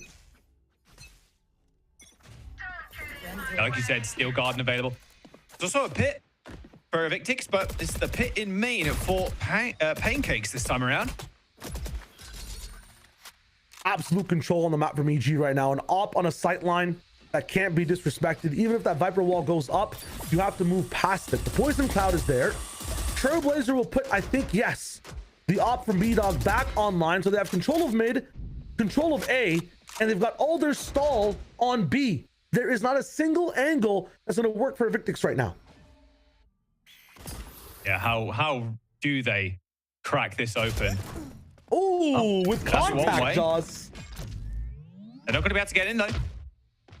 Missiles end up coming out, stopping the immediate flood after that single kill. Still lurking in mid. Pancake sitting in the pit. They're just going to... Oh, Mitch and Trey. Trey 2 for 2. Pancake still up in heaven, however. And here come the Seekers. Flash, turn. Gun pulled out. Seeker's going to connect, but the bullets were a little bit quicker. The op in the mid, I mean, surely they know where B-Dog's headed. Yep, and that's the shutdown. Eventually, Evictics find a round. Agreed there. The setup from EG looked so good to force everybody onto B. We could see it. They could feel it. The issue is a smoke never popped up on that B main side. As a result, slammed the rest of the team in contact so far up. Nobody was jump spotting either. A perfect gap round from Evictics, the only way possible to win that round, which also needed perfect aim. They had it, and now they make the game close. Look at this posturing from Evictics too.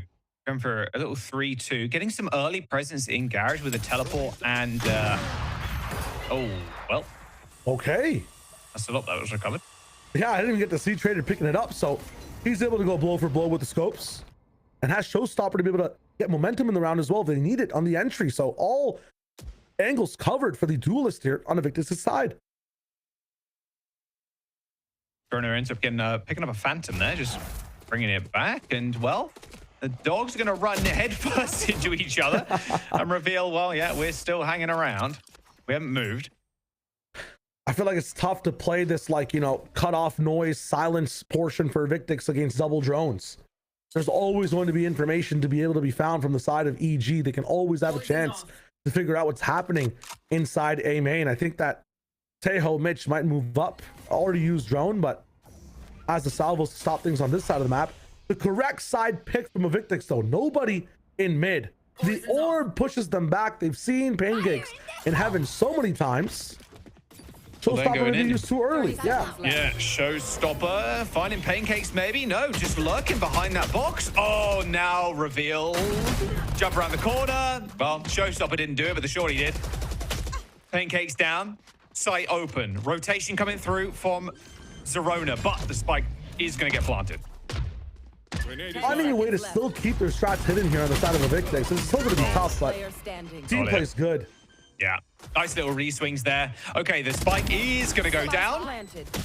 Couple of seconds to spare. No way. Zerona does end up getting two. Can flash around the corner as well. Oh, not quite. Dre tucking in slightly. Hits the re-peek as soon as he hears that flash. Collects the kill, and that'll be a round. Round 12, 6 and 5. EG still in the lead. Tough one for Evictics, for EG there, but I love what I saw from Evictics. Somehow against a double drone composition that can get so much information, they're still keeping things dark. They're waiting with Dre's just control of B main, the patience for the team to let all this util come through from EG, lose very minimal things on their side for it, and then have so much to dump when they actually go first side exec. They're also dodging where most of the players are from the side of EG, usually on A. This time more of a mid hold from the team and weaker guns and a Stinger the Bulldog, a double Bulldog as well. Evictics have an insane advantage in this round. Kind of faked the garage push that time around, teleporting back. Wow, Pancakes took a lot of spray there. Unfortunate, down to 56. Very tough. The Bulldog 2 needs some HP to fight. Information, though, gained by Zerona. We'll have the next flash to be able to use very soon. Headshot. What? Okay. I mean, sure. Yeah.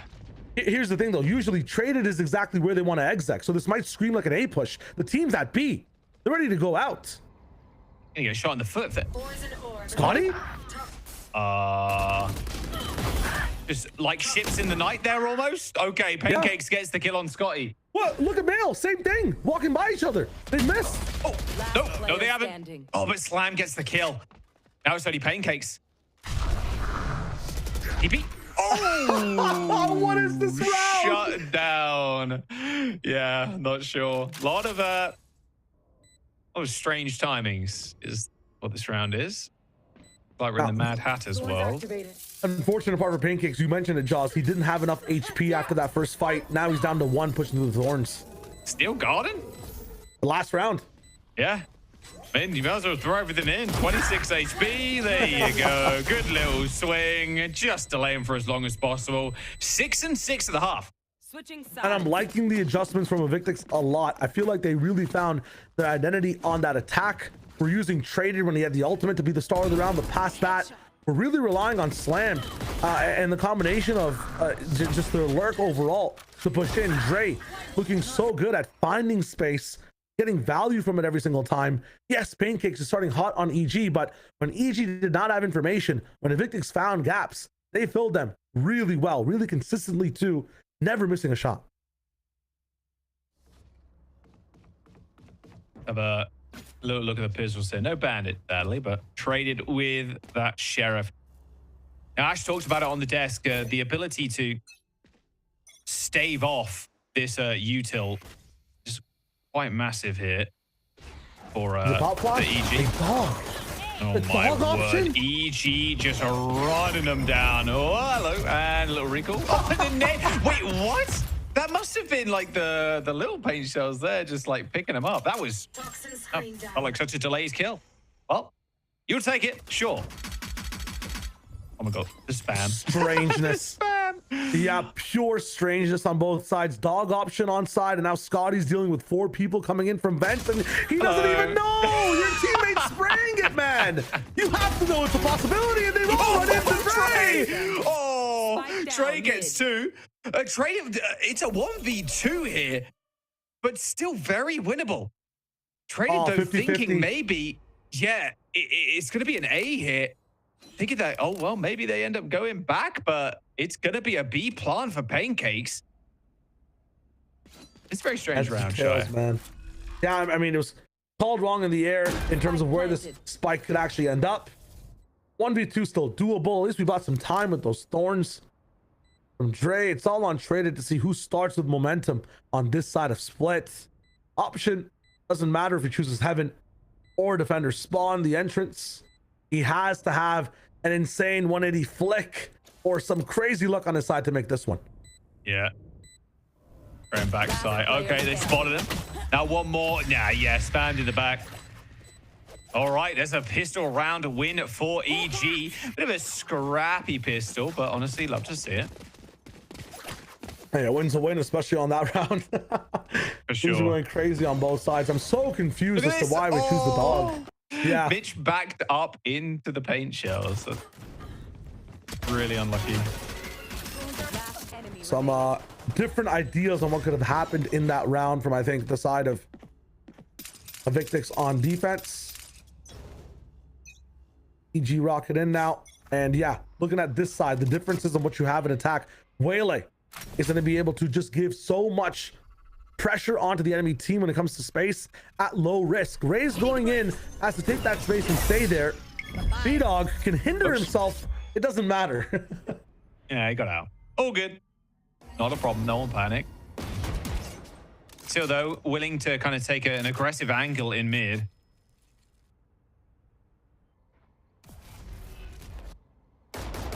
Smoke down. Band it out. Oh, spots one. Got to get out. Yeah, Vidog's taking a little bit too much damage, but guy there with the heal, so you're chilling. B-Dog now has used so much just to get a little bit of information. Past that, we still have Trailblazer and Drone from Mitch. He's been a glorified drone for now as well, B-Dog, in this round. Just checking out what's happening over in Vents. Obviously going to sacrifice his bandit, sacrifice his body here to have even more of an entry for the team. 38 seconds. And B-Dog's found even some value with no util. They've got drones now to be able to use here, but you have to be careful with the traded timing. Oh man, those shorty shots not connecting either. The Stinger a little bit too quick. There's a slap. What? You just walk past Slam like that? I'm sorry, that is absurd. 2v2 now. Spike's gonna go down. It planted at default, taking a little bit of damage there. Jake kills traded, so now it's Dre in a 1v2.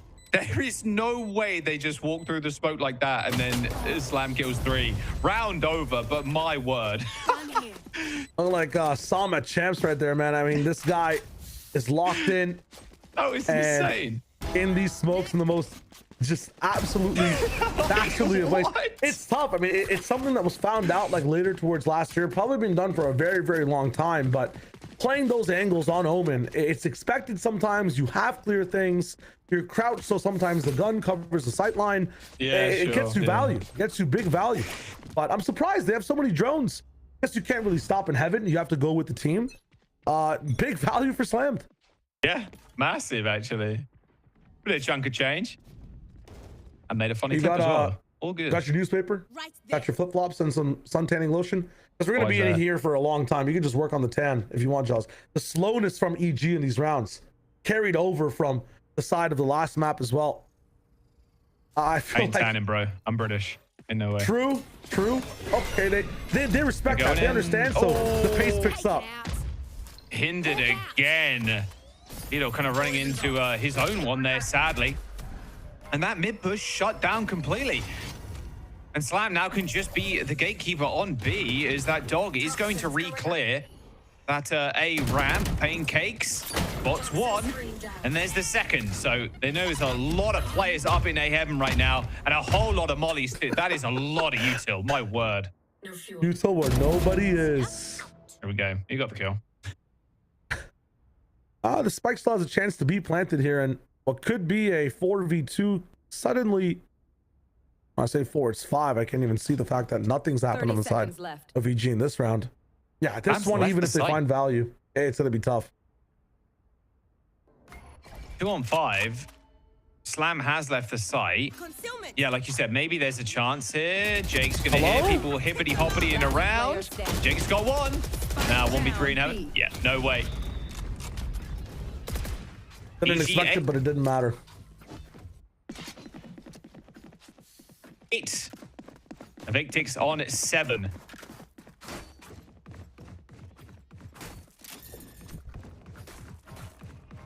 What's happened in the next one? 15 seconds to go to see what comes down. The next strat over from EG.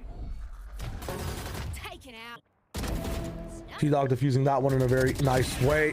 The options they have, again, can be very fast, but what I've seen so far is, I mean, Josh, you're pointing it out every single round, self-hindrances can't be a thing that are consistent for this team, man. The mid-takes have been a bit weird. They're using Waylay as a pseudo-drone when they kind of have 2. Use her for the exec. Yeah, like this. Drone up first, give Waylay the info, and tell her where to go. Slam holding that paranoia in his hands. Trainer actually playing up from it, and they're gonna clear this with the dog. They are gonna spot this Astra. Paranoia does connect. So they spot at least 3 players there. Amazing from them to actually be proactive enough to do that, to push these guys back, make them invest into more utility to take B again. Moving over to the mid side though, while the rest of the team from EG goes towards B. So the take slightly messing up here for the side of Evictics. EG have a bit of a gap. Yeah, traded is up in heaven right now. Same with T-Dog. They're actually just going to go down to the site. Flash here gives them a lot of information. Ball triggered from Pancakes as he just kind of walks through heaven. And he's just going to keep walking. He's gone. It's going to be a VXX as T-Dog takes down a B-Dog. My word, say that 5 times fast. There's a new bit for you, production. Jake kills traded, and Pancakes, surprise, surprise, ends up killing the rotate. T-Dog now in the smoke. Scotty clears up Jake. 10 seconds to go. As Scotty actually ends up killing Mitch. Now it's a 1v1 with a spike having to be planted on default. Pancakes just cowering behind it right now with Scotty with the high ground advantage. Scotty's just not going to move here. He's going to hope that the head peeks up, and there it is. Okay, lands the pixel headshot. Pancakes tried. He really did. He wanted to lock in and get that shot off towards the top, but the diffy, the respect, the patience over from Scotty up top will just rack these guys down. And that's with an embed of Pancakes somehow going through all the way in A, into the spawn, through Ivy, down connector type beat, just everywhere on the map. It's still not enough. On exec, Evictics do a really nice job flooding in, trading each other in the best ways, and finding these picks. I'm liking the ideas from EG, but in the actual execution, they're kind of fumbling on A, landing these shots properly, finding a little bit less value every single time, and then B, sometimes an approach, fumbling their way onto the site. Way more even, of course, than comparatively to Haven. This is a 2-2 at the moment in the second half. Full stack. Looks like they're going to go fast here. Convergent pass already kind of brought out by B-Dog, although going to pop that one away. They'll teleport. Going to reveal a little bit a slammed. It is going to prompt an immediate rotation shot. Oh, the divide coming in. Yep. Pads in the way as well. Yeah, they really couldn't be more in. Convergent path is absolutely ginormous, but can they actually follow this up? It's past the wall, of course. I've got your trail. So being actually get there is going to be rather tough. Seekers are going to connect as well as the pit gets thrown down too. This is a heavy investment of ults here from EG. Desperate to win this round. Scotty with a judge, trades with Mitch. Still the spam ringing out. Oh my word, T-Dog just walked past 3 of them. Ends up killing 2. Seekers deployed. Pancakes out of the pit right now. It's going to spot 1 coming in. Spike laid at his feet, or Thorns, I should say. T-Dog ends up falling. A messy, a scrappy affair on B. But it is all Evictics all day. A 3 ult investment from EG to get the spike down, but they lose the round. Yeah, you're saying all Evictics all day. That's all the ults from EG as well the whole way. I mean, that's just tough for the team. Now just having a skyscraper fall down in terms of the way they're just plummeting down to the ground again, the bottom floor of rebuilding these ultimates. That's going to be tough. Momentum lost, timeout found. They have to talk about how to approach this game after the fact now. Lots of chaos, pit put down as well, but the flood again from Evictics on this B site, they're so fast with it. EG aren't finding enough value to actually hold these guys back. But after and while that spike is being planted, they disrespect the util a little bit, that first line, and they're already in your face as you're fumbling through your iPad, as you're trying to set up your crossfires with your teammates. They have such speed on these retakes, and EG are struggling with that level of speed, even with 3 ultimates in tow. Yeah, they're not going to be on a big buy here either. EG just with a Bucky for B-Dog, hoping that maybe they can open this one up with a quick dash somewhere, whether that's main or whether that's mid or like a ramp or something. There's so many odds for Evictics here too. They got Pit and they got Showstopper too, which could be a really deadly tool to kind of go for an explosive retake. Lots of options, and I'm not even sure they're going to need to use them because, again, when it comes to just their flooding and their team capabilities as a group and how they trade, it's just good enough. Look towards the A side, look towards mid though. Lots of stars invested, and as a result, we do have Raze and Viper up in the business, traded.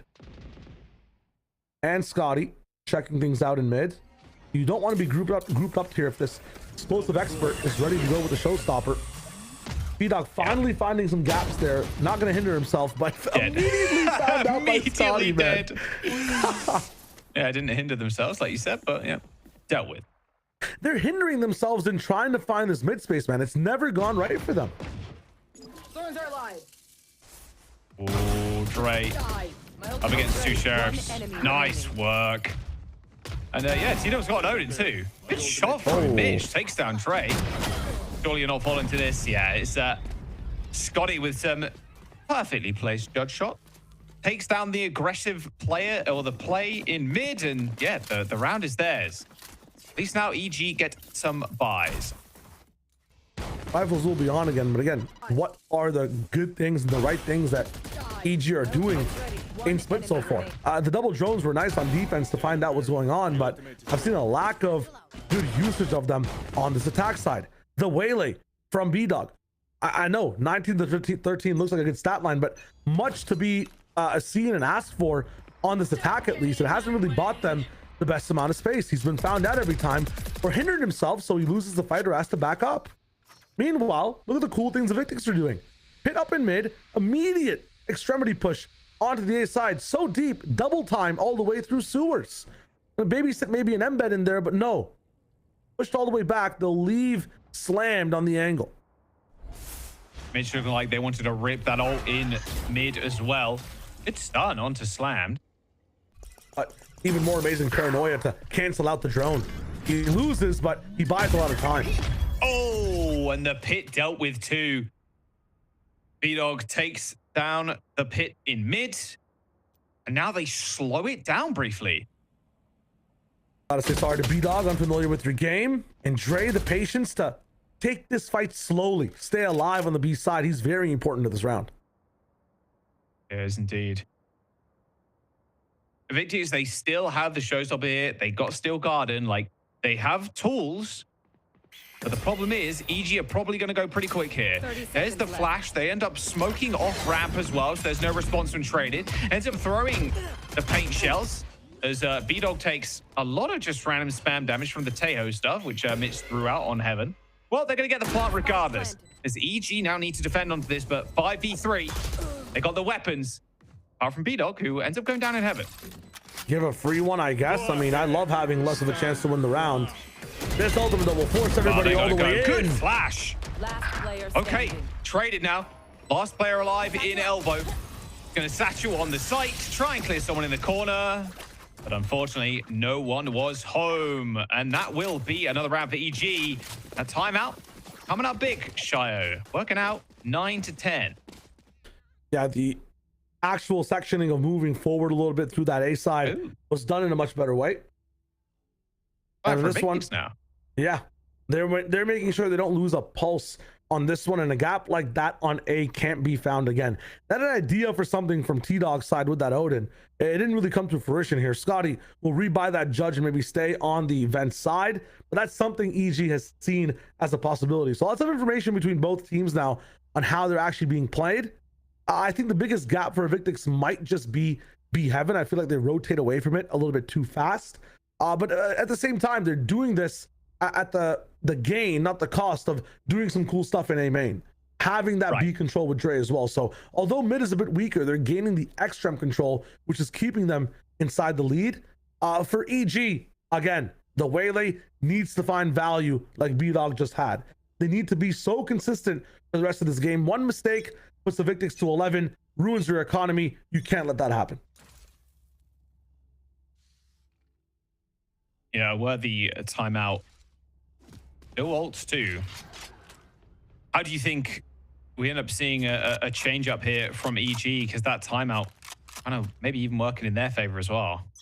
Yeah, they have a second thought to say, you know, hey, how can we clean up that round? B-Dog, what can you do in the late round once your util is down to still help out the team? Stay strong as 5. You saw him just get picked there for a bit of a no reason. That's drone skipped. He hid from it. Yeah, Scotty. I'm so shocked the drone didn't see Scotty there. Although no one in mid right now. I mean, Tejo, sure, but can still expect Scotty to have crept around. This time, EG understanding that there's lots of push in from the B side, so A should be a bit freer, but look at what they have to deal with. A thorny site that has a wall. Yeah, that flash could be kind of disastrous too if they end up running into that. Scotty now just jiggle peeking close to Mail, and well, half HP already gone. Thorns to stop the push. They're just going to dash in, dash out. Okay, they'll check in hell, no one there. But 2 players in heaven. As soon as that move disappears, they're going to be in trouble. And Dre just spams the wall. B-Dog with the trade. Vote going out, though, and here comes the showstopper from downtown. Oh, and it goes wide. B-Dog shuts down, traded. Got the refract too, can recall at any moment here. 30 seconds to go. The spike is on the floor, but not planted. B-Dog now pushing their way up heaven with 3 players from Evictics now grouping back up over to F towards A.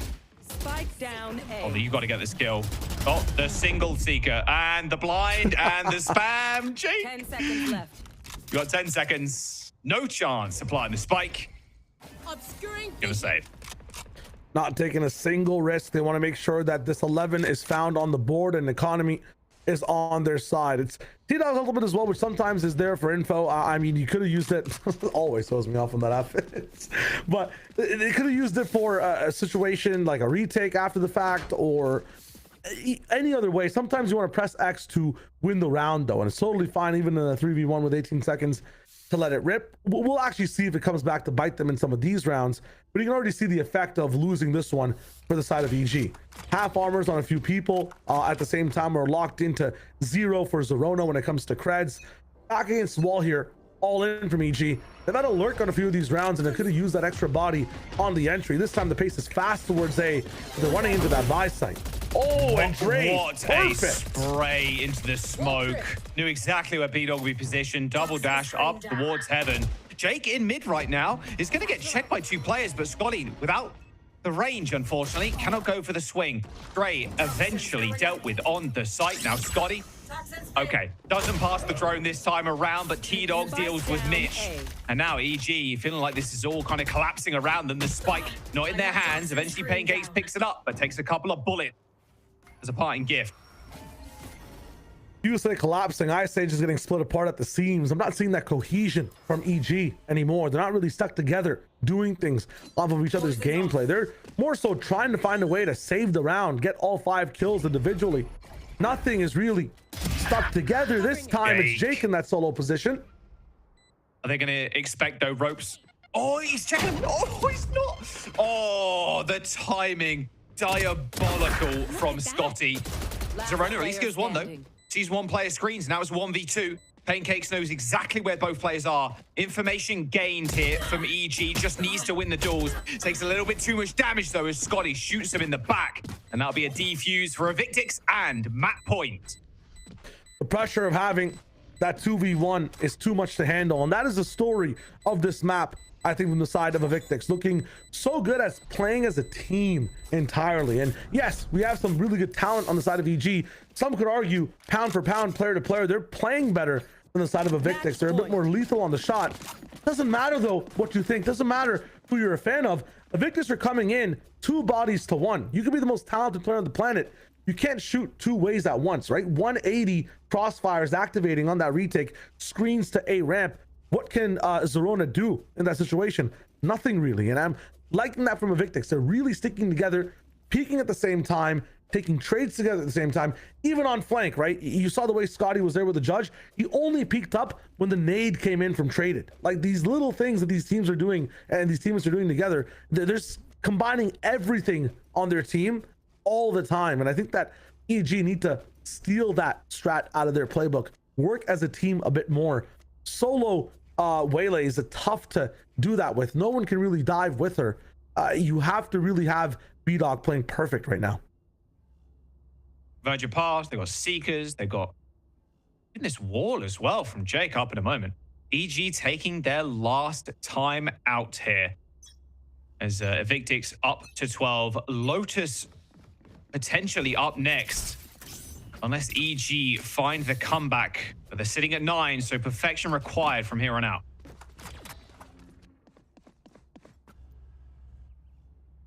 Yeah, even with some flubs in the earlier rounds where, like, you know, you'll see an ultimate used when it's not supposed to be. 10, 15 seconds left in the round from the side of Evictics. The fact is they're staying alive, they're playing together, and they're playing for their win cons. Even if Panic is in the business, they're sticking together as a team much more than EG currently. Solo Fake coming in on the B side, and it does attract everybody like moths to a light towards it. Double ults put in, and it's a fake to actually activate. Oh, middle. Beautiful.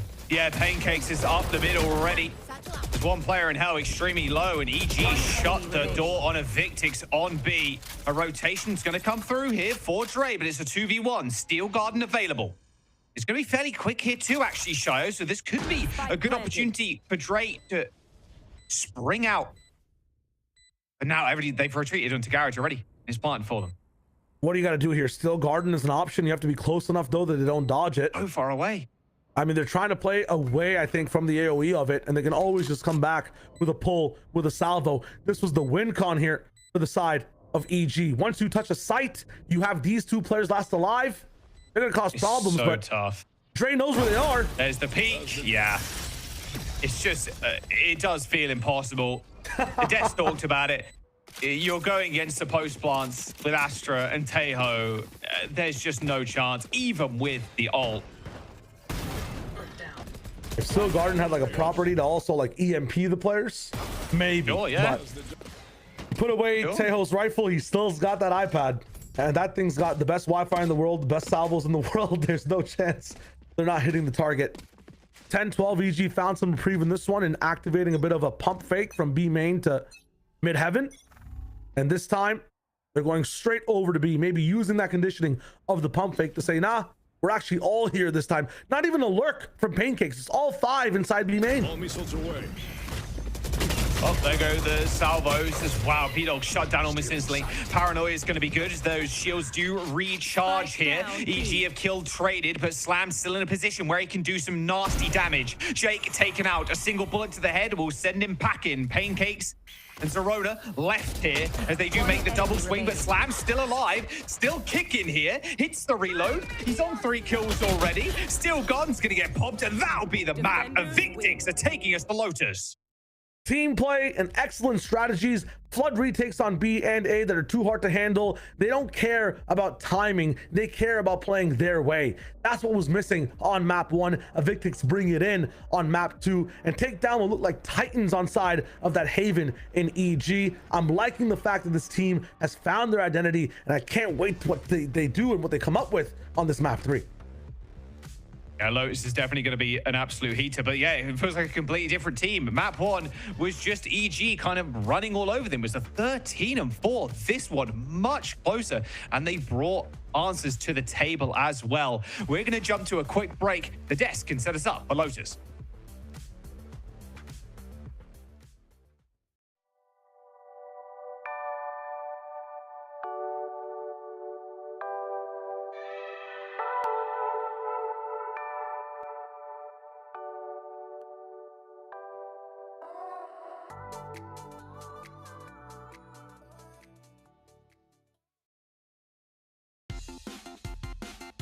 Ready. I'm ready. Wait. Stage. Okay, yeah, I get this. Oh, stage. Oh my god. Stage. Clove, clone, cover, clove, cone, covered, clove.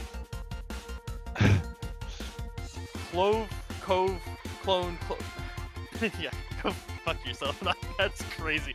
It's clove, clone, gecko, stage, pocket, cover, clone, gecko, ace, eco. Raise, ace, clove, clone, gecko, stage, echo, clove, cover, clone, gecko, ace, raise, eco. Not bad. Yo, this is actually hella hard, bro. What? That was actually hard. Trim. Edge. Shave. Trim, edge, and shave with Philips Norelco One Blade. One tool for all you need. Philips Norelco One Blade presents Shave All Things.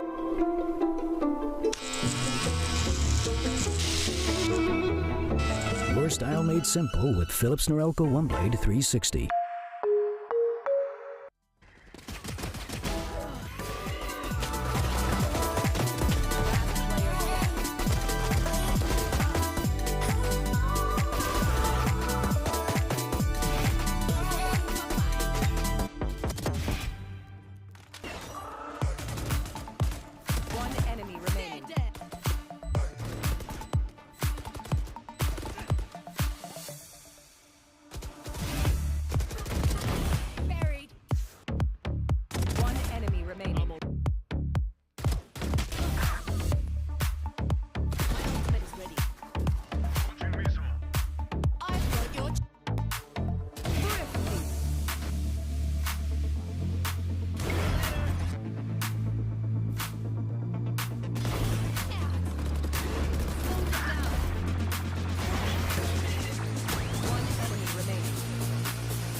rest of the defense on the side of Sad in the front side.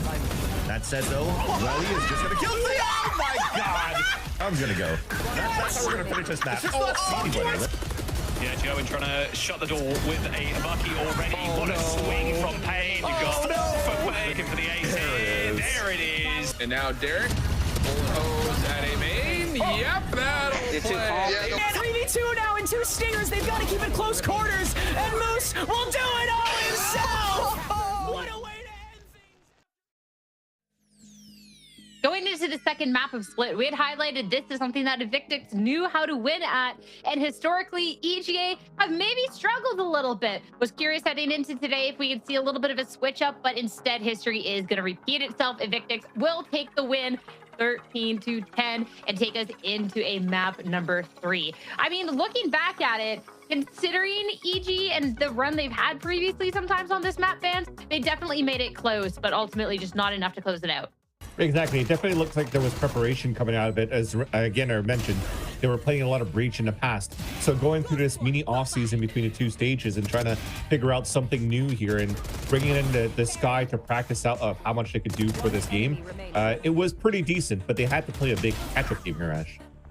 Yeah, they definitely did. It was really tough, honestly. Like, when we're looking at how this map pans out, the fact that it started off, 6-6 at the half, but then after, even though like Evil Geniuses, they win that pistol round, they win the anti-eco, once Evictics get those weapons in hand, they were just constantly shutting down Evil Geniuses Academy. They were more than happy to also give up those sites on the defensive side, allow EG to get into some of those plant spots, which is where you would think things would be maybe a little bit dangerous, but the floods were just so fast that for Evil Geniuses Academy, they couldn't actually get into those comfortable positions to be able to play off that post-plant utility that we talk so much about heading into this matchup. And I think the other thing as well is it became really difficult for Evil Geniuses Academy when B-Dog just wasn't finding the same kind of value you were hoping out from him on a lot of those attacking rounds. He was constantly kind of like getting picked off pretty early on,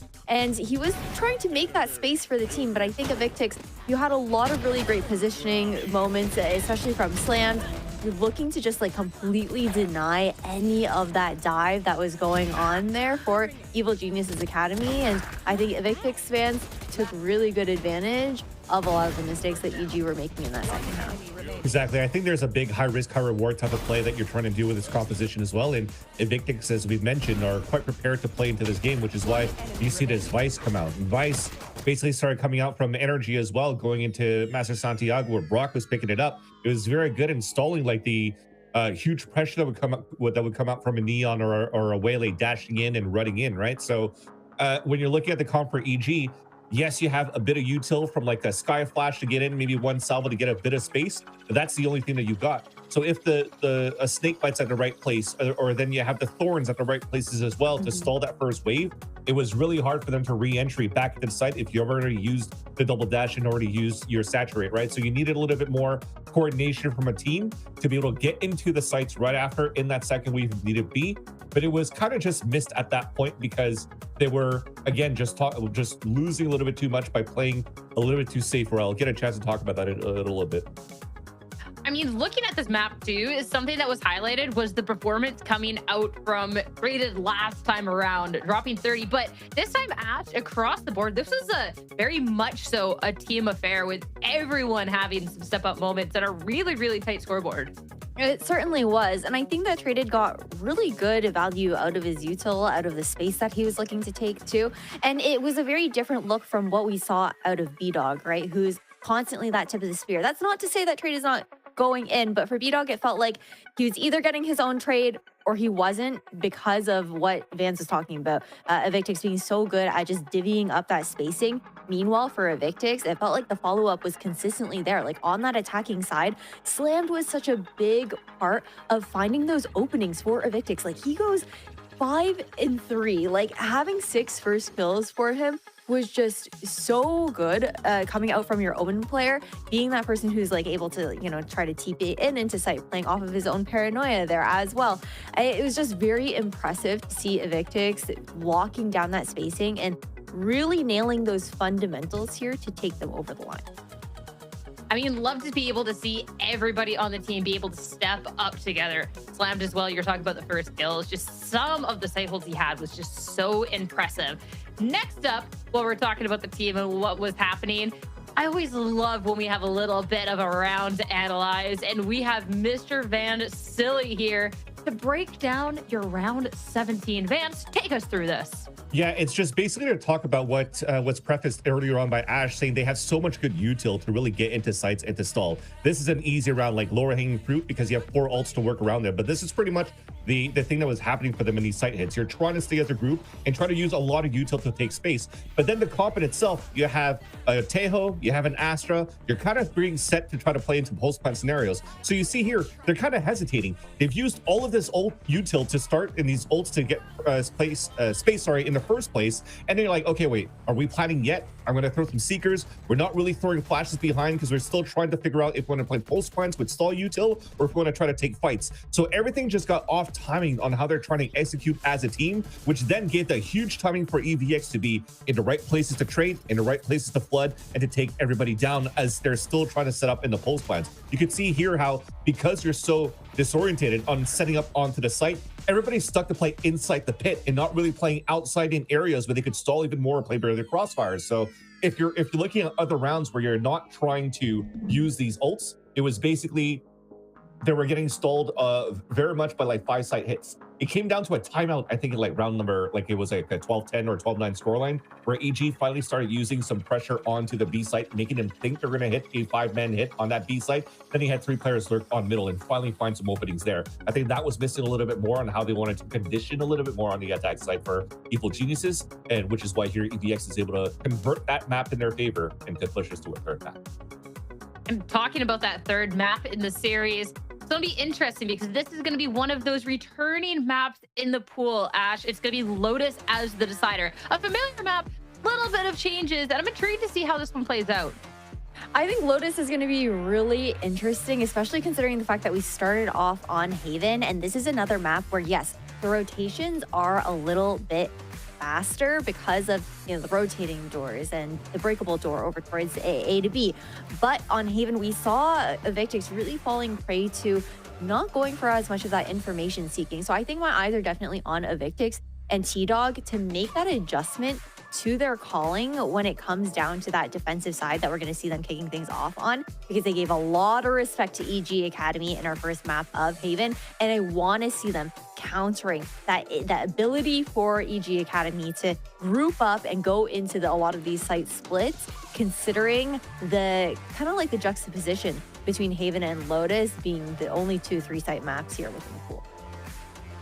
Something I want to talk about while we have a moment too is the agents coming out from both the teams, right? Because we've gotten to see kind of the play styles from each of these teams so far. But looking at the agents, there's still just quite a good difference here, Vance, between how these 2 teams want to approach Evictics.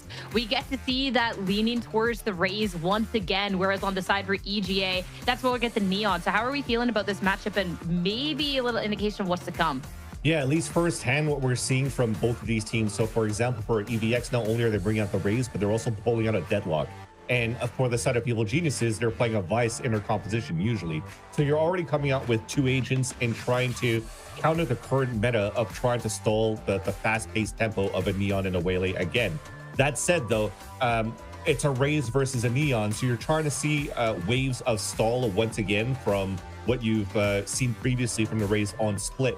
Whilst here for Evil Geniuses, you're hoping that you're able to break that timing of, you know, the nades coming through, but you could still find spacing with the Neon to go past those nades and an Omen TP, for example, for a seaside hit. So there's a lot of good push and pull that you could still get a lot of aggressive space coming out of that one. So just naturally with the progression of how the agents have gone into this current meta, you've taken a little bit of a step back on how aggressive you want it to be or how quick you want to be able to take these sites here with by having only that one solo duelist.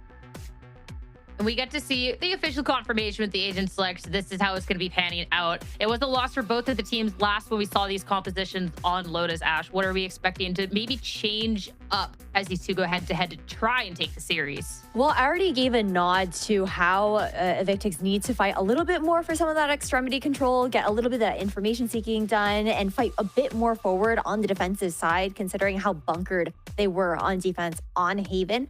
But my mainly get drawn to, you know, the interactions that can happen between the Raze, Deadlock, and the Fade here for Traded.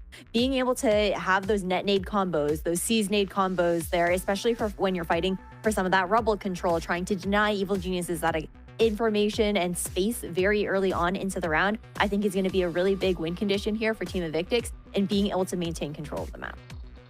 I mean, we've set up a win condition. Time to see if it can be acted on. Third map in the series between Team Evictics and Evil Geniuses. We're still in week 1 of Challengers, but you want to make sure you can get the win on the board. It's time to see who it's going to be as we head to Lotus with your casters for the final time today. It's Jaws and Shio.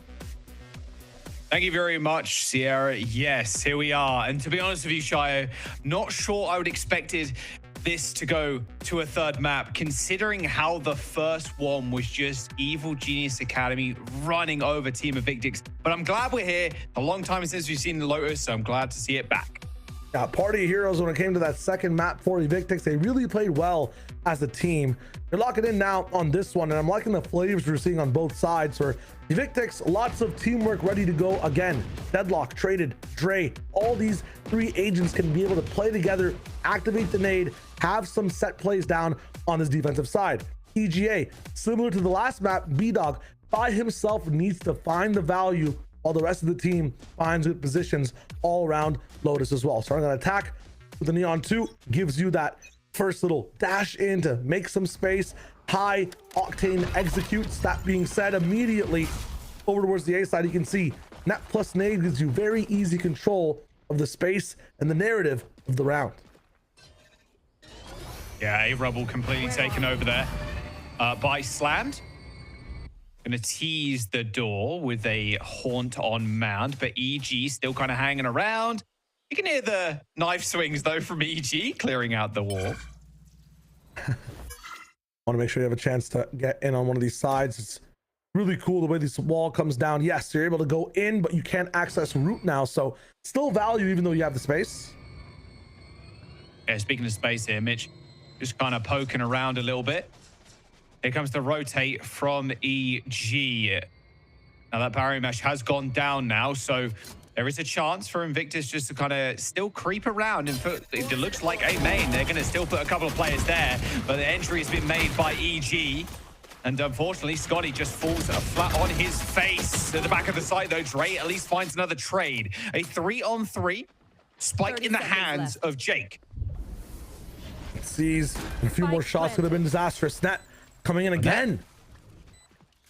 Yeah, off cooldown already. All right, Smoke ends up fading here. A triple face straight out, but T-Dog still kills and traded from the higher ground there on the steps. Kills B-Dog. Jake in a 2v1 now, but Slammed. He's the top of his hood. Ends up taking him down. And Evictics get a pistol. Better team play, better peaks, and better defuse that spike as well to get one on the board. I have missed Lotus. First time casting it in a long while as well. So many new agents in the fray, but flavors as well, right, Jaws? Having Deadlock in the mix, you don't get to see it on every single map. New options as well. The way that Neon's been prevalent in the meta with the shotgun stuff. This is the map where I feel like everybody got good on this agent, where she was played, I feel like, the most when she got 2 stuns as well. I mean, I'm ready to see B-Dog get active. This should be a fun one. Yeah, I'm excited to see some more Deadlock action, to be honest with you. But yeah, it's, again, another long time since we've seen Deadlock being played. And we'll see how EG kind of handle this round. A lot of stingers here. Gone straight up for the Force. Got that spike down, got a few kills and are confident on the C side they can get that angle. They just want in. Flash, unfortunately, doesn't hit and then instantly mollied off, as well as that net. So a lot of util used here. Forces the rotate, and T-Dog just spamming through the wall now. Scotty might just hop over this, to be honest, and he'll be granted a couple of kills at the very least, but Pancakes spams into the smoke, predicts that maybe Scotty is hanging around for a bit too long As Slammed and Dre now have to go for the retake. Multiple battles with the war won by EG. A final stand now for the side of Evictics, but I don't think they have what it takes to get through, even if the HP bars are low. Yeah, I was going to say, Shio, they are pretty low right now. Dre could pick up a couple. Oh, get your head down. Do we remember the C retake, though, man? There's so many layers to this one, and there's a wall on side as well. Oh, there's one. Okay, they got the wall out at the very least, Shio. Now 17 more layers to unpeel. Even Struck would have a hard job, I'm going to be honest here. Dre ends up falling over. Pancakes with 3. Nice, flawless round from EG. And they end up picking that one up by the forcing. Force it up. Donkey kick the site down, and these guys are in and around the entire section of C, putting a wall deep as well into the entrance on the right side, and have every single player alive to just keep those layers up on the attack. That being said, this Viper kind of nullified all the time on A with the net. Not going to be able to get the lurk timing at the very immediate start of the round. Ray's moved over to the defensive angle of C. Not going to have a combo partner with Fade or Deadlock here at the very start, so we'll just be looking at Traded playing alone with this rifle.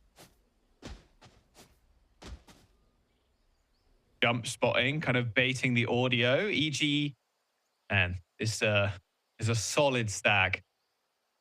Their confidence in Traded is amazing. I would assume they would maybe put this rifle on somebody else and then let Traded be active with that util alongside some of his teammates. But for this one, ooh, that's why he's got that gun. That's why you trust him.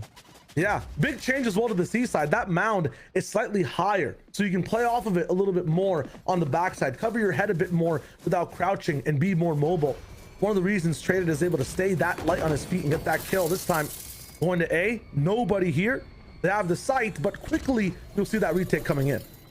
All right, the lurk here coming through from the Vice. Look at this. Spike planted. It's going to stop anybody who come through baby door. Mitch on the site already, and there you go. Flank activated. Traded gets yet another kill. Second on the board for the Rays already, but sitting at 28 HP and only a single satchel. It's going to take more than that, I think, to win this round for them. There you go. Traded ends up going down. Scotty with a repeat with a pistol. They don't matter. Nice little upgrade to the gun for Pancake as he picks up the Vandal as EG win the round. Push back and forth as well. EG losing on first blood, but still being able to capitalize on the round, understanding the positions of Evictics in that one. Look at peek here from Mitch as well. Again, individualized play actually coming in with some results in this one, but moving as a pack, pushing through that door is a very nice option. Stun on towards the B side. Deadlock and Rays up together. Again, Traded and T-Dog will look to control this A side with a para, maybe even from Jake if things get too hairy. Well, very quick rush out to Rubble, but B-Dog ends up going down to the nades. Oh, a classic Lotus moment. Got a few letters here for EG if they want to hear them. You can just have one, mate. It's the letter L. It's the L for me. It's got to be RESPECT. You got to respect the combination that Evictics have at the very start. You cannot challenge net nade, man. Even if you had 2 waylays, sure, one of them might get caught, bro. One of them might get caught before they take flight with that combination. It's so deadly. Well, look, it only happens one time. It's never going to happen again, okay? They're just sure. Hey, we're testing it. We're testing it. Are they actually going to seize nade the entire time? Are they actually going to net nade every time? Okay, Maybe so not. what they tried, this is actually really cool from the side of Evictics. It gets dodged, but what they tried to do is switch up where their trap play is over to the C side. We start on A again from EG. They double back a little bit, but look at the control Evictics has now on C. No more Equator gameplay. They're taking space on this map, and that's how you play Lotus on the defensive side. Yeah, Rubble taken completely, and now Evictics back off. Just put their resources elsewhere with Traded and T-Dog moving away from C, picking up B, and then probably eventually to A. A lot of movement, a lot of sound coming from EG already as a B-Dog just walks through the wall, kills straight indoors. He's the go for the stack. Yeah, Scotty, very nice peek. They have that deadlock wall all the way up inside the B side. Can be confident in stacking towards here. Oh, Satchel goes a little bit wide, but a nice kill early there for Traded. Just got to be careful, though. B main now completely blinded. What a paranoia coming through from Slammed. Jake and Scotty going to be at each other's throats in a second. Jake takes him to it, though. Oh, right. Spike on the site is going to get planted. 2-on-2 as T-Dog appears through the smoke. Has to get through the wall first, though. But bravery is the name of this round here as T-Dog walks through the wall. Annihilation hits tree, no one there. Someone's up in heaven, but Slam deals with him. Pancakes down as Evictics get their third. EG walk in, great isolation towards the A side, gets Scotty knocked down. After that, Evictics rock out as well. T-Dog kind of mapping out the stars, closed eyes. This guy does not even need a map. He just visualizes how the entire site's going to be, knows where he can get the first kill, clears the second corner as well in all of tree, like Jaws says, and as a result, Slammed is able to use this ethereal brain that T-Dog has to look over at heaven. I mean, he cleared everything on the site so much. I mean, backside is one of the only options after the fact, but it's good coverage from all sides. It was like the mental didn't boom after that first map, which is very important in these kind of games, you know? Like, you're in a position where you're down 0-1 already, Shio, in this round 2. There'll be aggression. Attack op from Pancakes as well on the lurk to just catch somebody maybe moving in from the backside. And a Steel Garden to help out. Can the classics reign true on this side? If they're on a timer though. Oh my word. Scotty couldn't be more like stuck in place, blinded, like disorientated. Attempted to use the wall there, but it immediately gets destroyed. T-Dog not having to worry about that dog who's just running into the wall blind as the plant does go down. T-Dog with the spam though, clips Jake's hairline. And unfortunately, everybody's just dying through like the smallest bit of cover here. Most importantly though, Slammed is on the flank. It's good pick up of Pancakes, and now the collapse can be in progress. As Dre starts to deal with this wall, he should jump past this, but Slammed is shut down. A little bit more to be found. It's timers on the clock, so it's T-Dog versus 3 here in this swing. They end up getting the kill both on Dre and Mitch, but round's over, unfortunately. That's going to be EG Academy picking up 3. This couldn't be more back and forth if it tried. They really are going for scrappy fights, but it looks like when it's the C side, it seems as though EG has a pretty good hold on exactly hitting that site, and even if Evictics does have a nice retake, coming at a big cost of at least 3 rifles. So maybe leaning towards this side is the wave. That being said, we've seen some trap plays from Evictics already starting off on scene, never being discovered. They had the 3-man walk down. That Traded getting first blood like a few rounds ago as well. On this one, you have to just keep paying attention. If you want to watch Lotus, keep paying attention to where the defenders start. That kind of shows you the pacing of the round. Deadlock will hopefully find her way all the way over.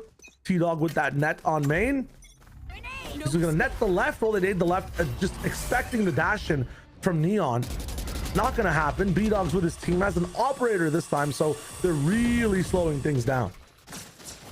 Boombot dodged, but okay, they weren't gonna progress any further anyway. The wall does end up coming down from the deadlock. Barrier mesh deployed. There's a runner with a nice angle. They're taking their time at taking this barrier mesh down. Finally gone. Cheeky information, and he gets it much earlier, able to put his traps down and get ready for what could be an A push. Nobody though rotating. It's just T-Dog on his own over here on A.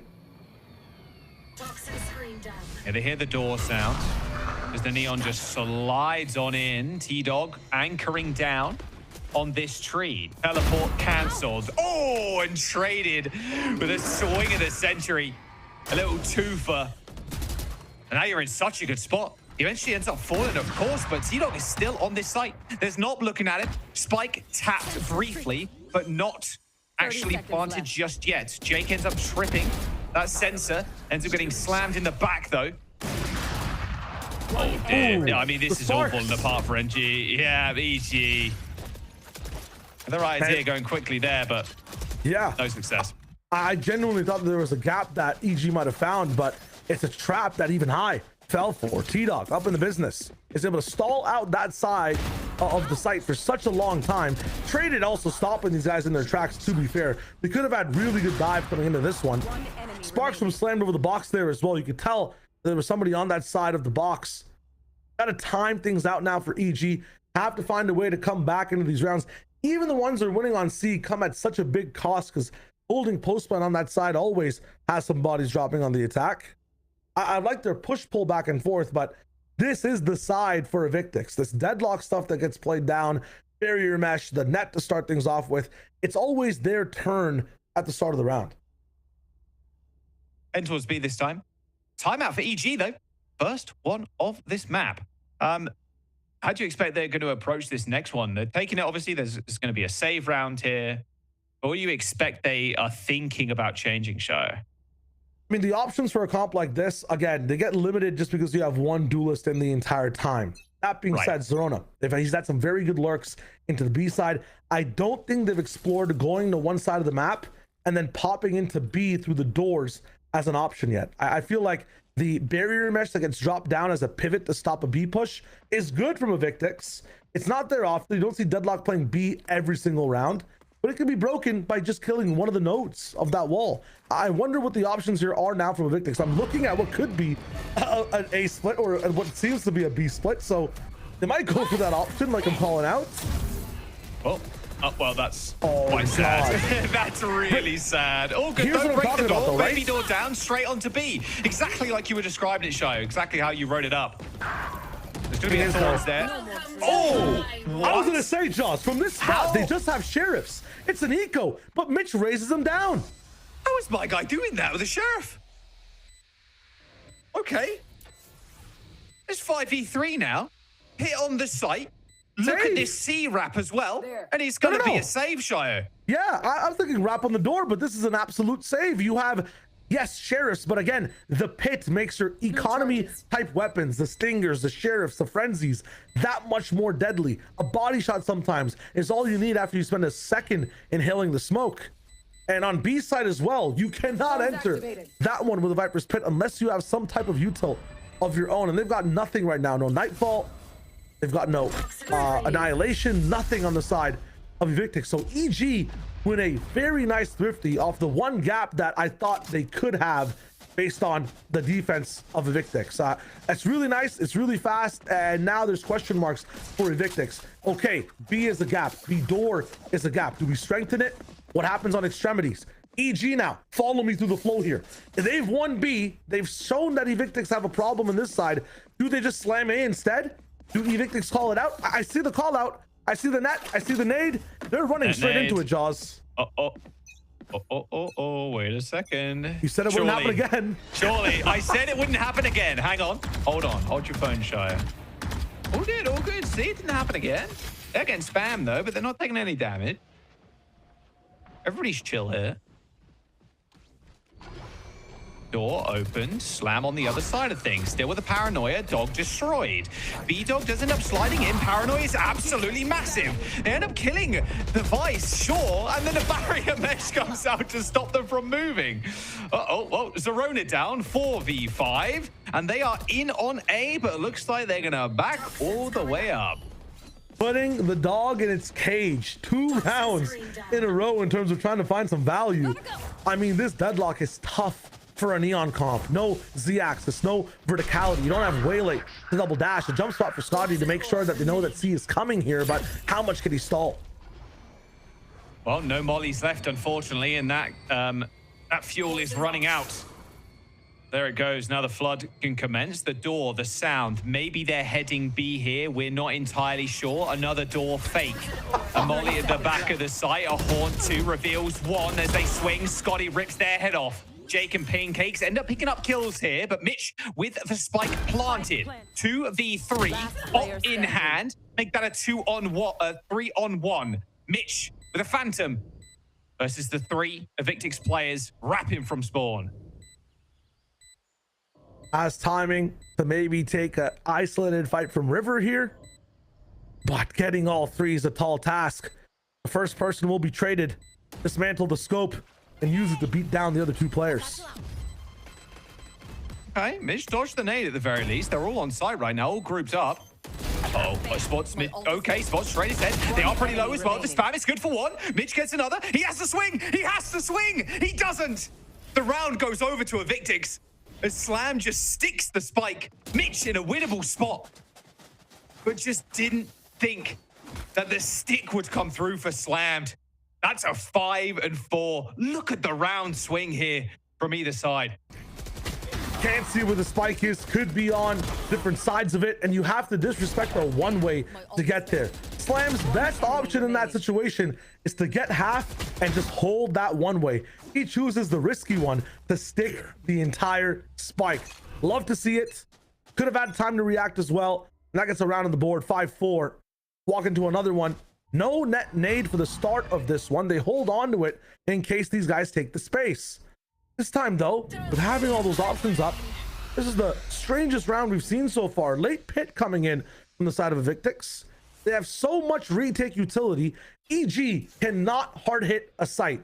They need to find value in a pick here. Maybe find Raze, maybe find T-Dog. Interrupt these guys from getting to stairs, getting to A heaven. You can't let these two ults hit you on the retake on these sites.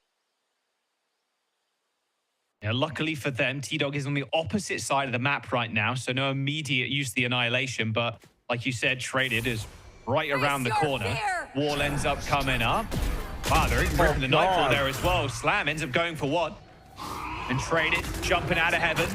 Dog is going to connect, completely blinded, throws out the rocket anyway, and here comes the real hit. Through tree comes Jake, is going to dodge out the way. Traded sees him. Dog comes in, reveals the position. Good swing from EG, taking out the Raze. No util left for the side of EG though to be able to fight this one, but instead of using util, they're using body. See, EVX is just trying to go in fast. Oh, it's all good though. Oh, there goes the wall. They trapped? No, they're not trapped, not quite. All right, Dre's on the side still though, but B-Dog with another nice swing. Now T-Dog, it's up to him. 1v3, not envious position, I'd say. So it looks like it's just going to be a save. Yeah, absolutely not. Backing all the way up. Ultimate, unfortunately, just not getting anything. Both the pit, Annihilation, and the Showstopper used in this round for Evictics. It's a huge dub for EG. A round that might win them a few more after this, because in terms of ultimate economy, they have completely taken away the nukes from Evictics' side. T-Dog, though, could take away a lot of rifles from this one. Huge kills. Look at the economy. Nice kill on the side of EG. Yeah, I mean, it might this late into the game not matter as much, but when it comes to half shield options, when it comes to some of the util you have to slot in for, I force someone on a guardian, I put somebody on a half shield too. Let's start clearing corners though. Rule number 1 on Lotus: everything must be cleared, protocols must be locked into. Rule number 5, I guess, is make sure you're playing as a team and make sure things are sliding in properly. Evictics will take a timeout to look at that rule sheet, really experience what I'm trying to put down. But the one thing I'm liking from them in this one is they are making EG work for their money here, work for some of these wins. They have to get really creative, slowing things down, contacting rubble, getting into A door. On the mix of that, a lot of ultimates were used in that last round. Bit of an eco, it almost looks like, on this side of things for Evictics. It might not be as powerful with the money they have left over to use to buy some things here, but it still could go either which way. A 5-5 on a map that we haven't seen in a while, Jaws. I love it. No Odin spam in this one either. We don't really see too much of it on this map. It used to be a Shore 4 staple, right? Yeah. Luckily, they patched some of those walls up, Shy. They managed to reinforce them with a lot of metal, so we're good. No more random Odin spam by tree. What did Dre and Scotty buy here? He's got 1,600 to work with after all the util. Might just try to recycle a rifle. It feels like that's going to be the wave here. Just recycling it. They're going straight for the seaside, knowing that people could be weak and they can dodge the net nade. Traded, though, looked really good on that angle on Mound. All right, Dog, instant reveal there. So they know Evictics has pushed up at least one player.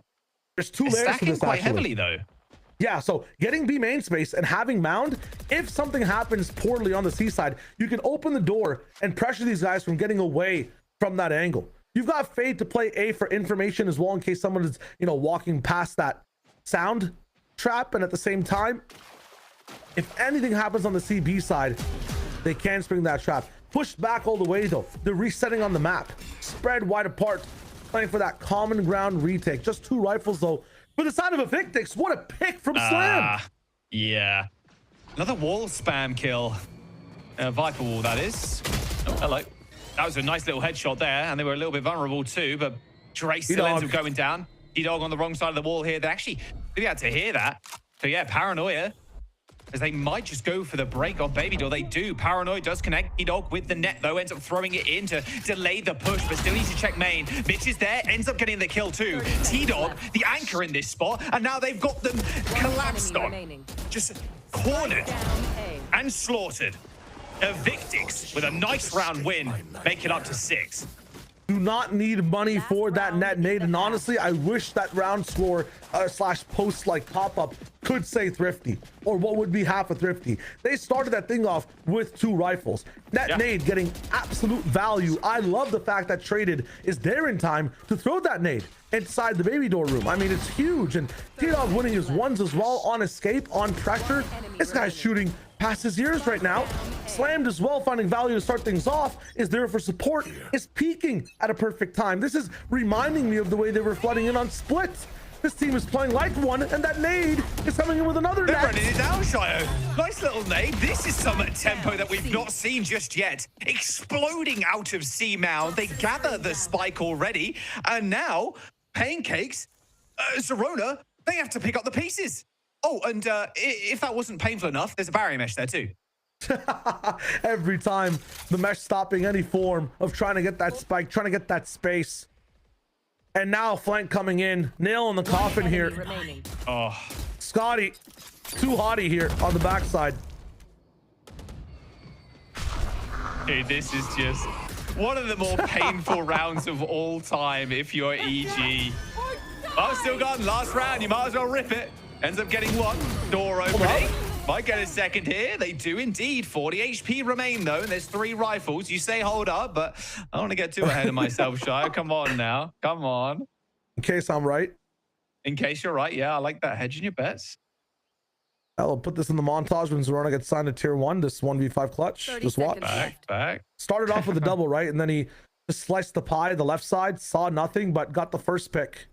9 and then bullets. collat sprayed here. Watch. 3 kills needed. Yeah, not quite the collat spray, Shy. Not quite the different fortune timeline. teller. Different timeline. That's on me. I was on the wrong channel. Yeah, all good. Yeah, but I bet you switch over to this one then. Yeah. Oh yeah, it's a channel where Evictics are locked in. Absolutely, Yeah, I'm down for it exactly. because 7 and 5. yeah, playing so well.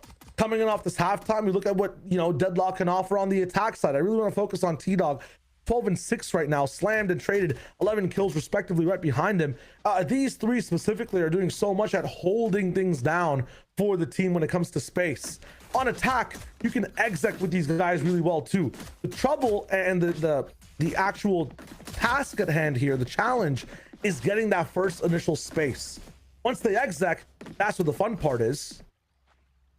You get the net coming in backside combo with the nade. Fade is able to scan as well. You're trying to break the mesh. A haunt is popping up on your screen. There's a lot of util to take care of. This is where EG can have a voice though. And they will. Spamming smokes, finding picks. This is where util doesn't really do much for the side of Evictics. Some things don't change. They don't spam with Odins. It's just swinging out and spamming with pistols. All right, well, T-Dog gets one in Jake. Mitch backing all the way up, haunt in hand. Can get a little bit more information, but barrier mesh deployed at Baby Door. So they're able to actually accelerate off this, but they've actually set it up as a little bit of a fake. They've popped the door to Tree and now just wrap into BC. I mean, we just look at what's happening here, right? BC might be the tagline for these guys. The util they have, ancient, historic, just 2 portions of something, and everything else is rusted and gone wrong. A paranoia and a smoke to walk in with. Double smoke's up now, but they can't even attack B. Yeah, the wall came up. And then if they end up going C, there's going to be a wall there. The thorns can be deployed as well. Slowing this one down, and EG have collapsed in on rubble, so they know there's not going to be an A hit. It's going C. We talked about history. We talked about time and the passing of it. Because a little bit of time has passed down to 20, we have more util available now. Nets back for T-Dog, one of the few Sentinels that has a chance to get that util back up again. Haunt here as well for the side of Dre to clear the site. So we're able to walk in. Lots of time bought though with the thorns. We disrespected it a little bit. Look at the HP on T-Dog. Is that a decay? No, that's real. Slammed. Even things up to a 3v3. 3v3, couple of missed shots though. Slammed ends up going down as Mitch and the gang end up getting onto this site. Wow. And as quick as you like, EG pick up the round. If you missed that Sentinels type gameplay, Zerona has it covered for you. The Vi's coming in, locking it down. Not a barrier mesh, not a gimmick with a duelist coming in and doing some of the work. That is just a pure setup of thorns, walls, and a drudging line of trying to get to the site. Saves them the entire round, brings T-Dog down to 15 HP, trying to get that spike on. And you got to love it here from both teams activating on this defensive side. The question is, how can Evictics get onto these angles, get into spots to actually use their util, and will EG stop them from getting to those spots? See, amazing sight for them to actually execute. But look at who's there, Zerona. Yes, throw a net in, throw an aid in. You have to get past the wall, past these thorns. It's hard every time. Don't get spammed challenge. Okay. All good. No one dying just yet. Orb taken now on Mound as Evictics posturing towards C, but like you mentioned, a whole lot of you two here. Zerona can lock this one down if they're not careful. They're going to have to jump this wall all at the same time. No mistakes can be afforded. All right, Thorns, double Thorns, in fact, being popped almost instantly. I wonder if they try and bait the wall here and then rotate somewhere else. That's exactly what they're going to do. I mean, look at this, though. On the timing of that rotation, C's already been bolstered up. A's been re-explored, by the way. B-Dog has the sightline on it. And so you can double up on B. Perfect coverage from EG all around the map just because of how much time Zerona buys with that stall. And now there's a molly here as well. Nice kill on T-Dog too, but it looks like it's going to be a small rotation here. Oh, all the way back.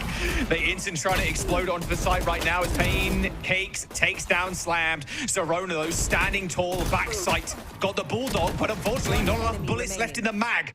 All right, though, Jake's got a couple spare, and that will be round. A little team ace, in fact, from EG as they pick up their second round of the half. Team ace, but I gotta say it's more of a 1v5 when it comes to impact for the moment, especially at the start of that round. Zerona, the setup. You're telling me as Evictics, you are getting stopped by just one Sentinel. You gotta have an answer for that, even if you didn't have the weapons in the last round. Tech pause here, which might give them a bit of a breather as well. We'll let you guys know exactly why that's happening. But for me, Jaws, I have to look at the fact that if Zerona's a problem, if this team cannot hit C, they might not have what it takes unless their A, protocols are absolutely perfect. This is a little bit of trouble for me. And I hope that even after this tech pause, maybe they time out, talk about some of the gaps, and try to hit the C side properly, or at least show that they have what it takes to take down Zerona. I want you in chat right now to guess what this tech pause is. Ooh, what's your guess, actually? If it's another mouse not being I'm charged, I'm going Street to got laugh. canceled, and the players are upset. That's what I'm thinking. Hang on. Hang on. We're just getting word. I think Sierra might lose her mind, though. So it's another mouse issue. So it's unfortunate. Someone ran out of battery in their mouse again. Or maybe it's the same mouse. I'm not sure. Not entirely sure. Yeah, we'll see what's up. It's One from Mitch this time. From Mitch? So all right. Yeah, from Mitch. All right. So all good. No worries. We'll be right into this one in just a moment. Probably again, just hunting for the charging cable or a spare battery. That's the lesson for everybody in the chat. There you go. On game day, make sure you got everything ready. Spare battery, spare cable. You're Spare chilling. mouse, spare house. Yeah, spare. Okay, spare planet. What? You never A know. spare house. What is? Yeah. Oh, holy landlord. Okay, I didn't know you were like that. I'm not like that. I'm recommending the players to be that lucrative. You know what I'm saying? You never know what happens. Yeah. I see what you're saying. Spare family, spare eyes, spare What did he arms. say? Dude, Okay, yeah, you sure. never know, man. And you have Valorant's a commitment. Sacrifice it all for the game. Sacrifice both of your. You're saying sacrifice both of your arms, and then That's why you gotta have the extra set. You're not hearing The me. extra You're set listening, but arms. you're not hearing me. Yeah, that happens a lot. Well, Happens a lot, Mitch hopefully will be getting his mouse sorted in just a moment. So apologize for the pause, but I will say, Shio, it is kind of insane. 7-7. Like, look at the round wins. It's like Evictics and then 2 EG, 2 Evictics, and then it's just a snake all the way up until that half. I mean, some of these, especially some of these thrifty rounds, these pistol rounds, or the half thrifty rounds, like you were mentioning before, double rifle, rest pistols, like, yeah, they're going either way. It's not like it's decisive in any stretch of the imagination. Yeah, there's lots of ideas clashing on both sides. Evictics had really good pre-round prep that half the time shuts a round down. The other half gets dodged by EG. Suddenly we're on a site. Half the time, as you can see, 3 of them, EG, end up letting that spike explode. The other half, including the pistol, Evictics are there, have util saved up, are able to get the retake. So multiple different things happening, a clash of battles over and over again. And on this side, usually one idea works, gets diffused, we move on to the next. I am concerned that Evictics don't have an approach for Zerona. And I want to see what their answer is towards the C side, or if they just stay towards A and then EG start force stacking it. Let's see what happens. The spam through the door. Yeah, not quite. Just reveal B-Dog's position, of course. Mitch having that door on red health, so the baby door very... Wow, B-Dog is making the most... By the way. Yeah. Yeah. Not much ammo left, but you don't need that much. Started the round putting the Vise wall up on the A side and then having Thorns on the B and C. Zerona's impact is global for the moment. Look at the barrier mesh behind them, by the way. Whoa! Wrong place, wrong time for that wall to go down. My word. They were not ready for 4 players looking through that wall. Barrier mesh is going to get deleted in just a moment. Okay, so a little bit more of a free rotation here, but Evictics are going to go through that baby door. Might be a possible worst option with the Zerona flank coming in, maybe giving them too much time to breathe. Zerona only with the Sheriff, though. True. But still, the timing on Scotty. Very possible. Plant coming in for T-Dog. Yeah, no exploration immediately on the flank. Not catching the timing on side of Scotty. And this will be trouble now for EG. An impossible situation. Yeah. Maybe B-Dog goes in for one of the shots because he has a lot of money, as does the rest of the team. You want to maybe trade this Guardian for some economic damage for Evictics. Look at their money right now. I feel like with what the economy looks like for both teams here, you try to fight. You try to go for as many kills as possible on the side of EG. Knock some guns out. You can't really rebuy here on the side of Evictics. What he's doing is going to try and go in, but wow, the 3 or 4 player face there. I don't think B-Dog even got a bullet off, so unfortunate, as they say. Jake in a 1v5. That's going to be the round. Evictics up to 8. Annihilation active for T-Dog, the ultimate that just pulls and puppeteers you away to your demise. And that might be one of the things I was about to say. How do you stop the C anchor? You fish him. You go fishing. And there are some obvious spots to play when you are on Vise. Knowing this ultimate is up, though, might push you off the site. It's okay if there's no fish in the pond. That means you can actually go swimming. You can hit that seaside. So that might be the angle here for the side of Evictics. And I look at it. I'm watching EG actually swap Vise to the A and have more battle-ready rifles ready for the C side. I say that, but it's just one guy maybe playing for info, leaving after the fact, and trying not to die to that annihilation. Wow, Jake, very lucky to get out of there. 34 remaining on the shield, but you're taking that. All right, Paranoia in hand. Evictics, they do end up just grabbing the orb there, Shire, so a little bit of an ultimate economy game as they make their way to A rubble. This has been opened up, this whole space. I don't know that the Sentinel's utility has been swapped to the other side. They've only really seen Omen on a scan here. So Jakey kind of giving away a little bit of info as to where the setup could be / looks like. They're going to run Fade Haunt. Yeah, saw nothing. Straight into that op. B-Dog gets away with that kill for free, so they're going to have to accelerate onto this one. Straight through the tree, but like you said, there is a lot of Vice util here. My territory. Okay, Annihilation. Annihilation is going to get popped. Mish takes down Slant. Annihilation doesn't find anything. Pancake's ready, though, for the explosive play coming through to B. Oh, maybe not. Oh, not to be, unfortunately. Barry Mesh is going to actually close the door on double doors there as Shreddy gets the kill on the Vice. All the util, all the problems in the world for EG as Jake tries to fight on drop. But gets immediately eliminated. And now Mitch snuffed out as well. Yeah, this is all falling apart for EG in this round. It's up to Mitch to try and piece this puzzle back together, but unfortunately, I think some of those pieces are under the sofa. Absolute fumble from EG, and you can't even reach for those pieces under the sofa, man. You look at this round, perfect all the way up until that A site exec. And again, in Valorant, shooting does matter. You get shot, you literally die.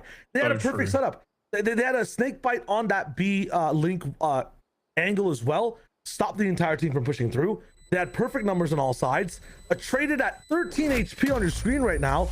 Fights 2 people and wins both times. How is that possible? Zerona, who understands the pacing of his site, that's his that he started on. He put the util down to defend it. Ends up getting a lost fight. Heaven gets peeked on from the rope. You lose there too. And EG, this might not even be a strategic timeout. Might be something for the tilt. I have to rethink their approach here because the strategy on that one was perfect. The fighting was not up to par. Yeah, just losing their ones as well. Like, it was a good little play. Like, they go to C, pick up the orb, not test it that much, but they did end up drawing players over, extends, like, Scotty onto rubble to move past, but B-Dog was waiting with the op. Didn't see it, got schmacked, and yeah, they ended up falling over. So we'll see if EG can come up with something different. B-Dog does have the ult here for EG. So again, they can be fairly fast in their engagement, but they're not going to be up to the level of firepower here. The money not looking great. Yeah, fast, not furious in this one for EG. They'll have to try to drift their way on the site with this overdrive. The thing is, though, the biggest portion for the fact of Evictics is that they are taking these rounds slightly slower in the very beginning. So EG might find a timing here and there as they prep up their util to try to take some space. They say, forget it.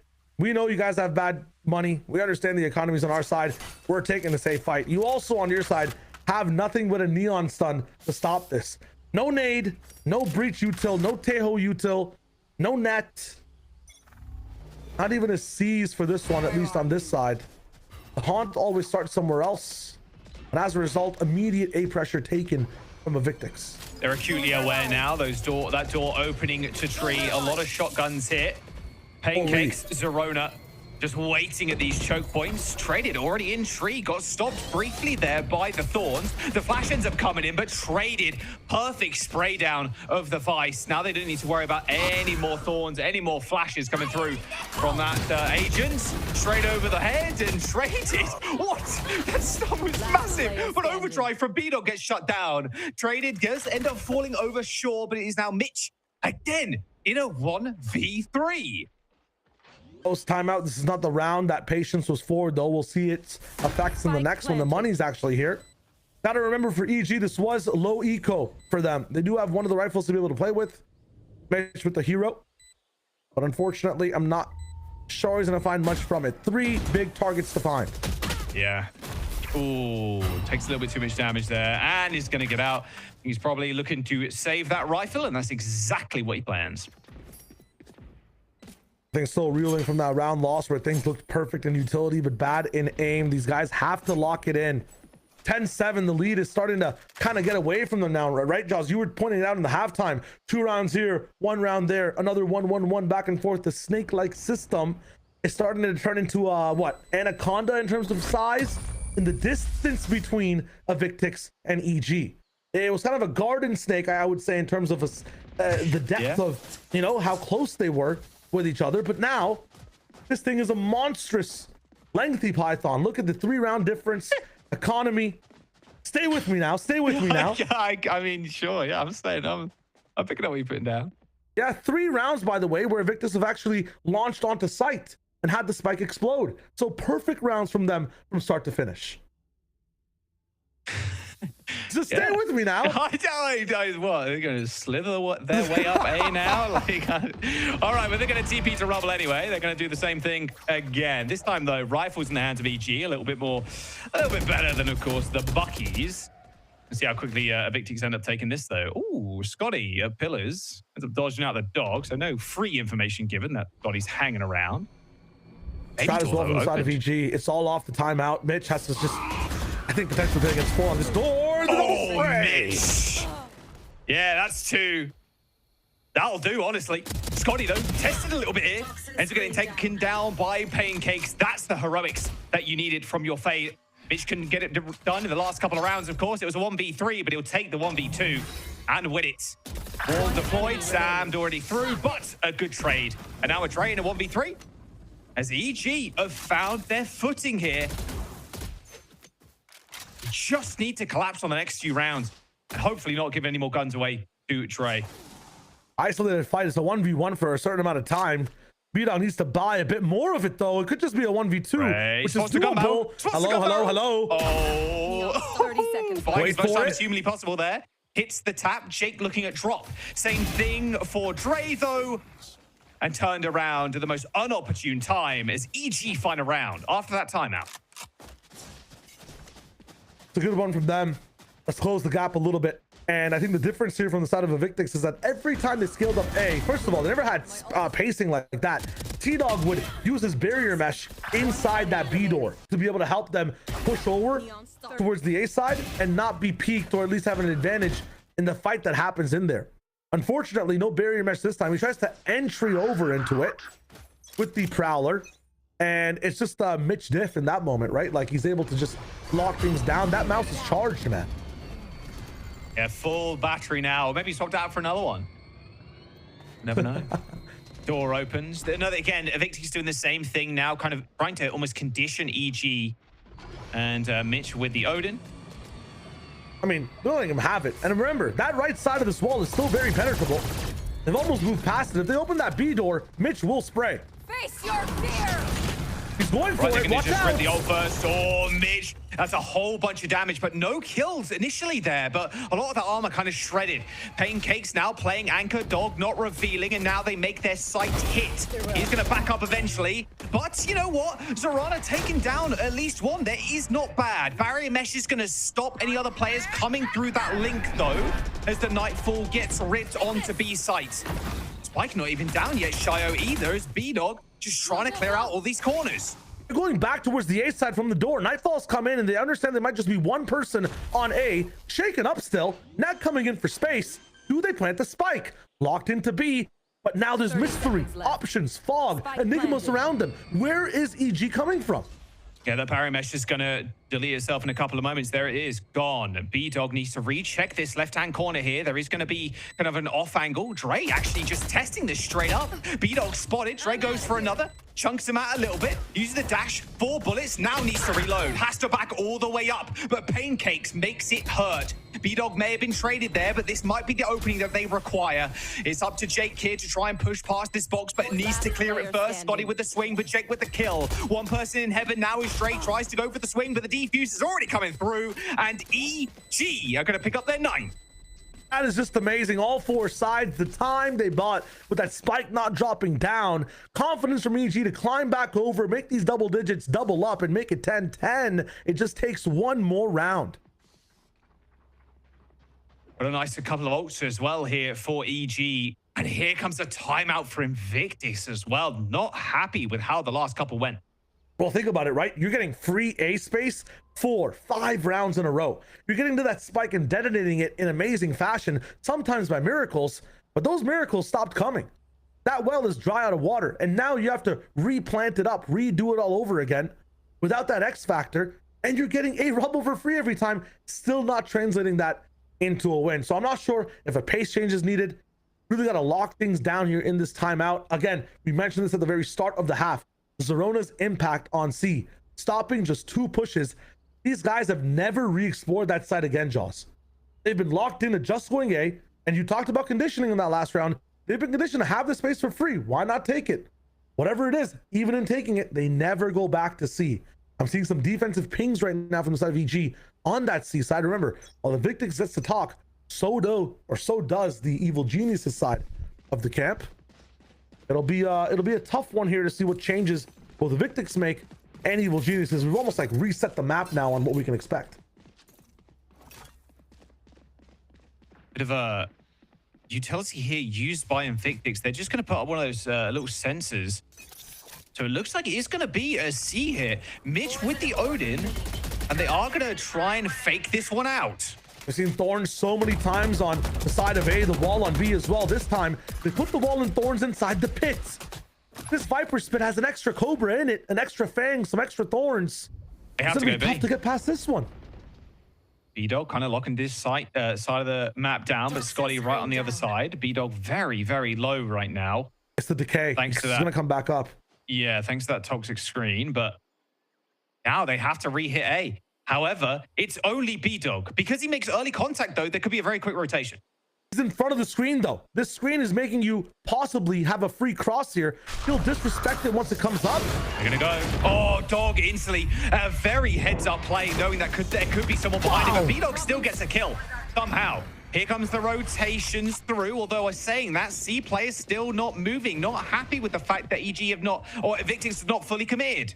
It's a good read, though. Look at the back and forth from Evictics. They don't know what to do. Do we go towards that C side? Do we lock in on A? 35 seconds, guys. Make a decision.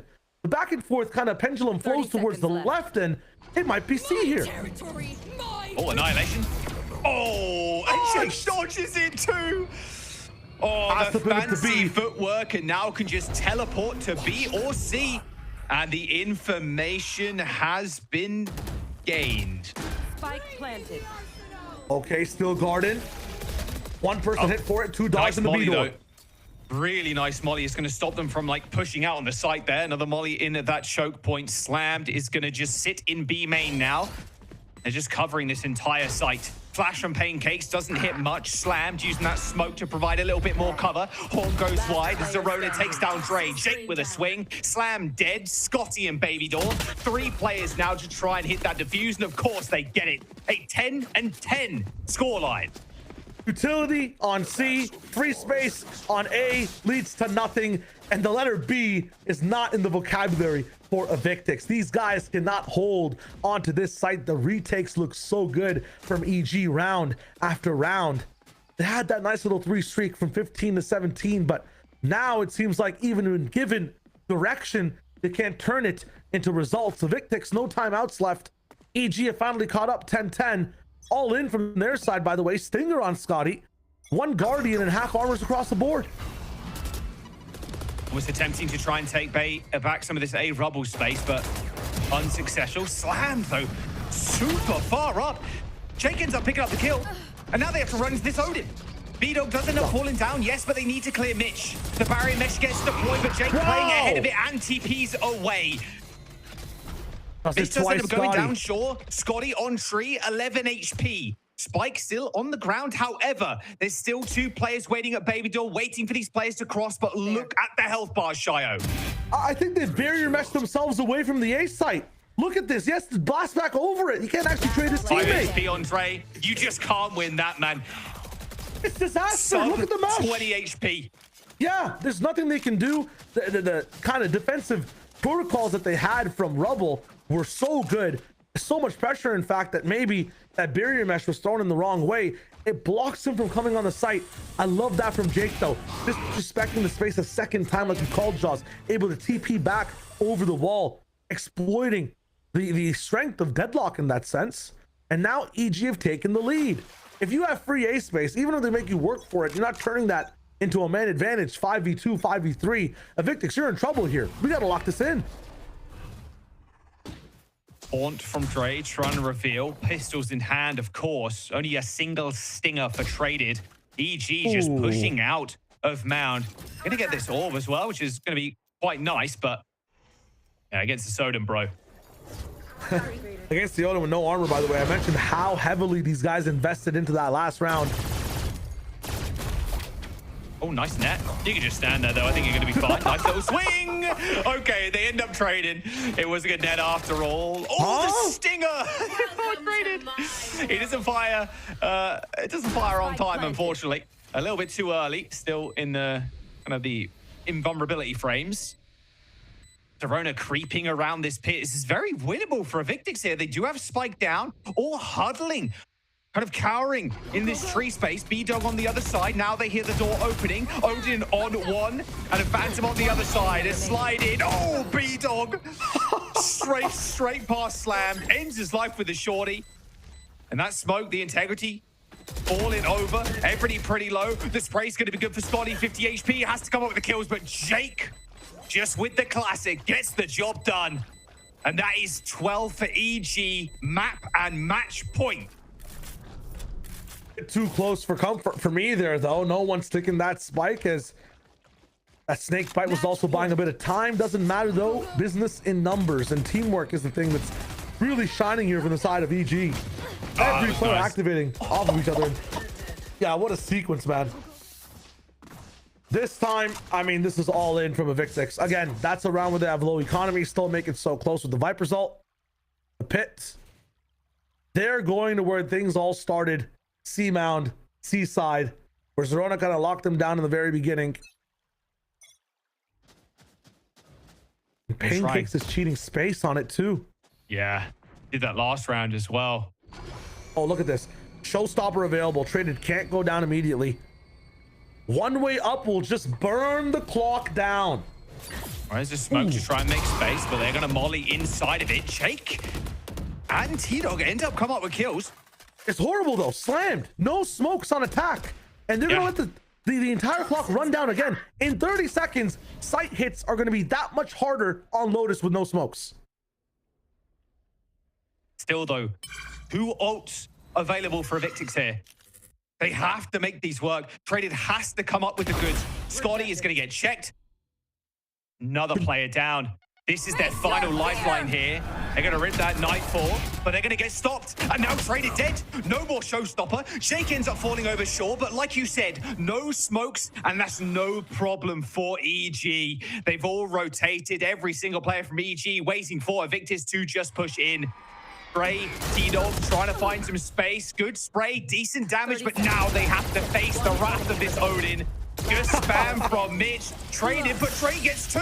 The clutch comes in massive for Evictics. I don't believe it. That should not have happened. There's just no way. A cliff level of advantage there from the side of EG. They were so far up in the sky with the chances, and they fall right off that very steep cliff. The up down. Yeah. Completely found out. You have to give it to Trey. No ultimates. And because of it, it was a hindrance before. They have a chance to rattle up again. T-Dog, Annihilation, online, traded. The showstopper, ready to go. No timeouts. We're going right in. It's a brawl on the A side. Yo, don't want to mess around with that too early. Overdrive available for B-Dog. How could you use it though, right? Annihilation on one of the ways you can't outbeam a rocket. Toxin screen down. Oh, it's just too much. On the other side of Baby Door, but Evictics every time. Yeah, every time they've got this A space, it's gone wrong towards the A site. So for the first time ever, they'll take it, and without having somebody die, without getting a pick, they choose to pump fake back over to a different side of the map. That being said, Seaside, such delay with the Thorns. B, anchored by Zerona. Get the Annihilation, get the showstopper. You're gonna have to move through some Thorns though, if you want to get past this one. Yeah, exactly. You still have to move through Thorns. Trade is going to end up popping the and gets the trade. Thorns now down, and Util on C useless, but looks like it's going to be a B hit anyway. Annihilation goes a little bit wide as Baby Door gets broken. Jake on an unbelievable angle. Timing supreme by Jake. The spam is good, and now Trey in a 1v4 doesn't make it work. EG come up with the win. Evictics, 5 players playing as a team, but for EG Academy, the individuals just look stronger. X Factor alive towards the end of that map, and every single time these guys touch down on the server, find a kill, they just end up making things look so good on the day. A banger 3-map series, strength on EG Academy when the game is flooring in their fashion jaws. I mean, this is a team to be reckoned with when they get the strats going their way. Yeah, honestly, and so the timing that Jake took there was just sublime. Bro was checking his rollie, making sure he could get to the site on time and managed to catch them out. I mean, just insane how back and forth that map was as well. Considering map 1, like EG steamrolled them. It was a 13-4. Evictics managed to clutch out on the second one on split.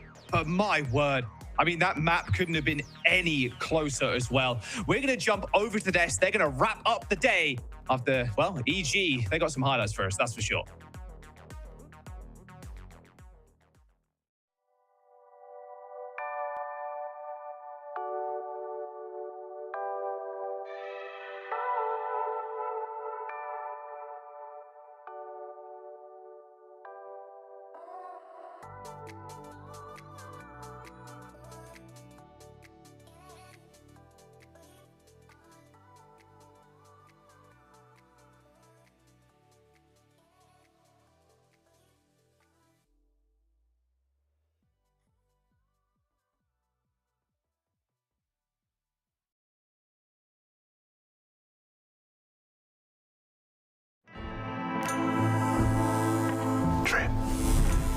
Edge. Shave. Trim, edge, and shave with Philips Norelco One Blade. One tool for all you need. Philips Norelco One Blade presents Shave All Things.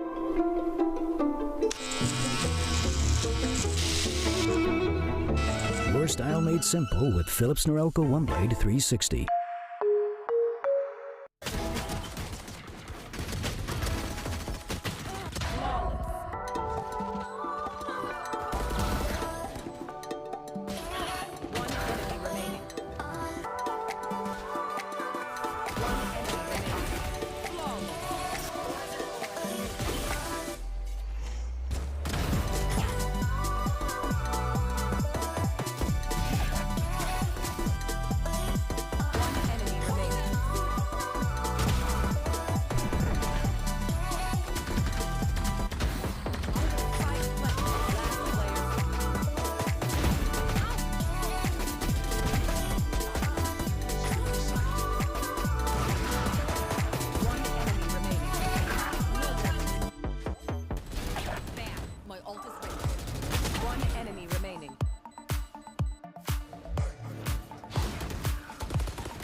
Player standing.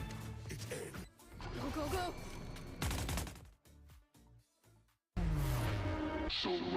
Rest of the defense on the side of Sad in the front side. That said, though, Welly is just gonna kill me. Oh my god! I'm gonna go. That's how we're gonna finish this match. Yeah, Joe trying to shut the door with a Bucky already. What a swing from Pain. You've got footwear looking for the ace here. There it is. And now Derek pulling hose at a main. Yep, that'll play. And 3v2 now and 2 stingers. They've got to keep it close quarters. And Moose will do it all himself. What a way to end things. A series that goes all 3 maps, but in the end, it's going to be EGA to take the victory 13-11, close out on Lotus and take the series. That was a back and forth one. That was really close at a really solid point in time here, Ash. I thought Evictics was going to take the win, but EGA, they stringed together just enough in the end to get it done. Yeah, it really felt like during that 23rd round that after Dre wins out that 2v1, we thought that, okay, maybe that's the momentum. Maybe that's like that play that the team needs to be able to really take this the distance, take us to that overtime. But I think that the casters were calling this game really well. It seemed like Evictics were kind of their own enemies. Just the casters? We don't know their names? Okay. Yo, actually, I know their names. You don't know their names, apparently. As a reminder, to ban silly, it is Jaws and Shio. But I think that overall, when we're talking about that second half, it was Evictics against themselves almost. They continue to allow that clock to run down, not really giving them that space, that time to pivot. Once they went for a lot of those executes and then the struggle to hold into those post plants there as well. I think that Evil Genius's Academy did such a good job with a lot of these fast blood retakes that were coming in, just looking to collapse on the side of Evictics from all sides. I actually really like also the game plan for both of these teams. I think the highlight is also how they leverage their senties in the game. So for one side where you have for T-Dog playing with the deadlock on defense, they were so good at leveraging when they should throw the wall, sometimes very aggressively to block, but most of the times now on executions, as you're learning how you're currently executing for your EGA. And then for the side of EG, they had the Vice Wall that they're actually using for attack sides to actually block off, like, for example, Seaside Floods. And what's cool by that is that it allows for you to play a little bit off the spike area from water, so So you can use the ledge at that point. You could isolate players flooding back, spam people through one-way smokes from Waterfall, and also play Mound on the post plan. So again, the game plan for both was really, really good in how they approached the attack sides and how they leveraged their sentinels for attack site hits and setups.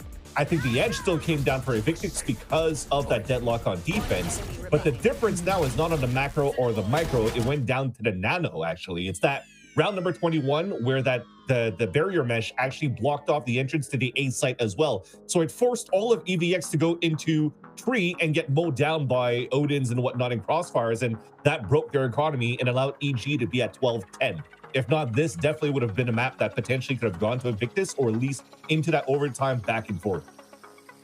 It was so close, and Evictics going to be kicking themselves just a little bit for how it went. But good job on EGA to be able to close this one out, Ash, especially to, again, a map that was just so close. It really was. And a lot of why it was close too is I think that what we wanted to see were some of those trap plays, like the combinations when it came down to the raise, the deadlock, and the fade there for Dre. I think that was really nicely done on defense there for the side of Evictics. It was a big proponent in trying to shut down or like buy some time, denying a lot of that early like rebel control, or even into some of those retake situations up against Evil Geniuses. But like Vans was saying, it came down to some really small moments there. I think Evil Geniuses, once they got that momentum on top of everything else in that second half, it felt like it was almost, they were almost unstoppable on a lot of those fast flood retake situations.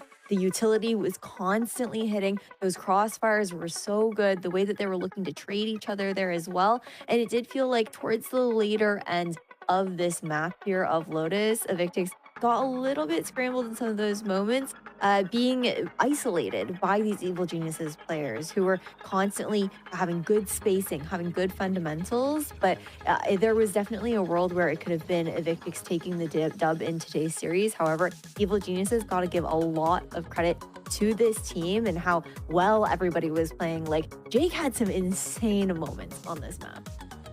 He really did, but we know that about Jake too. But I want to quickly talk about Vans, this other piece of the puzzle, B-Dog stepping into the roster, because yeah, MVP performance to be closing this out. Yeah, definitely 6 first bloods as well for the team. So again, it's the game plan that came around through all of these for B-Dog, understanding now the calls coming through, when to find and open up and bait like the utility, and then also finding the space for the team when they're going for site hits. So definitely a great addition to the team as well for EG. It's good to see him back now on the Challenger stage. It's also nice to see that he doesn't have to play, a brimstone on Vine all the time too, and now he can just stay as a duelist and own it up for the team. So it's good to see him back. It definitely really is, which is why I'm excited for our Phillips Norelco interview. We have none other than B-Dog on the line to chat a little bit more. B-Dog, welcome back to Challengers. How have you been? I've been good. I've been practicing. I've been getting better. I've been away for a bit, but I've been good. Glad to hear you've been good. And we see that work being put into the server. I'm glad to see you're back.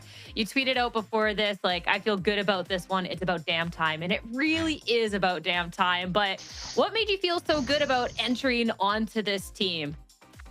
I think just like I saw the names on this team, and quite literally every single person I was like, I'm comfortable with, I think they're good, or I really wanted to play with, So it was just like everything was good. Like, I love Pancakes, I love Jakey, I played with him before, and then Mitch and Zerona were 2 people that I've wanted to play with. Mitch is someone I've always wanted to play with. I've had extremely high respect for him as an IGL, and Zerona was someone I noticed this offseason, and I thought, like, this guy's up next, like, he's insane. So it's just a team that I knew, like, I wanted to be with these guys.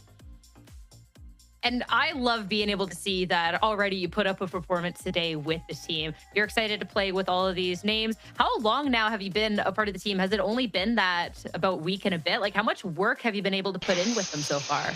I would say we put in a fair, like, 2-3 weeks. Like, I definitely don't think we have, like, any excuses on that part. We put in work on every single map. We put in reps on everything. So I think, we're good. And then how are you feeling now that you've played a couple of matches with them, looking forward to the rest of this Challenger stage? Like, is this the team with all of these names that can make that distance? 100%. I think we were honestly kind of fortunate to see our faults and recognize them early. I think sometimes, teams might get early confidence and get blindsided later when they lose down the line. But I honestly think us losing our first match was, the best thing that could have happened, because, we really get hit in the face early. Like, wow, like we need to get better in all these things. And, the biggest thing that I was pointing out to the team, like reviewing our first loss, that was something that was a million times better today. We weren't perfect today, but that was better. And so that made me happy, and that makes me happy still. I'm really glad to hear that. It was a well-deserved victory today. B-Dog, I cannot wait to see what you and this EGA team can accomplish, but I'll let you rest after this long series. Thanks for chatting. Thank you. Appreciate you. Thank you so much. I appreciate you. I appreciate all the insight too. I mean, yeah, Van's looking over at this team. He called out that, yeah, there is some great players here, what they're able to accomplish, this step up. And I love being able to see B-Dog's name added to that list. Yeah, and also the way that his expectation also coming to this team is what I'm gathering from that interview. It's, you know the names, you always wanted to play with them. You think it's going to work out well because it's also a very big name in Evil Geniuses. You get to be part of the academy of players that are already at the VCTs in the past. So technically, you should already be at the top. But then you go in week number 1, you've already suffered a loss. But then you also know that from week 1 to week 2, it wasn't still perfect, but at least they got a dub. And there was improvement, and they've learned from the previous matches, and are able to carry that forward, and it evolved. And I think that type of mentality is very, very good. So you don't give up right away, because you also look at the VCL as in like, this is pretty much do or die to make it to the VCTs, right? This is your only shot to make it the chance this year before everything gets revamped into the next year, not knowing what the partnership format is going to look like. So you need to make big plays. So you're hoping for results right away. But I'm glad that he understands that it's going to be a work in progress, and they're seeing at least some positive value out of it. And learning a lot from that loss too, which is really great to see. It's a team that's still, even if it is a solid 2 to 3 weeks of work, is still relatively fresh. And looking at just how this bracket is shaping up so far, it was a rough draw for a lot of our teams on our Swiss round 1. And we get a couple of results for this Swiss round 2. YFP so far are going to be starting off as our undefeated team. Yeah, that YFP squad has been looking really great. I think that overall, this is just such, again, I know we said this during stage 1, and we've talked about how even at the tail end of last year, how close the competition was ramping up. But this stage honestly just feels so tight when it comes down to the level of these teams and how close the competition is. The next 2 matches that we have in the following day as well are going to be intense. Like M80 versus SRB, that's going to be a banger. I think the new Nightblood Gaming has been looking really great as well up against ADG. And then on top of that, Core versus Energy Academy with Chloric out of the picture and now Net coming in, I think is also going to be a huge matchup. And I think Pigeons and SRG is also a match that you guys aren't going to want to miss. Like, it's going to be gigabangers every single day. I think that overall, it's just so impressive how close these teams have been getting and closing the gap when it comes down to the competition. And I feel like it getting so close at this point is also what's driving a lot of these players to want to be more competitive, to want to take it to the next level. And it's just so exciting to see so early on into the season. And as you called out, all 4 of those matches are going to be gigabangers. I don't even know which one I'm most excited for, and I don't know which way any of them are going to go. It's good.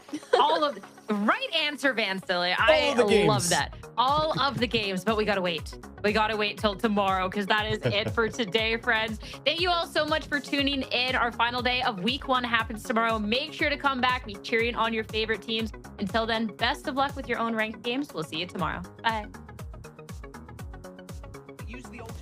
Guarantee that res, but the op's still on the line as the spike gets planted. Almost an angle. Dog's not going to distract it.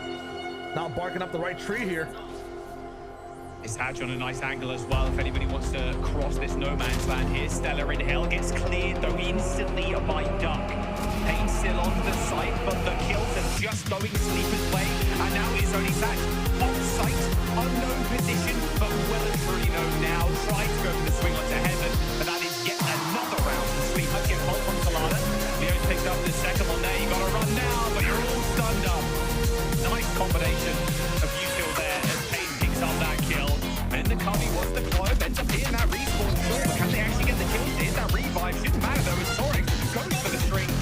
triple and shuts down Sad.